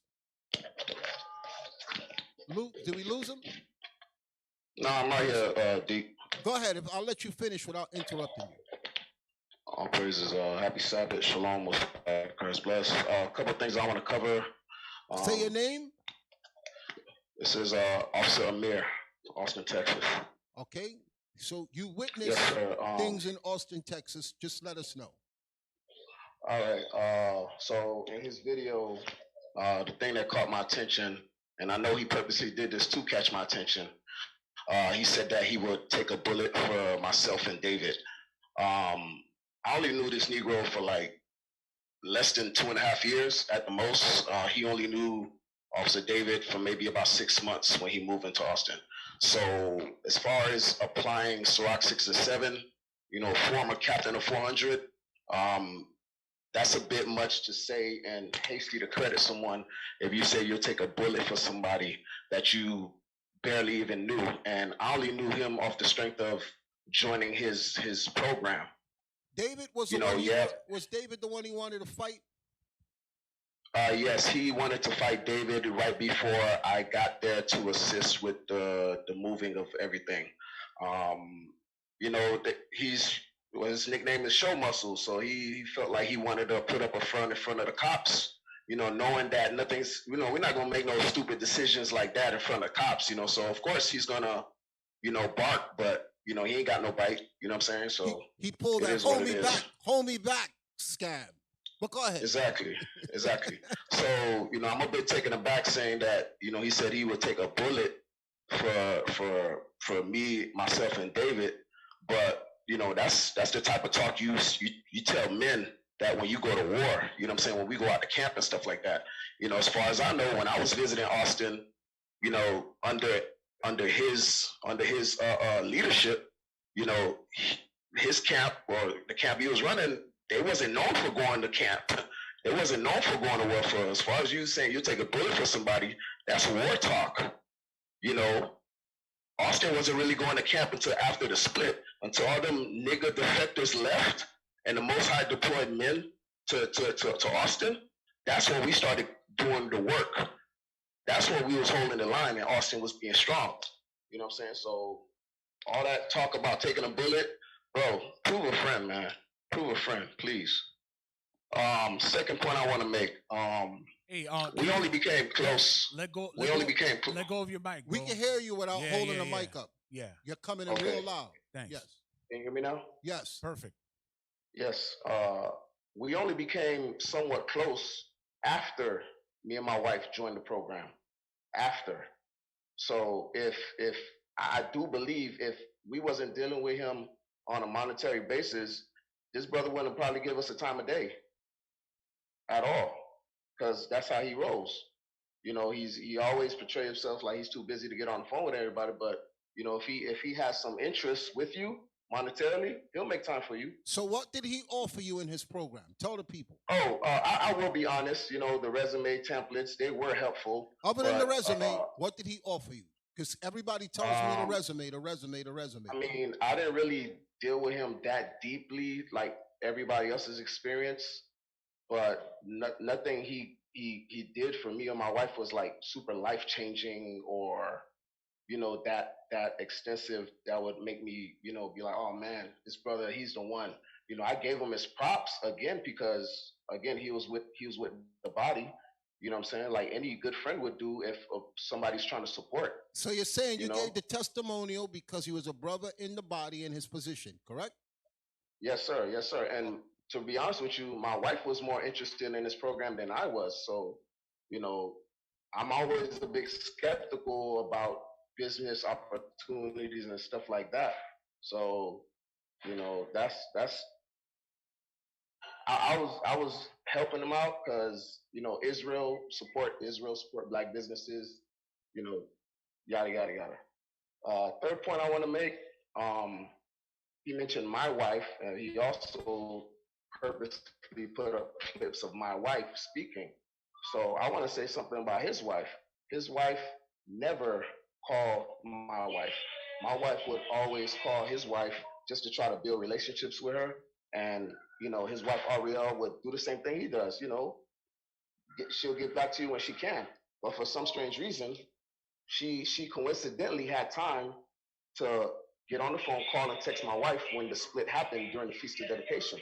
And she even left a message to my wife stating that, I know all of this is dramatic right now, but, with our husbands and everything, but if you want to talk, you can call me, please call me back, et cetera, et cetera. And I know that was basically orders from Uzziah trying to use his wife to get close to my wife to have us basically leave IUIC. Let me get this straight. She was not trying to talk to your wife. And then after the split happened, now your wife is getting texts. That's what you're saying? Yes, they never talked on a regular basis on the phone. Y'all see how grimy that is? Y'all see how grimy that is? But go ahead. I'm sorry. Keep talking. Go ahead. I got to use your phone because it's about to die. Wow. One quick second, Deacon.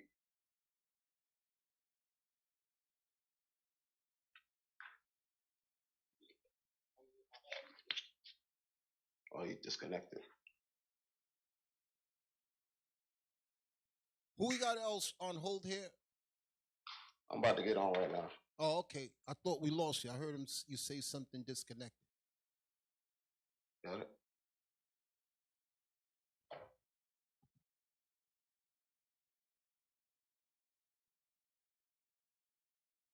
Thanks.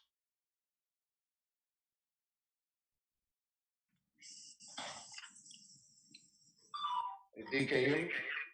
Yes. Go ahead. Okay, so another point I want to make is he said I moved to Austin off of the strength of him. Hey, Uzziah, if you listen to this, you're not Christ. I don't follow men like that. You know what I'm saying? I'm loyal to Christ and I'm loyal to my team, IUIC. You don't hold that much weight in my life for me to pack my bags and leave a whole city off the strength of you. Who the hell do you think you are? You obviously have no idea who I am or where I come from or my background. I really have no idea like what is going through your mind to think people will leave a city and move to another city because of you. I came here and I had other options to move other places outside of Austin, besides Austin. But my brother David was here, the congregation was here, and it so happened that me and you had somewhat of a relationship, so that wasn't an option for me to move. I could have went to Atlanta, I could have went to Carolina, I could have went to other places. There's plenty of people in IUIC that I have longer relationships with that I've never even visited them. So for you to think that I moved to Austin because of you, bro, you really smelling yourself. You too puffed up. You need to calm down. You ain't that dude. You're not that dude. And It's laughable. You're funny, man. I know how it is. It's laughable. He beating his chest. Yes, it is. And you don't realize he rocking with the best. So that's it, brother. You got anything more to say? Another thing too is he put David in the video. David never, and his family and all of that.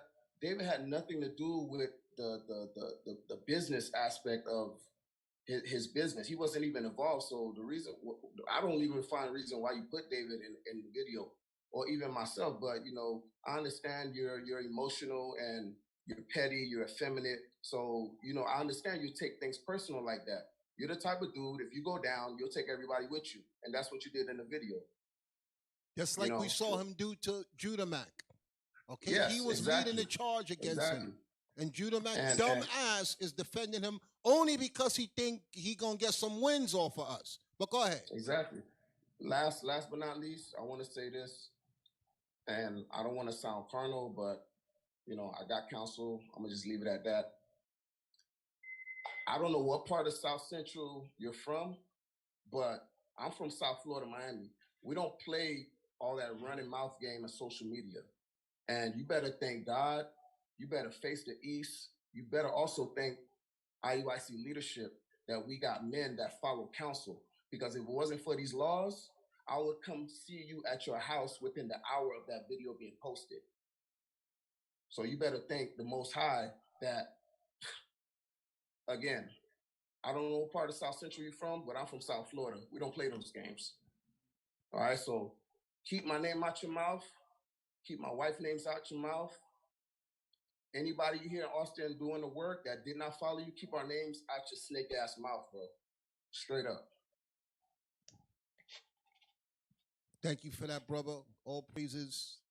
Who we got next? I want to get the next person out. Do we have somebody else?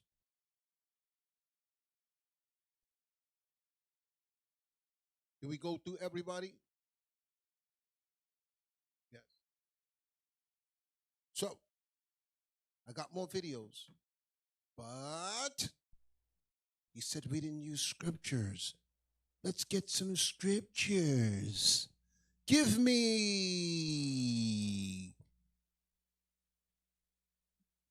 Leviticus chapter 19, verse 11. And I got some emails. He said he wants to see emails of all the people that complained. Hey. How can I forget? The patient saints. I don't know if everybody saw it. Can we play that? Another scam he was running before I go to the script. How can I forget that? Okay, this is the night after I did my show. This is a woman he was running a scam on. She called into the Patient Saint show. I want everybody to hear what she had to say because you may have missed it. Okay? Look at Captain Uzziah's eyes like he's in disbelief. Y'all need to hear this with your own ears because he says we're picking on him. I don't know this lady. She emailed me. I got the email. I said I'm going to save it for the class. Let it play, please. Shalom, caller. What's your name, question, or comment? Shalom, brothers and sisters. Hey, shalom, sis. Shalom. What's your name, sis? Hello. Yes. Go ahead, sis. Come on now, dog. Come on now, sis. Uzziah, Israel. Go ahead, sis. Sis, you have an Android? Hey, stop. Leave Android alone, man. Android is alright. That's right, sis. Since you're in the spirit, sis. You talk your talk, sis. You let it all out. Go ahead, sis. Okay. Android took the life, but anyway, this is for Uzziah, Israel. This message is to Uzziah. He's so-called supposed to be my cousin. If you are my cousin Uzziah and you're listening to me right now, you need to repent and stop the foolishness. Now, hold on. Did you say Uzziah? Uzziah, Israel. Okay, Austin. Okay. Jamal. So you said Molly. So you said he's your cousin. If he is my cousin, he said he's my cousin. If he is, he's a long-lost cousin. And if he is my cousin, my family does not roll like that, and he needs to repent. Yes, ma'am.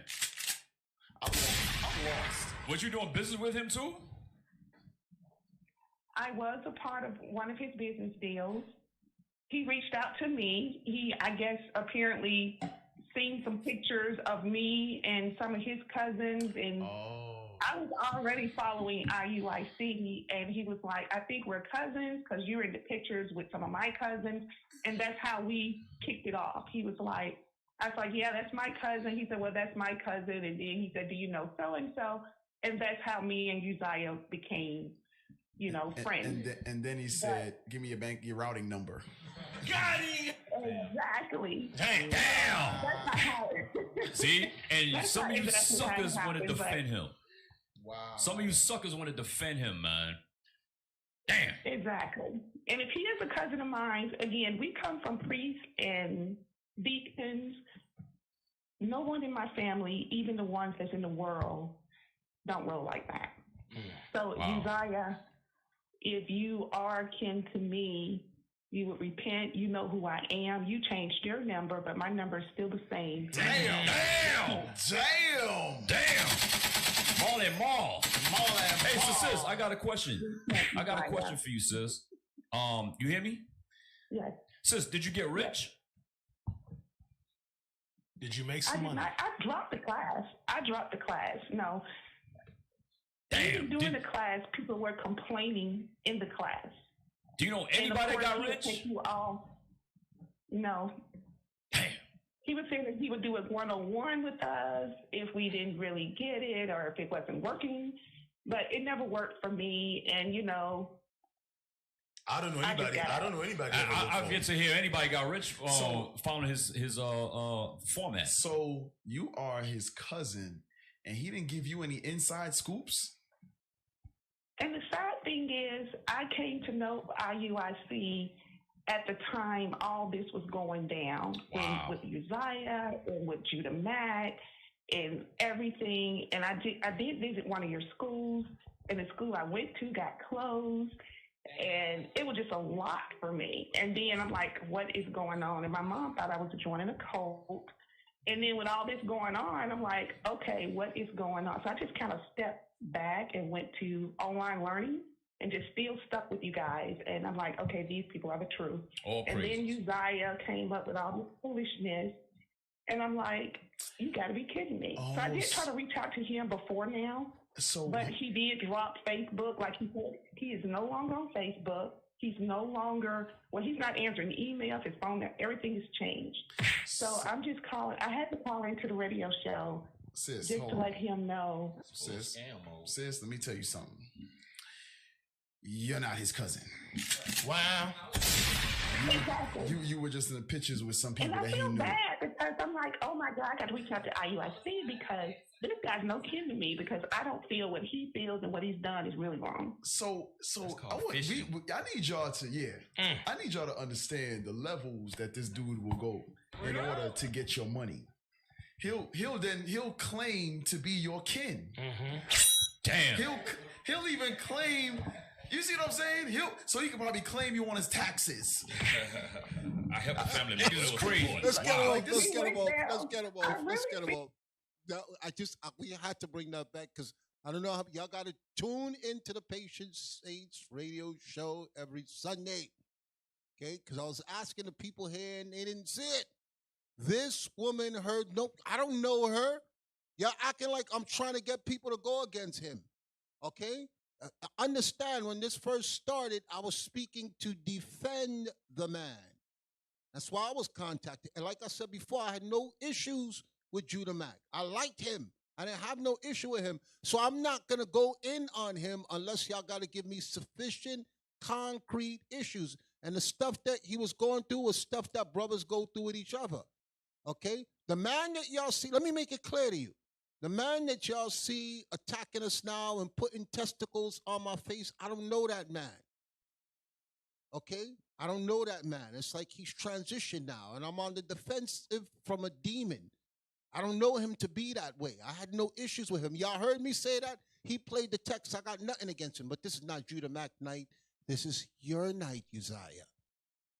You looked into the camera with your booger and you said that you're going to have to explain and you're going to have to prove my lies. Let's go through some scriptures. Leviticus chapter 19, verse 11. You can take that off. Leviticus chapter 19 and verse 11. Ye shall not steal, neither deal. Read it again. Ye shall not steal. Ye shall not steal. Read on. Neither deal falsely, neither lie one to another. You're a liar. And you're stealing from the people and you're dealing falsely. Okay? That's why we're here. It's not because IUIC is doing anything. I'm coming for you. Keep the focus on me. I am coming. Nobody else in IUIC is talking about you. The people I brought on is because you keep bringing your name in. All right? You people keep bringing those people name in. You going into the bishop, Nathaniel, you bringing up stuff, trying to tear him down. You ain't got no proof. You got no proof of the stuff that you're saying.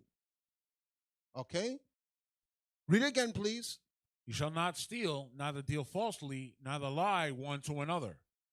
And ye shall not swear by my name falsely. Because you now, true spirit of Christ Church, and I'm teaching and I'm not back in the world. Bro, if that's what you're teaching in your congregation, I got people who called me and told me what's going on there. We're going to save that audio because you said you played the bell. Ding, ding. You ready to go rounds? Put your gloves on. Put your gloves on. Okay, you're going to go rounds. I'm waiting for the next round. Read it again, please.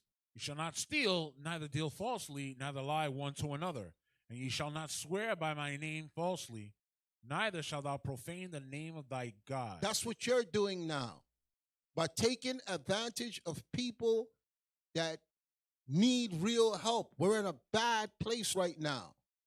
Okay? We don't need your scam now. We don't need you revising your page now that you see Tybo Lopez just launched new stuff. Look at the timing. That's why you dropping your stuff now. And you say, you destroyed my business before. You will not destroy it again. Watch me. Watch me. Where did you stop at? Verse 12. Read on. I am the Lord. Verse 13.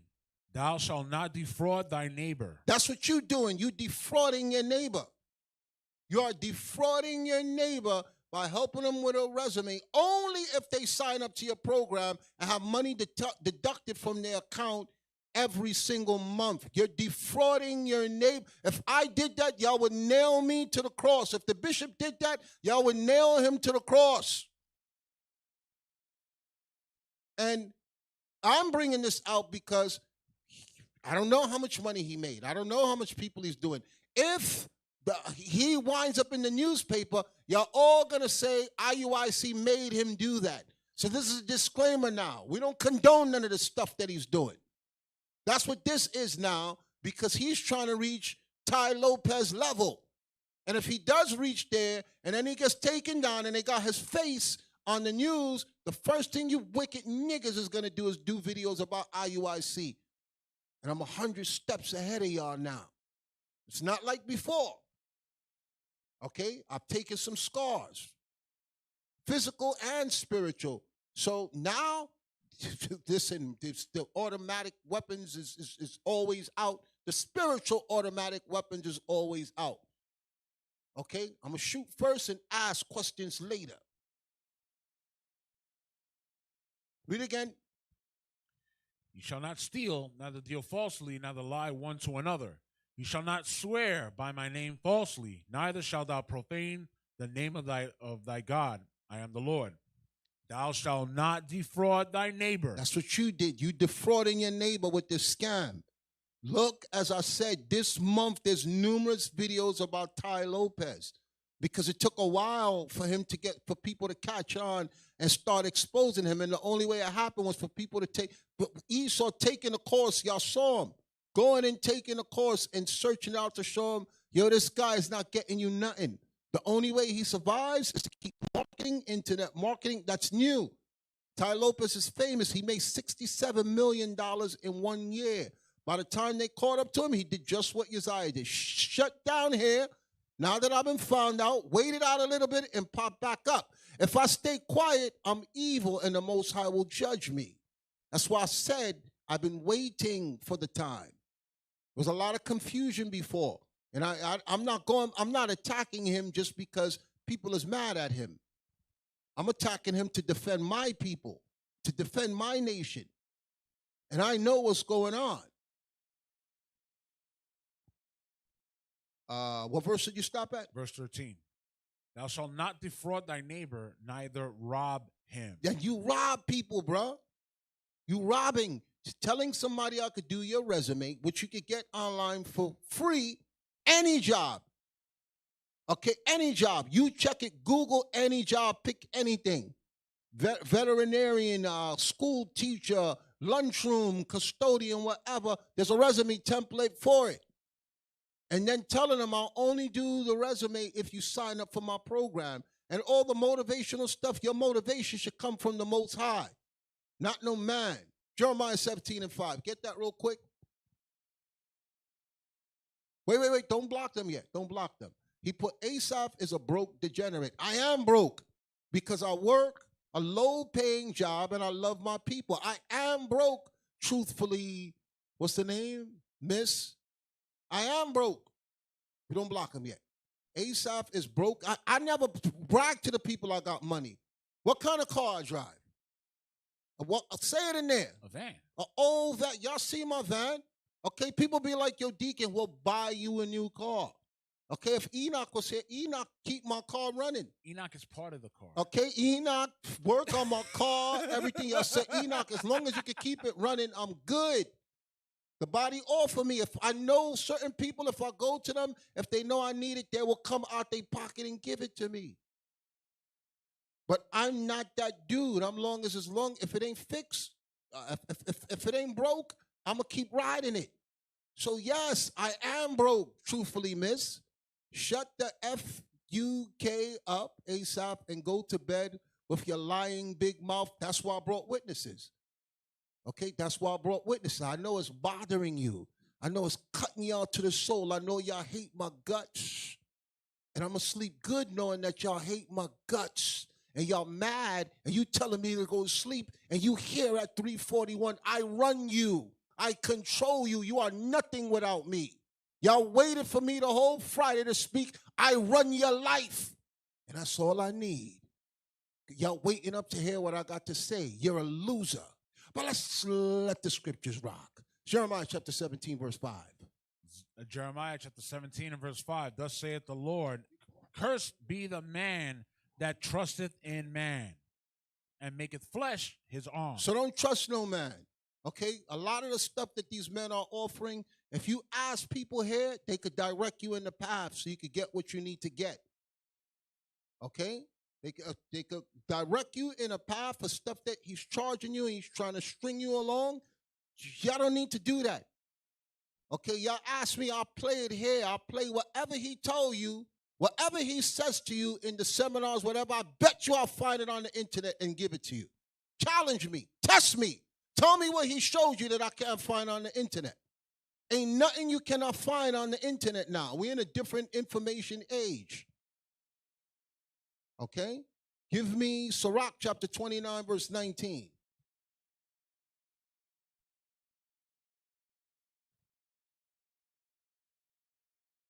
Sirach chapter 29, verse 9. Nigga here telling me I got a big mouth. F you, I'm poor. I am poor. I ain't got no bread. I've been with IUIC 16 going on 17 years. I don't ask nobody for nothing. Ain't nobody in IUIC that can say Deacon Asaph did something to me or took from me. Anybody that asks me to help is out of the kindness of their heart and they love. Okay? The first time ever in the whole 16 going on 17 years where I ever needed help is when I got burned up. Okay? And even when it was time to rebuild, y'all, when y'all ready, I'll show y'all pictures of what I bought. Okay? No windows, no doors, nothing. And I had people telling me, yo, the congregation got you. Just let them know. I said, no. The body is first. The needs of the people come first.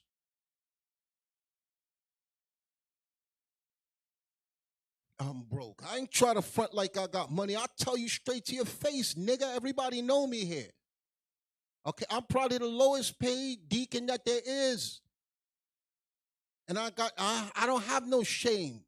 It ain't bothering me. As long as I wake up every day and I got blood in my veins and breath in my nostrils and I got people that love me, that's all that matters.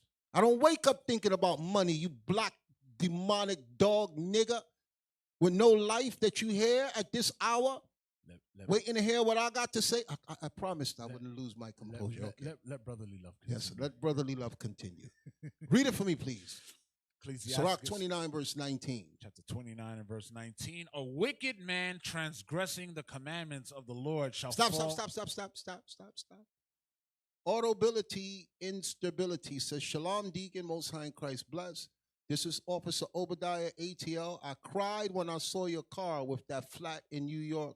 Same morning, we going to Florida for Passover 2015. So I'm not lying. I'm not lying. Okay?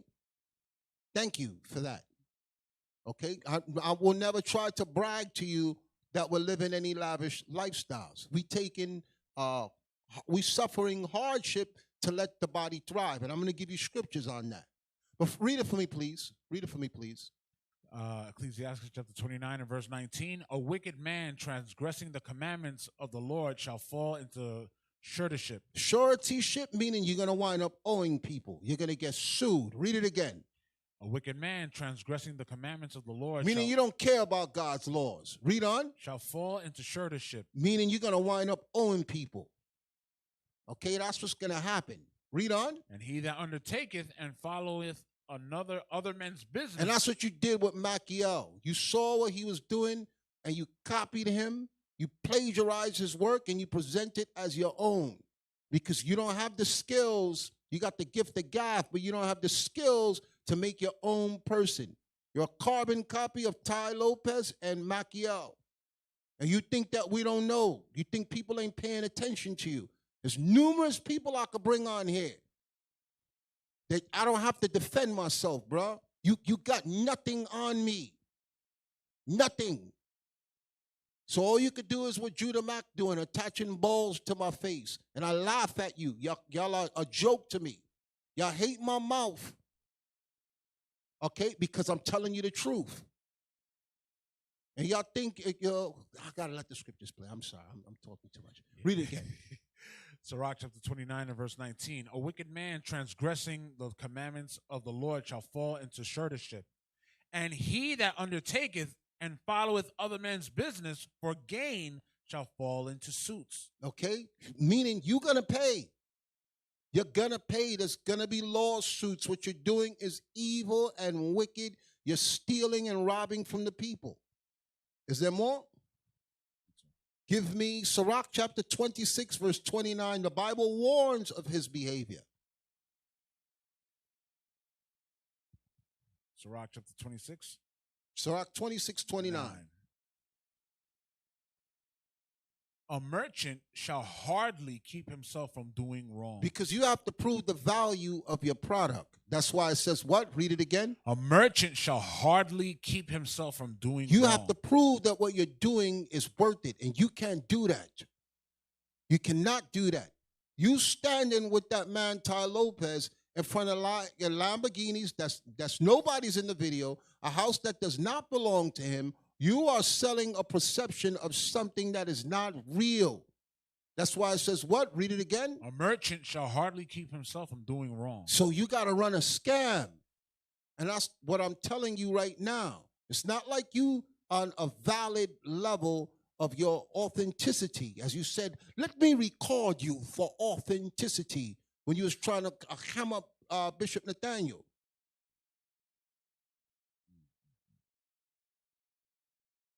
Read on. And an huckster shall not be freed from sin. And a what? A huckster. Should we look up what a huckster is? Absolutely.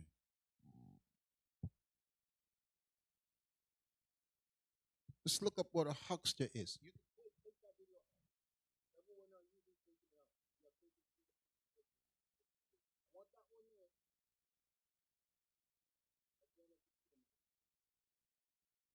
Look up what a huckster is, please. Those emails, hold them. He says he's going to go a couple of rounds. I'm not exhausting everything that I have. He said he wants proof, so we're going to hold them. Huckster, a person who sells small items. And that's what your course is. It's small. It's small. The Bible speaks about you. Read on. Either door to door or from a stall or small store. Let's see some more. Trader, dealer, seller, purveyor, vendor, barrow boy, salesman, peddler, hawker, higgler. What? Hawker. Hawker, that's what you are. You're a hawker. You hawking your people to take advantage of them. Read the scripture again. A merchant shall hardly keep himself from doing wrong, And an huckster shall not be freed from sin. Meaning the Most High gonna get you. You think that you can repackage yourself and then go and attack our people? Israel is at its worst point right now. People are dying. People are sick. People are losing their jobs. People are losing their house. Okay?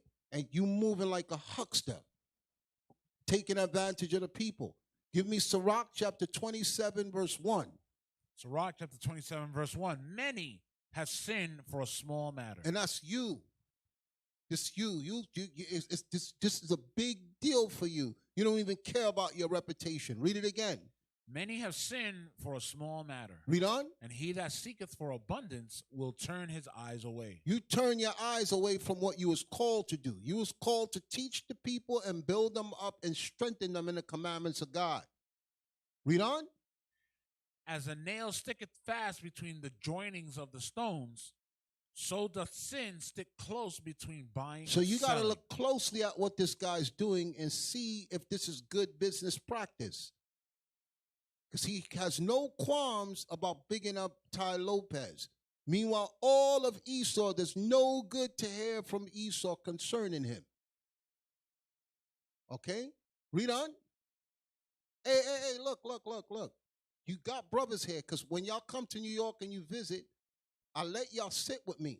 Okay, and this brother put here, Ben Israel, I remember telling you that you need to replace your hub bearings before the van catches on fire because it was making a noise in the back, and I didn't know what that was. When you told me, I think you said you work on race cars. If you need help working on your van, please don't hesitate to ask. We can set up time to work on it. All praises, brother. I remember that clearly. That was about 2 years ago. Okay? And I appreciate that. You see the difference between me and you? If you attack me, I have so much people that's going to come with eyewitnesses that know and see that been in my presence. You're not just going to tell a lie and it's going to fly. Okay, I got people that visited from other states. And when they came, they asked, can I meet with you? Can I sit with you? Can I whatever? And I walk them away. It's a lot of times it's too much noise in the school, so I'll be like, yo, let's go outside. Let's get some fresh air. And they sitting with me. They watch me on screen. And they're not walking to no Benz or no Mercedes or no big truck or whatever. Most of the people are surprised when they see how humble I'm living. They're surprised when they see I don't have no big job. I don't have no big fancy car. And I'm not embarrassed. I'm not ashamed. I'm not in this to get paid. That's why I could dig into your behind and light you up. You want to test me? You want to try me? You want to challenge me? You want to ring bells? Oh, it's on. Finish reading what you was reading. Sirach chapter 27 and verse 1. Many have sinned for a small matter, and he that seeketh for abundance will turn his eyes away. And that's you. You turn your eyes away from what God says.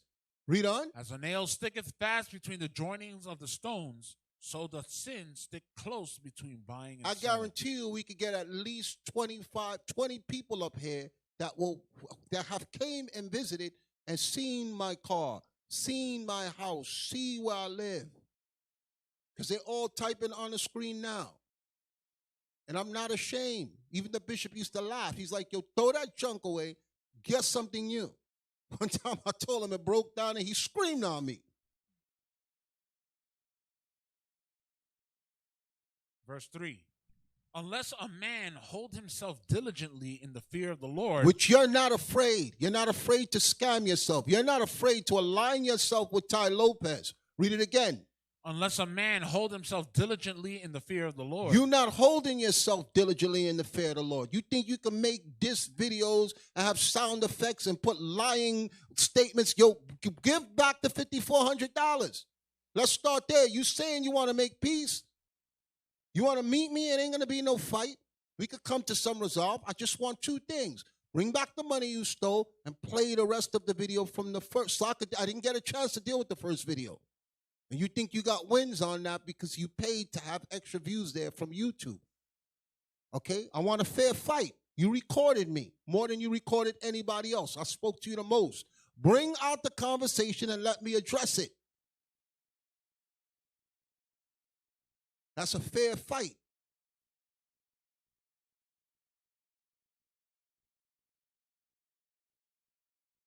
Read again, I'm sorry. Verse 3, unless a man hold himself... I'm sorry, Isaac. We don't call him Chakma. We don't call him Gedaliah or Chakma. He is the Chinese boy.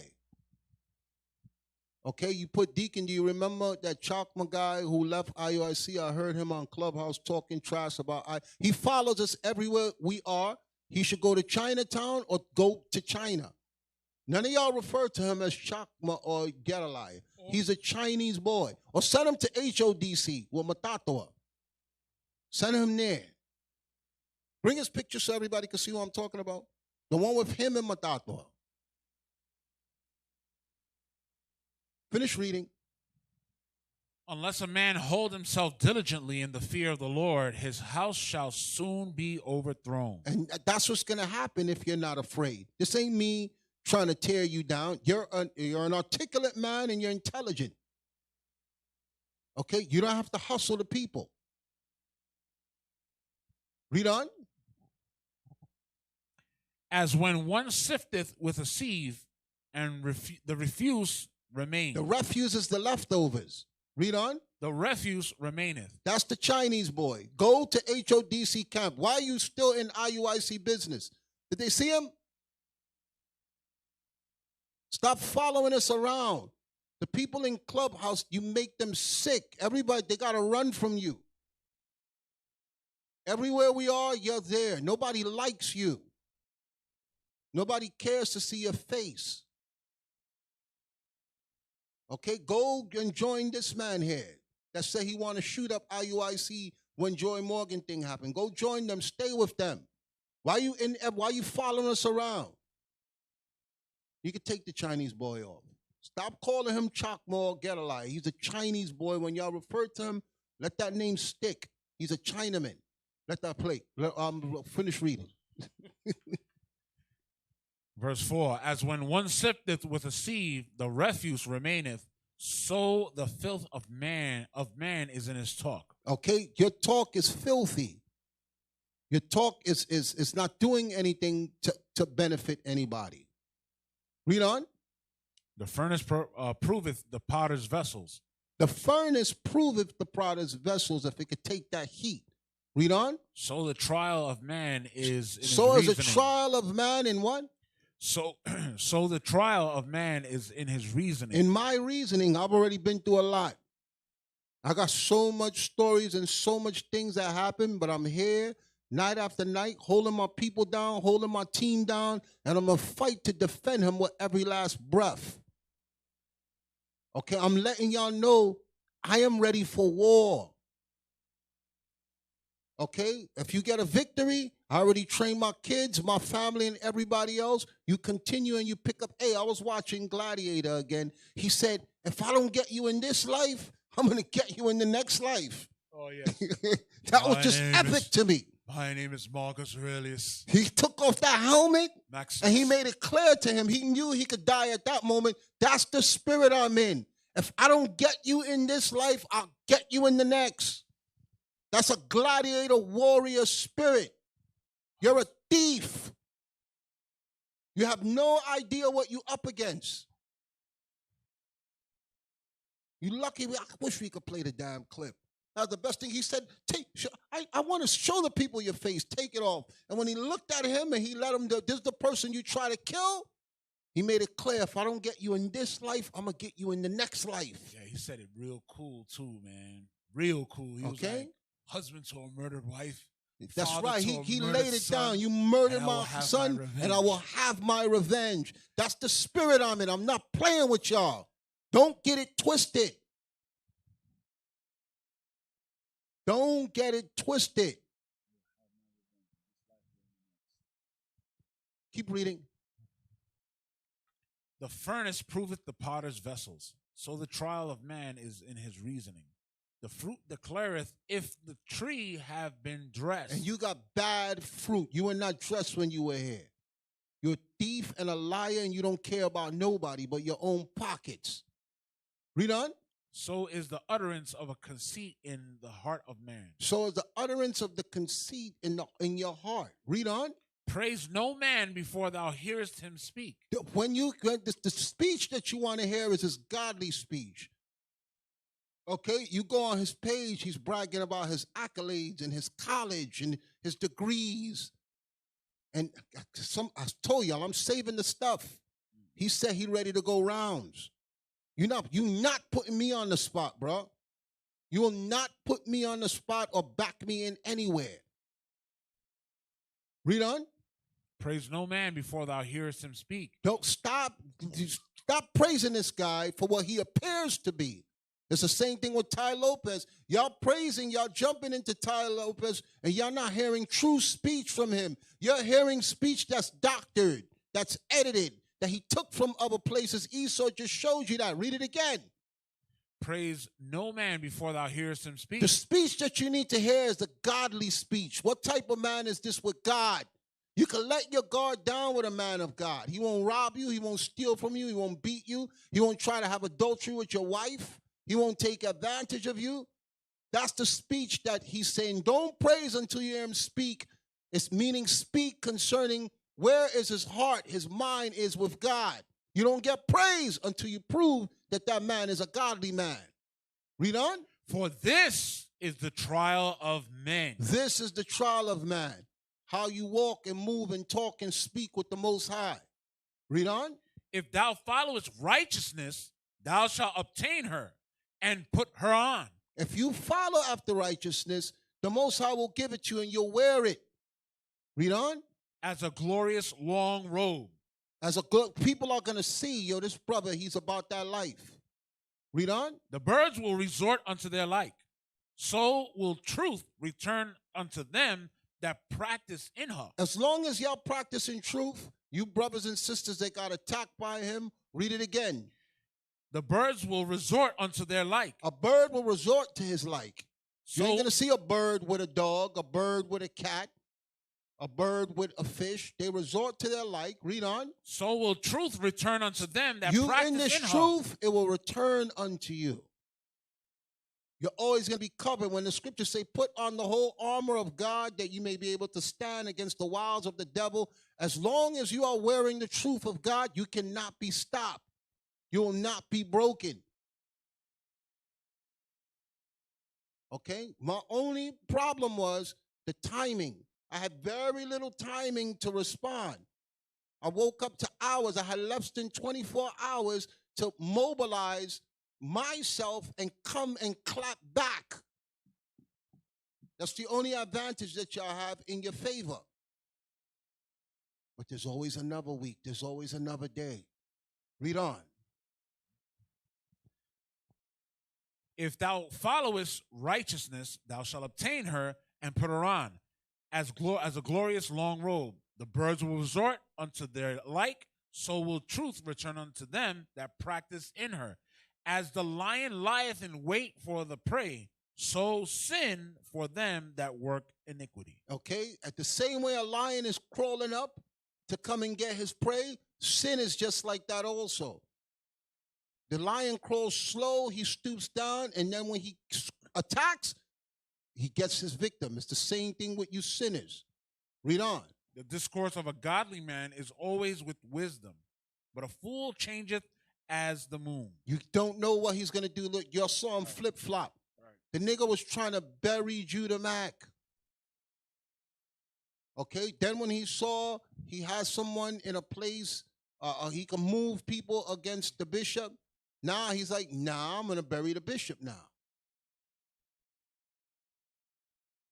Always record everything. Always record everything. What do we mean by that? Anytime we have a meeting, we let the person know they're being recorded.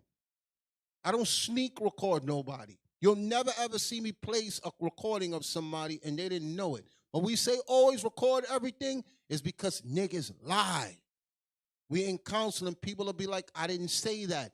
And it's your word against theirs. It's the same thing in a courtroom where they have the stenographer typing, recording things because they know people change their testimony and they make things up. So when he edited, Deacon Malachi is saying always record everything. Deacon Yawasab gave that order because when it comes up to us and we're not there and we have to hear testimony, we have it. So that's what it means, always record everything. What verse you stopped at? 10. Yeah, 20. Yeah, in chapter 27? Yes, sir. Okay, we went too far down. Give me Exodus chapter 23, verse 7.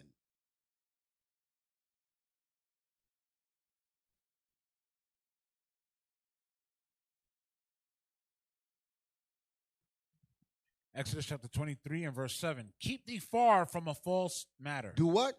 Keep thee far from a false matter. So y'all want to go in and y'all want to invest with him after what y'all see here, and I got more. I got more. Okay? It's just like I know this guy. He's trying to move the social media public against me, and I want a war. I want a war. It has to be a clear victor. I don't want nobody like picking any side because of who they like. I know everybody don't like me. I want a war. That's what I came here for. And he talking tough and beating his chest and playing ding, ding, ding, ding. We're going to see how that bell rock. When your bell get rocked. Read again. Keep thee far from a false matter. And the innocent and righteous slay thou not. Don't go after innocent people. And that's what you're doing. You're playing on the innocency of our people that don't know better. You was able to get those testimonials and those reviews because people looked at you in your position and had compassion for you and said they wanted to support you. So don't come rocking like you did great things for them and they owe their life to you. I cannot find one person who'll say that. The same way with Ty Lopez, you're not finding. That's why Esau coming for him. Israel want to defend these thieves.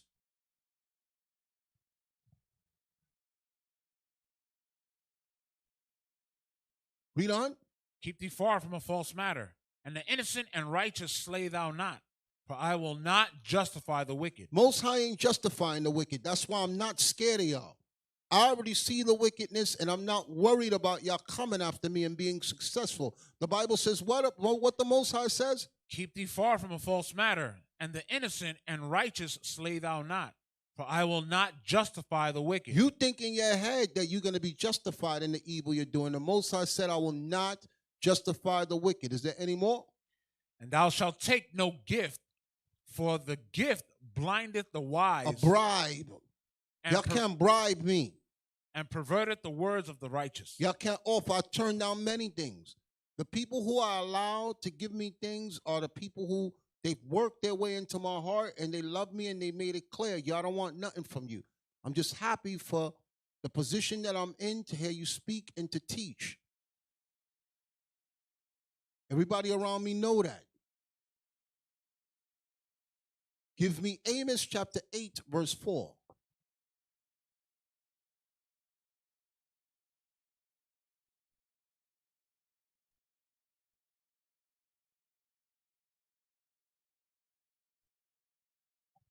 Amos chapter 8 and verse 4. Hear this, O ye that swallow up the needy. And that's what you doing with your crazy programs. Giving somebody a resume and then telling them you only get it if you join my program and I deduct money from your bank account every month. Read it again. Hear this, O ye that swallow up the needy. Let's see if God is okay with that. Read on. Even to make the poor of the land to fail. Okay, that's what you want to do.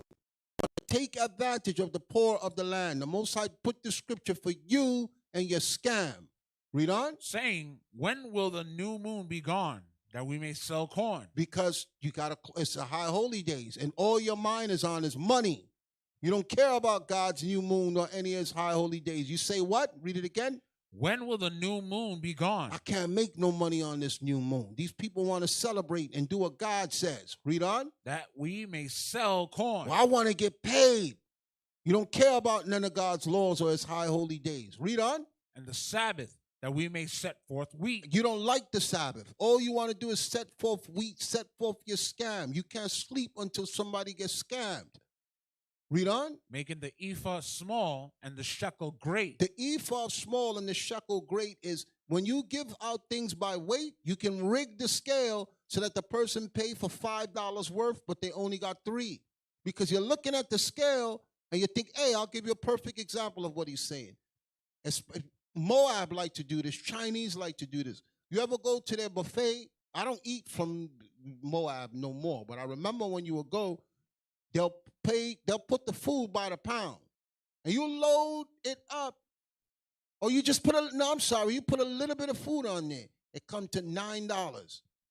You got one leg on there, a little bit of you was real careful. It's like, I only got $5. I don't want to go over this $5. Read it again. You know what I'm talking about? Especially if you was in Lower Manhattan. They rigged that scale. They be like $7.99 a pound. You're like, well, I don't got $7.99. I got $5. I'm gonna put one wing, a little bit of rice, and some gravy. It go to $9. Nah, read it again. Read it again. When will the new moon be gone that we may sow corn, and the Sabbath that we may set forth wheat, making the ephah small and the shekel great? You rigged the scale. Read on. And falsifying the balances. The balances is the scale. You falsify it so that the people get gypped. By the deceit. Bible has that documented by deceit. Our people have a history of that. Don't think it's in the Bible for no reason. You falsify things. You manipulate documents because you're thinking these people are weak. Read verse 4 again. Hear this, O ye that swallow up the needy. He's talking to you, Uzziah. You swallowing up the needy. Read on. Even to make the poor of the land to fail. Because you don't care about the poor of the land. Read on. Saying, when will the new moon be gone, that we may sow corn, and the Sabbath that we may set forth wheat? You don't care about God's high holy days. You want to do what? Read on. Making the ephah small and the shekel great. You rigging things so that it works out in your advantage. And falsifying the balances by deceit. You falsifying documents and making things up because of your position. Okay? That's why when you left, you said, I need contacts to all the schools. I want to tell them how evil these men are so they could jump ship with me. Because all you was worried about was your paper in your pockets. And you starting a new church now for your paper in your pockets. And as soon as your class go up, I'm going to be watching your class. You said you're still in the truth. You said you're still teaching. I heard otherwise. And I got proof. Read on. Verse 6, that we may buy the poor for silver and the needy for a pair of shoes. That's your spirit. They're merchandise to you. Read on. Yea, and sell the refuse of the wheat. The leftovers. You're not even giving them the refuse is after. It's like when you cut the shaft a tomato and you get to that part that you can't eat, that black part.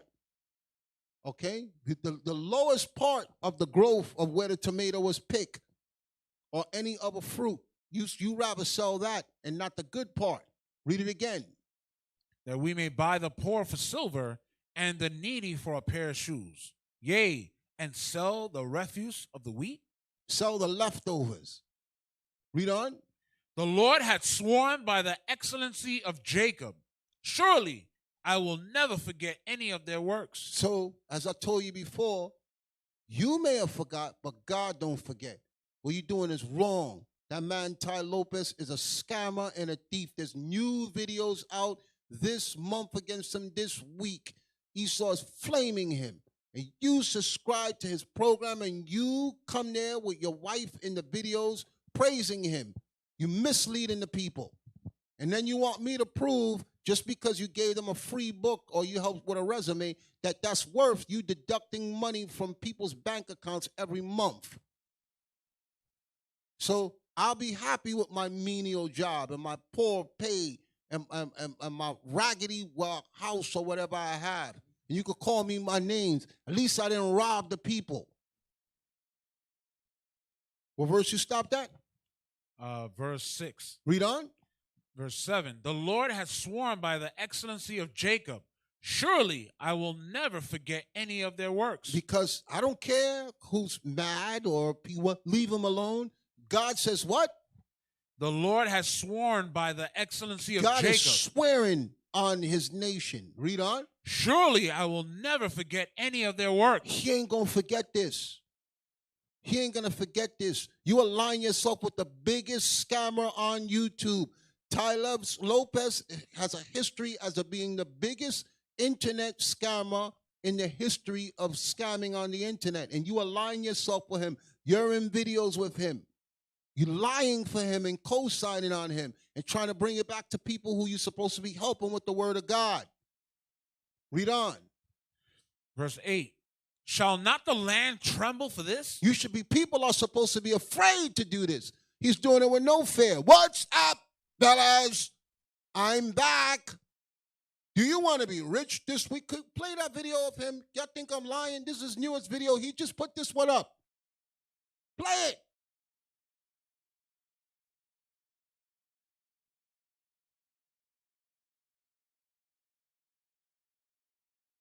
No, not that one. I want his newest video that he just put up. Well, says 1 day ago. Turn it up. Just let the ad play. I don't care. I want to hear it. Yes, that's the newest one. It says, yes. How to close the racial wealth gap. Nigga, God is going to close the racial wealth gap. He says we're going to take from the nations. He didn't say you was going to do it. You learned that here. How to close the racial wealth gap. You see, that's what Trump said. I gave blacks jobs. You're a black Donald Trump support. All we need to do is dye your hair blonde. That's the same scam that Donald Trump used to get black people to support him. You running the same thing now. How dare you say how to close the racial wealth gap? God created a racial wealth gap. And you know that, nigga. You talking about you gonna close it? You damn liar. I don't care how many people defend you. Let it play. That by 2053, black Americans Started from the beginning. I don't know what he means 2053. Let it play. Let it play. Studies show that by 2053, black Americans will have a median net worth of $0. And I don't know. Stop, nigga. What year are we in now? 2021? He's talking about 33 years from now. He's scaring the people for 33 years into the future. And if it happens, it's because God, you don't believe God is going to defend us. And you're using the same scared tactics. I bet you if we look up what he said, we could find it someplace. But let it play. I want to show you why this is happening and what we can do to close the racial wealth gap.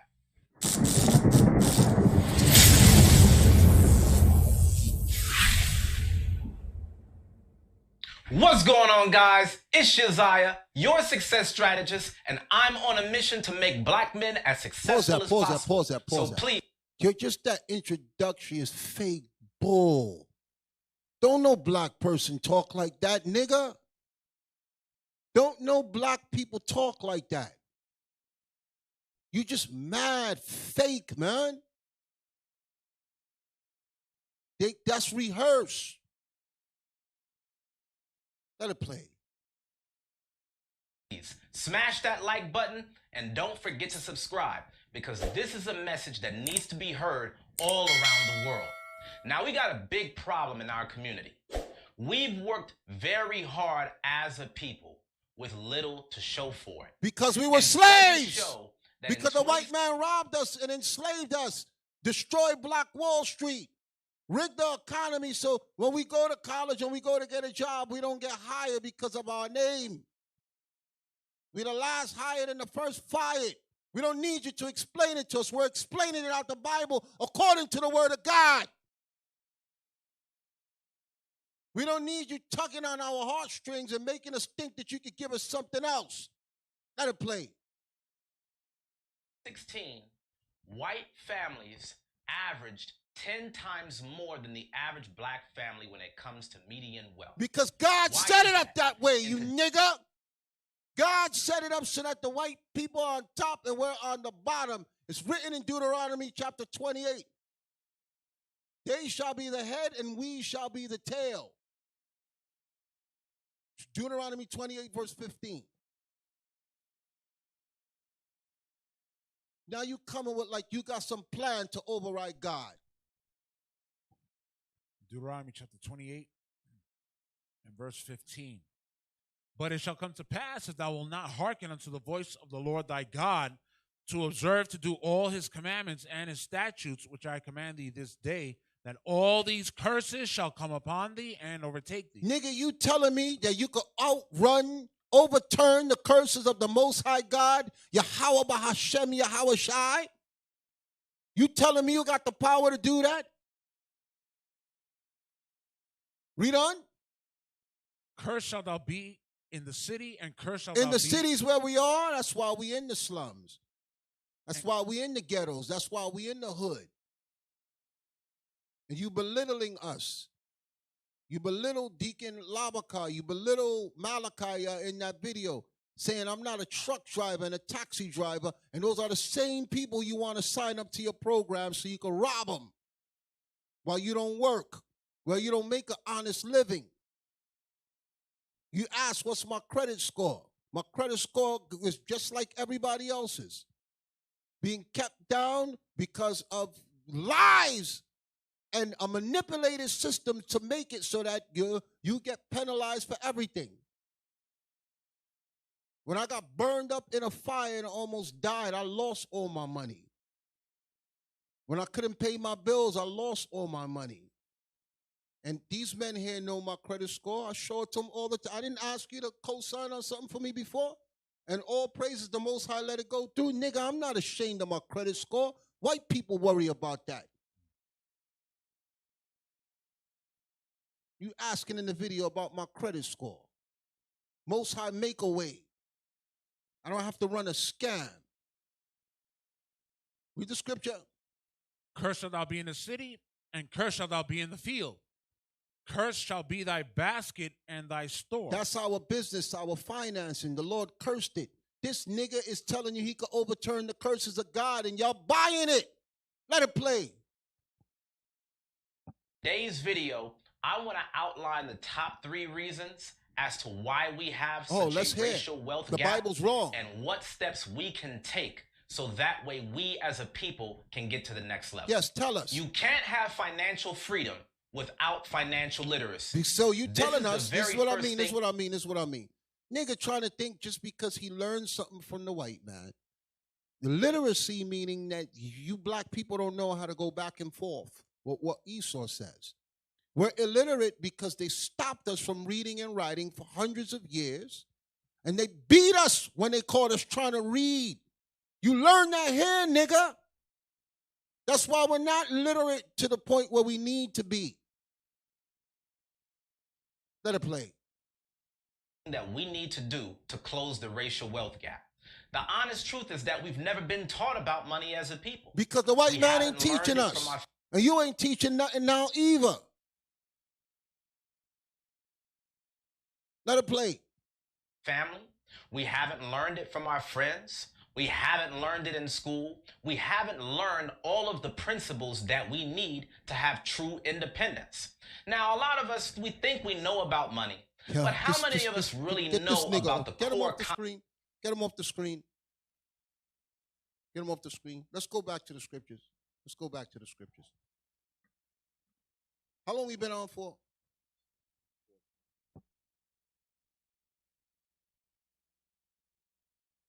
Look, I want to play one more video. Go to Telegram. I got so many of them there. I'm sorry. I didn't realize I needed these men to speak because he put a lot of them in the video. And like he got to do that. He said I made him do it. So I'm expecting him to respond to me.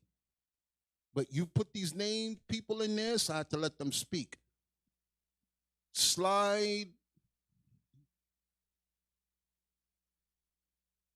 Go with the Edomite that I told you I wanted to see. Keep going up, keep going up, keep going up. Keep going up. That one. Play that one right there. What's the name of that one? It's called Getting Your Money Back from Scammers. I did a lot of research on this, and I've been following this guy's blueprint. So I want y'all to know something. Play this. This one's short. Something y'all need to know if any of y'all got scammed.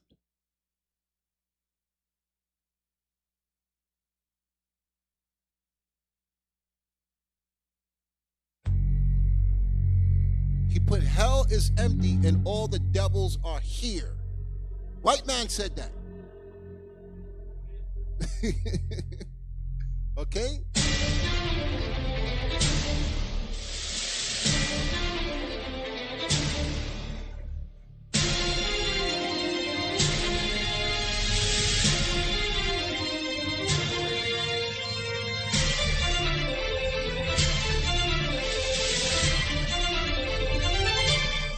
Welcome to Chris Malta's eBiz Scam Buster Tips. This is tip number 1, getting your money back from scammers.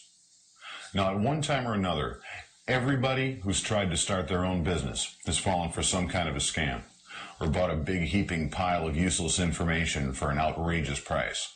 There are thousands of schemes, scams, TV infomercials, seminars, and more that promise easy riches and deliver nothing but huge credit card bills. Not a single one of them actually works, but the dirtbags who sell these things don't care. All they're interested in is your credit card number, and once they have it, you'll find out that the crap they sold you doesn't work, and it actually costs you 10 or 20 times what they said it would. When you try to get your money back, they run you around in circles forever. They do this because they're simply hoping to wear you out until you finally just give up and take the financial beating they're handing out with both fists. Now, a lot of people contact these dirtbags and threaten them with the police, the Attorney General, the FBI, and so forth, but the scammers don't care. They know that none of these agencies is going to be able to do anything about it. And even if eventually they do get caught up in some kind of investigation, they just fold their tent, close the company, and open up 10 minutes later under a new company name that they already had waiting to go. That's exactly what Uzziah is doing. He closed up shop, opened under another name, and that's why we're here. That's why I said I've been waiting for you. Because I know your MO, motive of operation. You close up shop, they expose me, you fold up your tent like he says. Back it up. Is this not what he did? Let it play.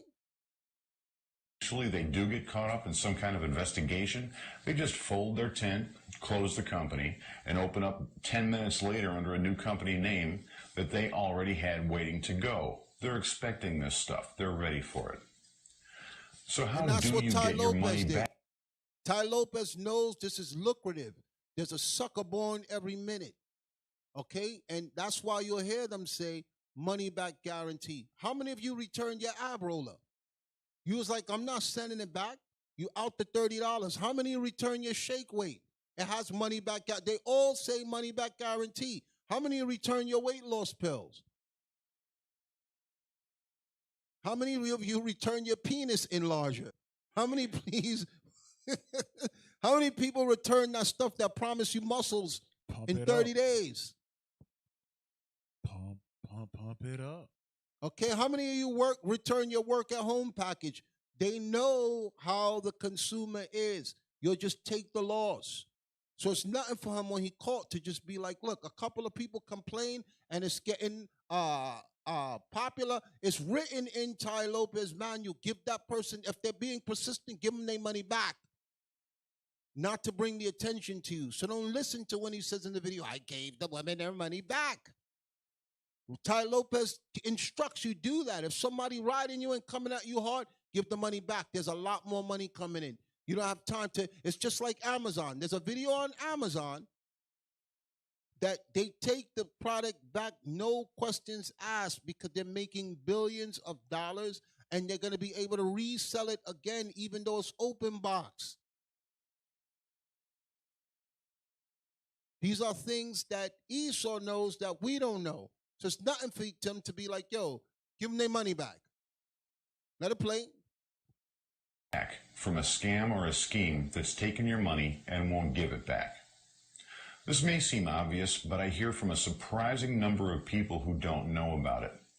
Your own credit card company will get your money back for you. Whenever you buy something with a credit card, and almost everybody does buy into these things with credit cards, you can file something that's called a chargeback.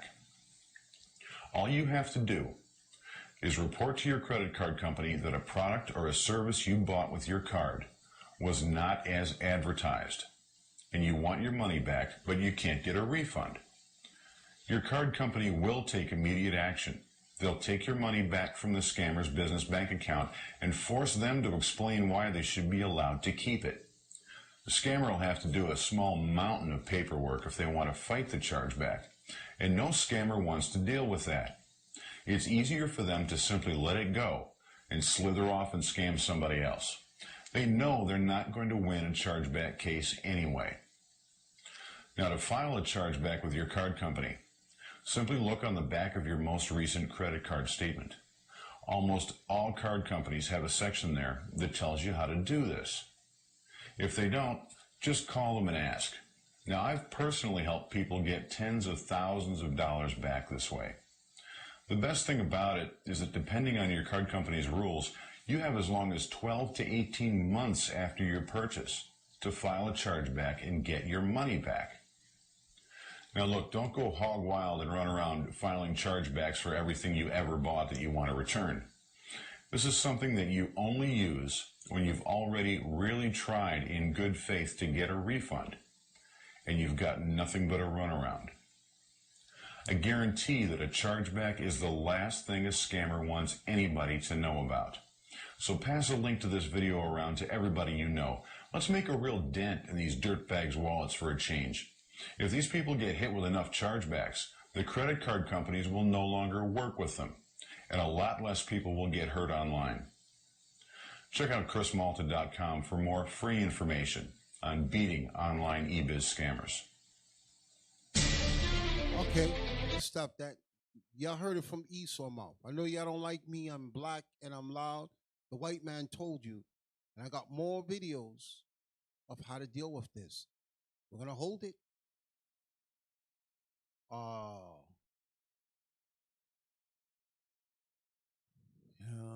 Title is not physical product. It's a digital product, so easier to get your money back. Yes, I always get my money back. You can take the videos off the screen for now. We're going to save those other ones.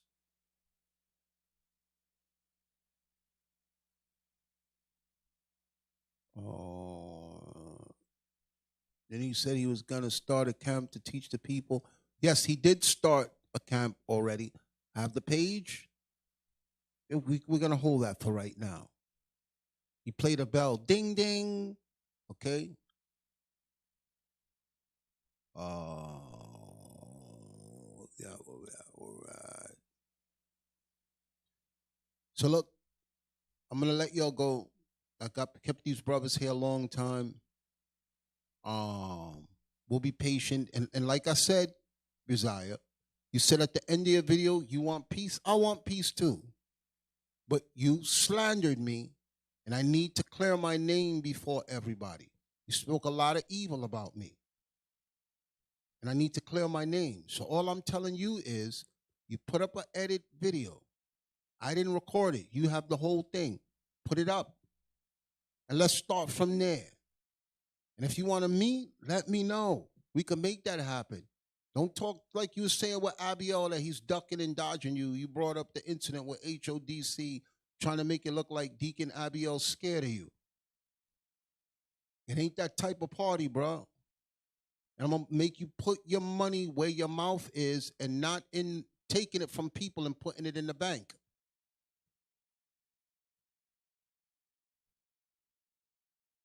All right, so you said that you want to fix things. It will be good if we come before all Israel, and I'm about that.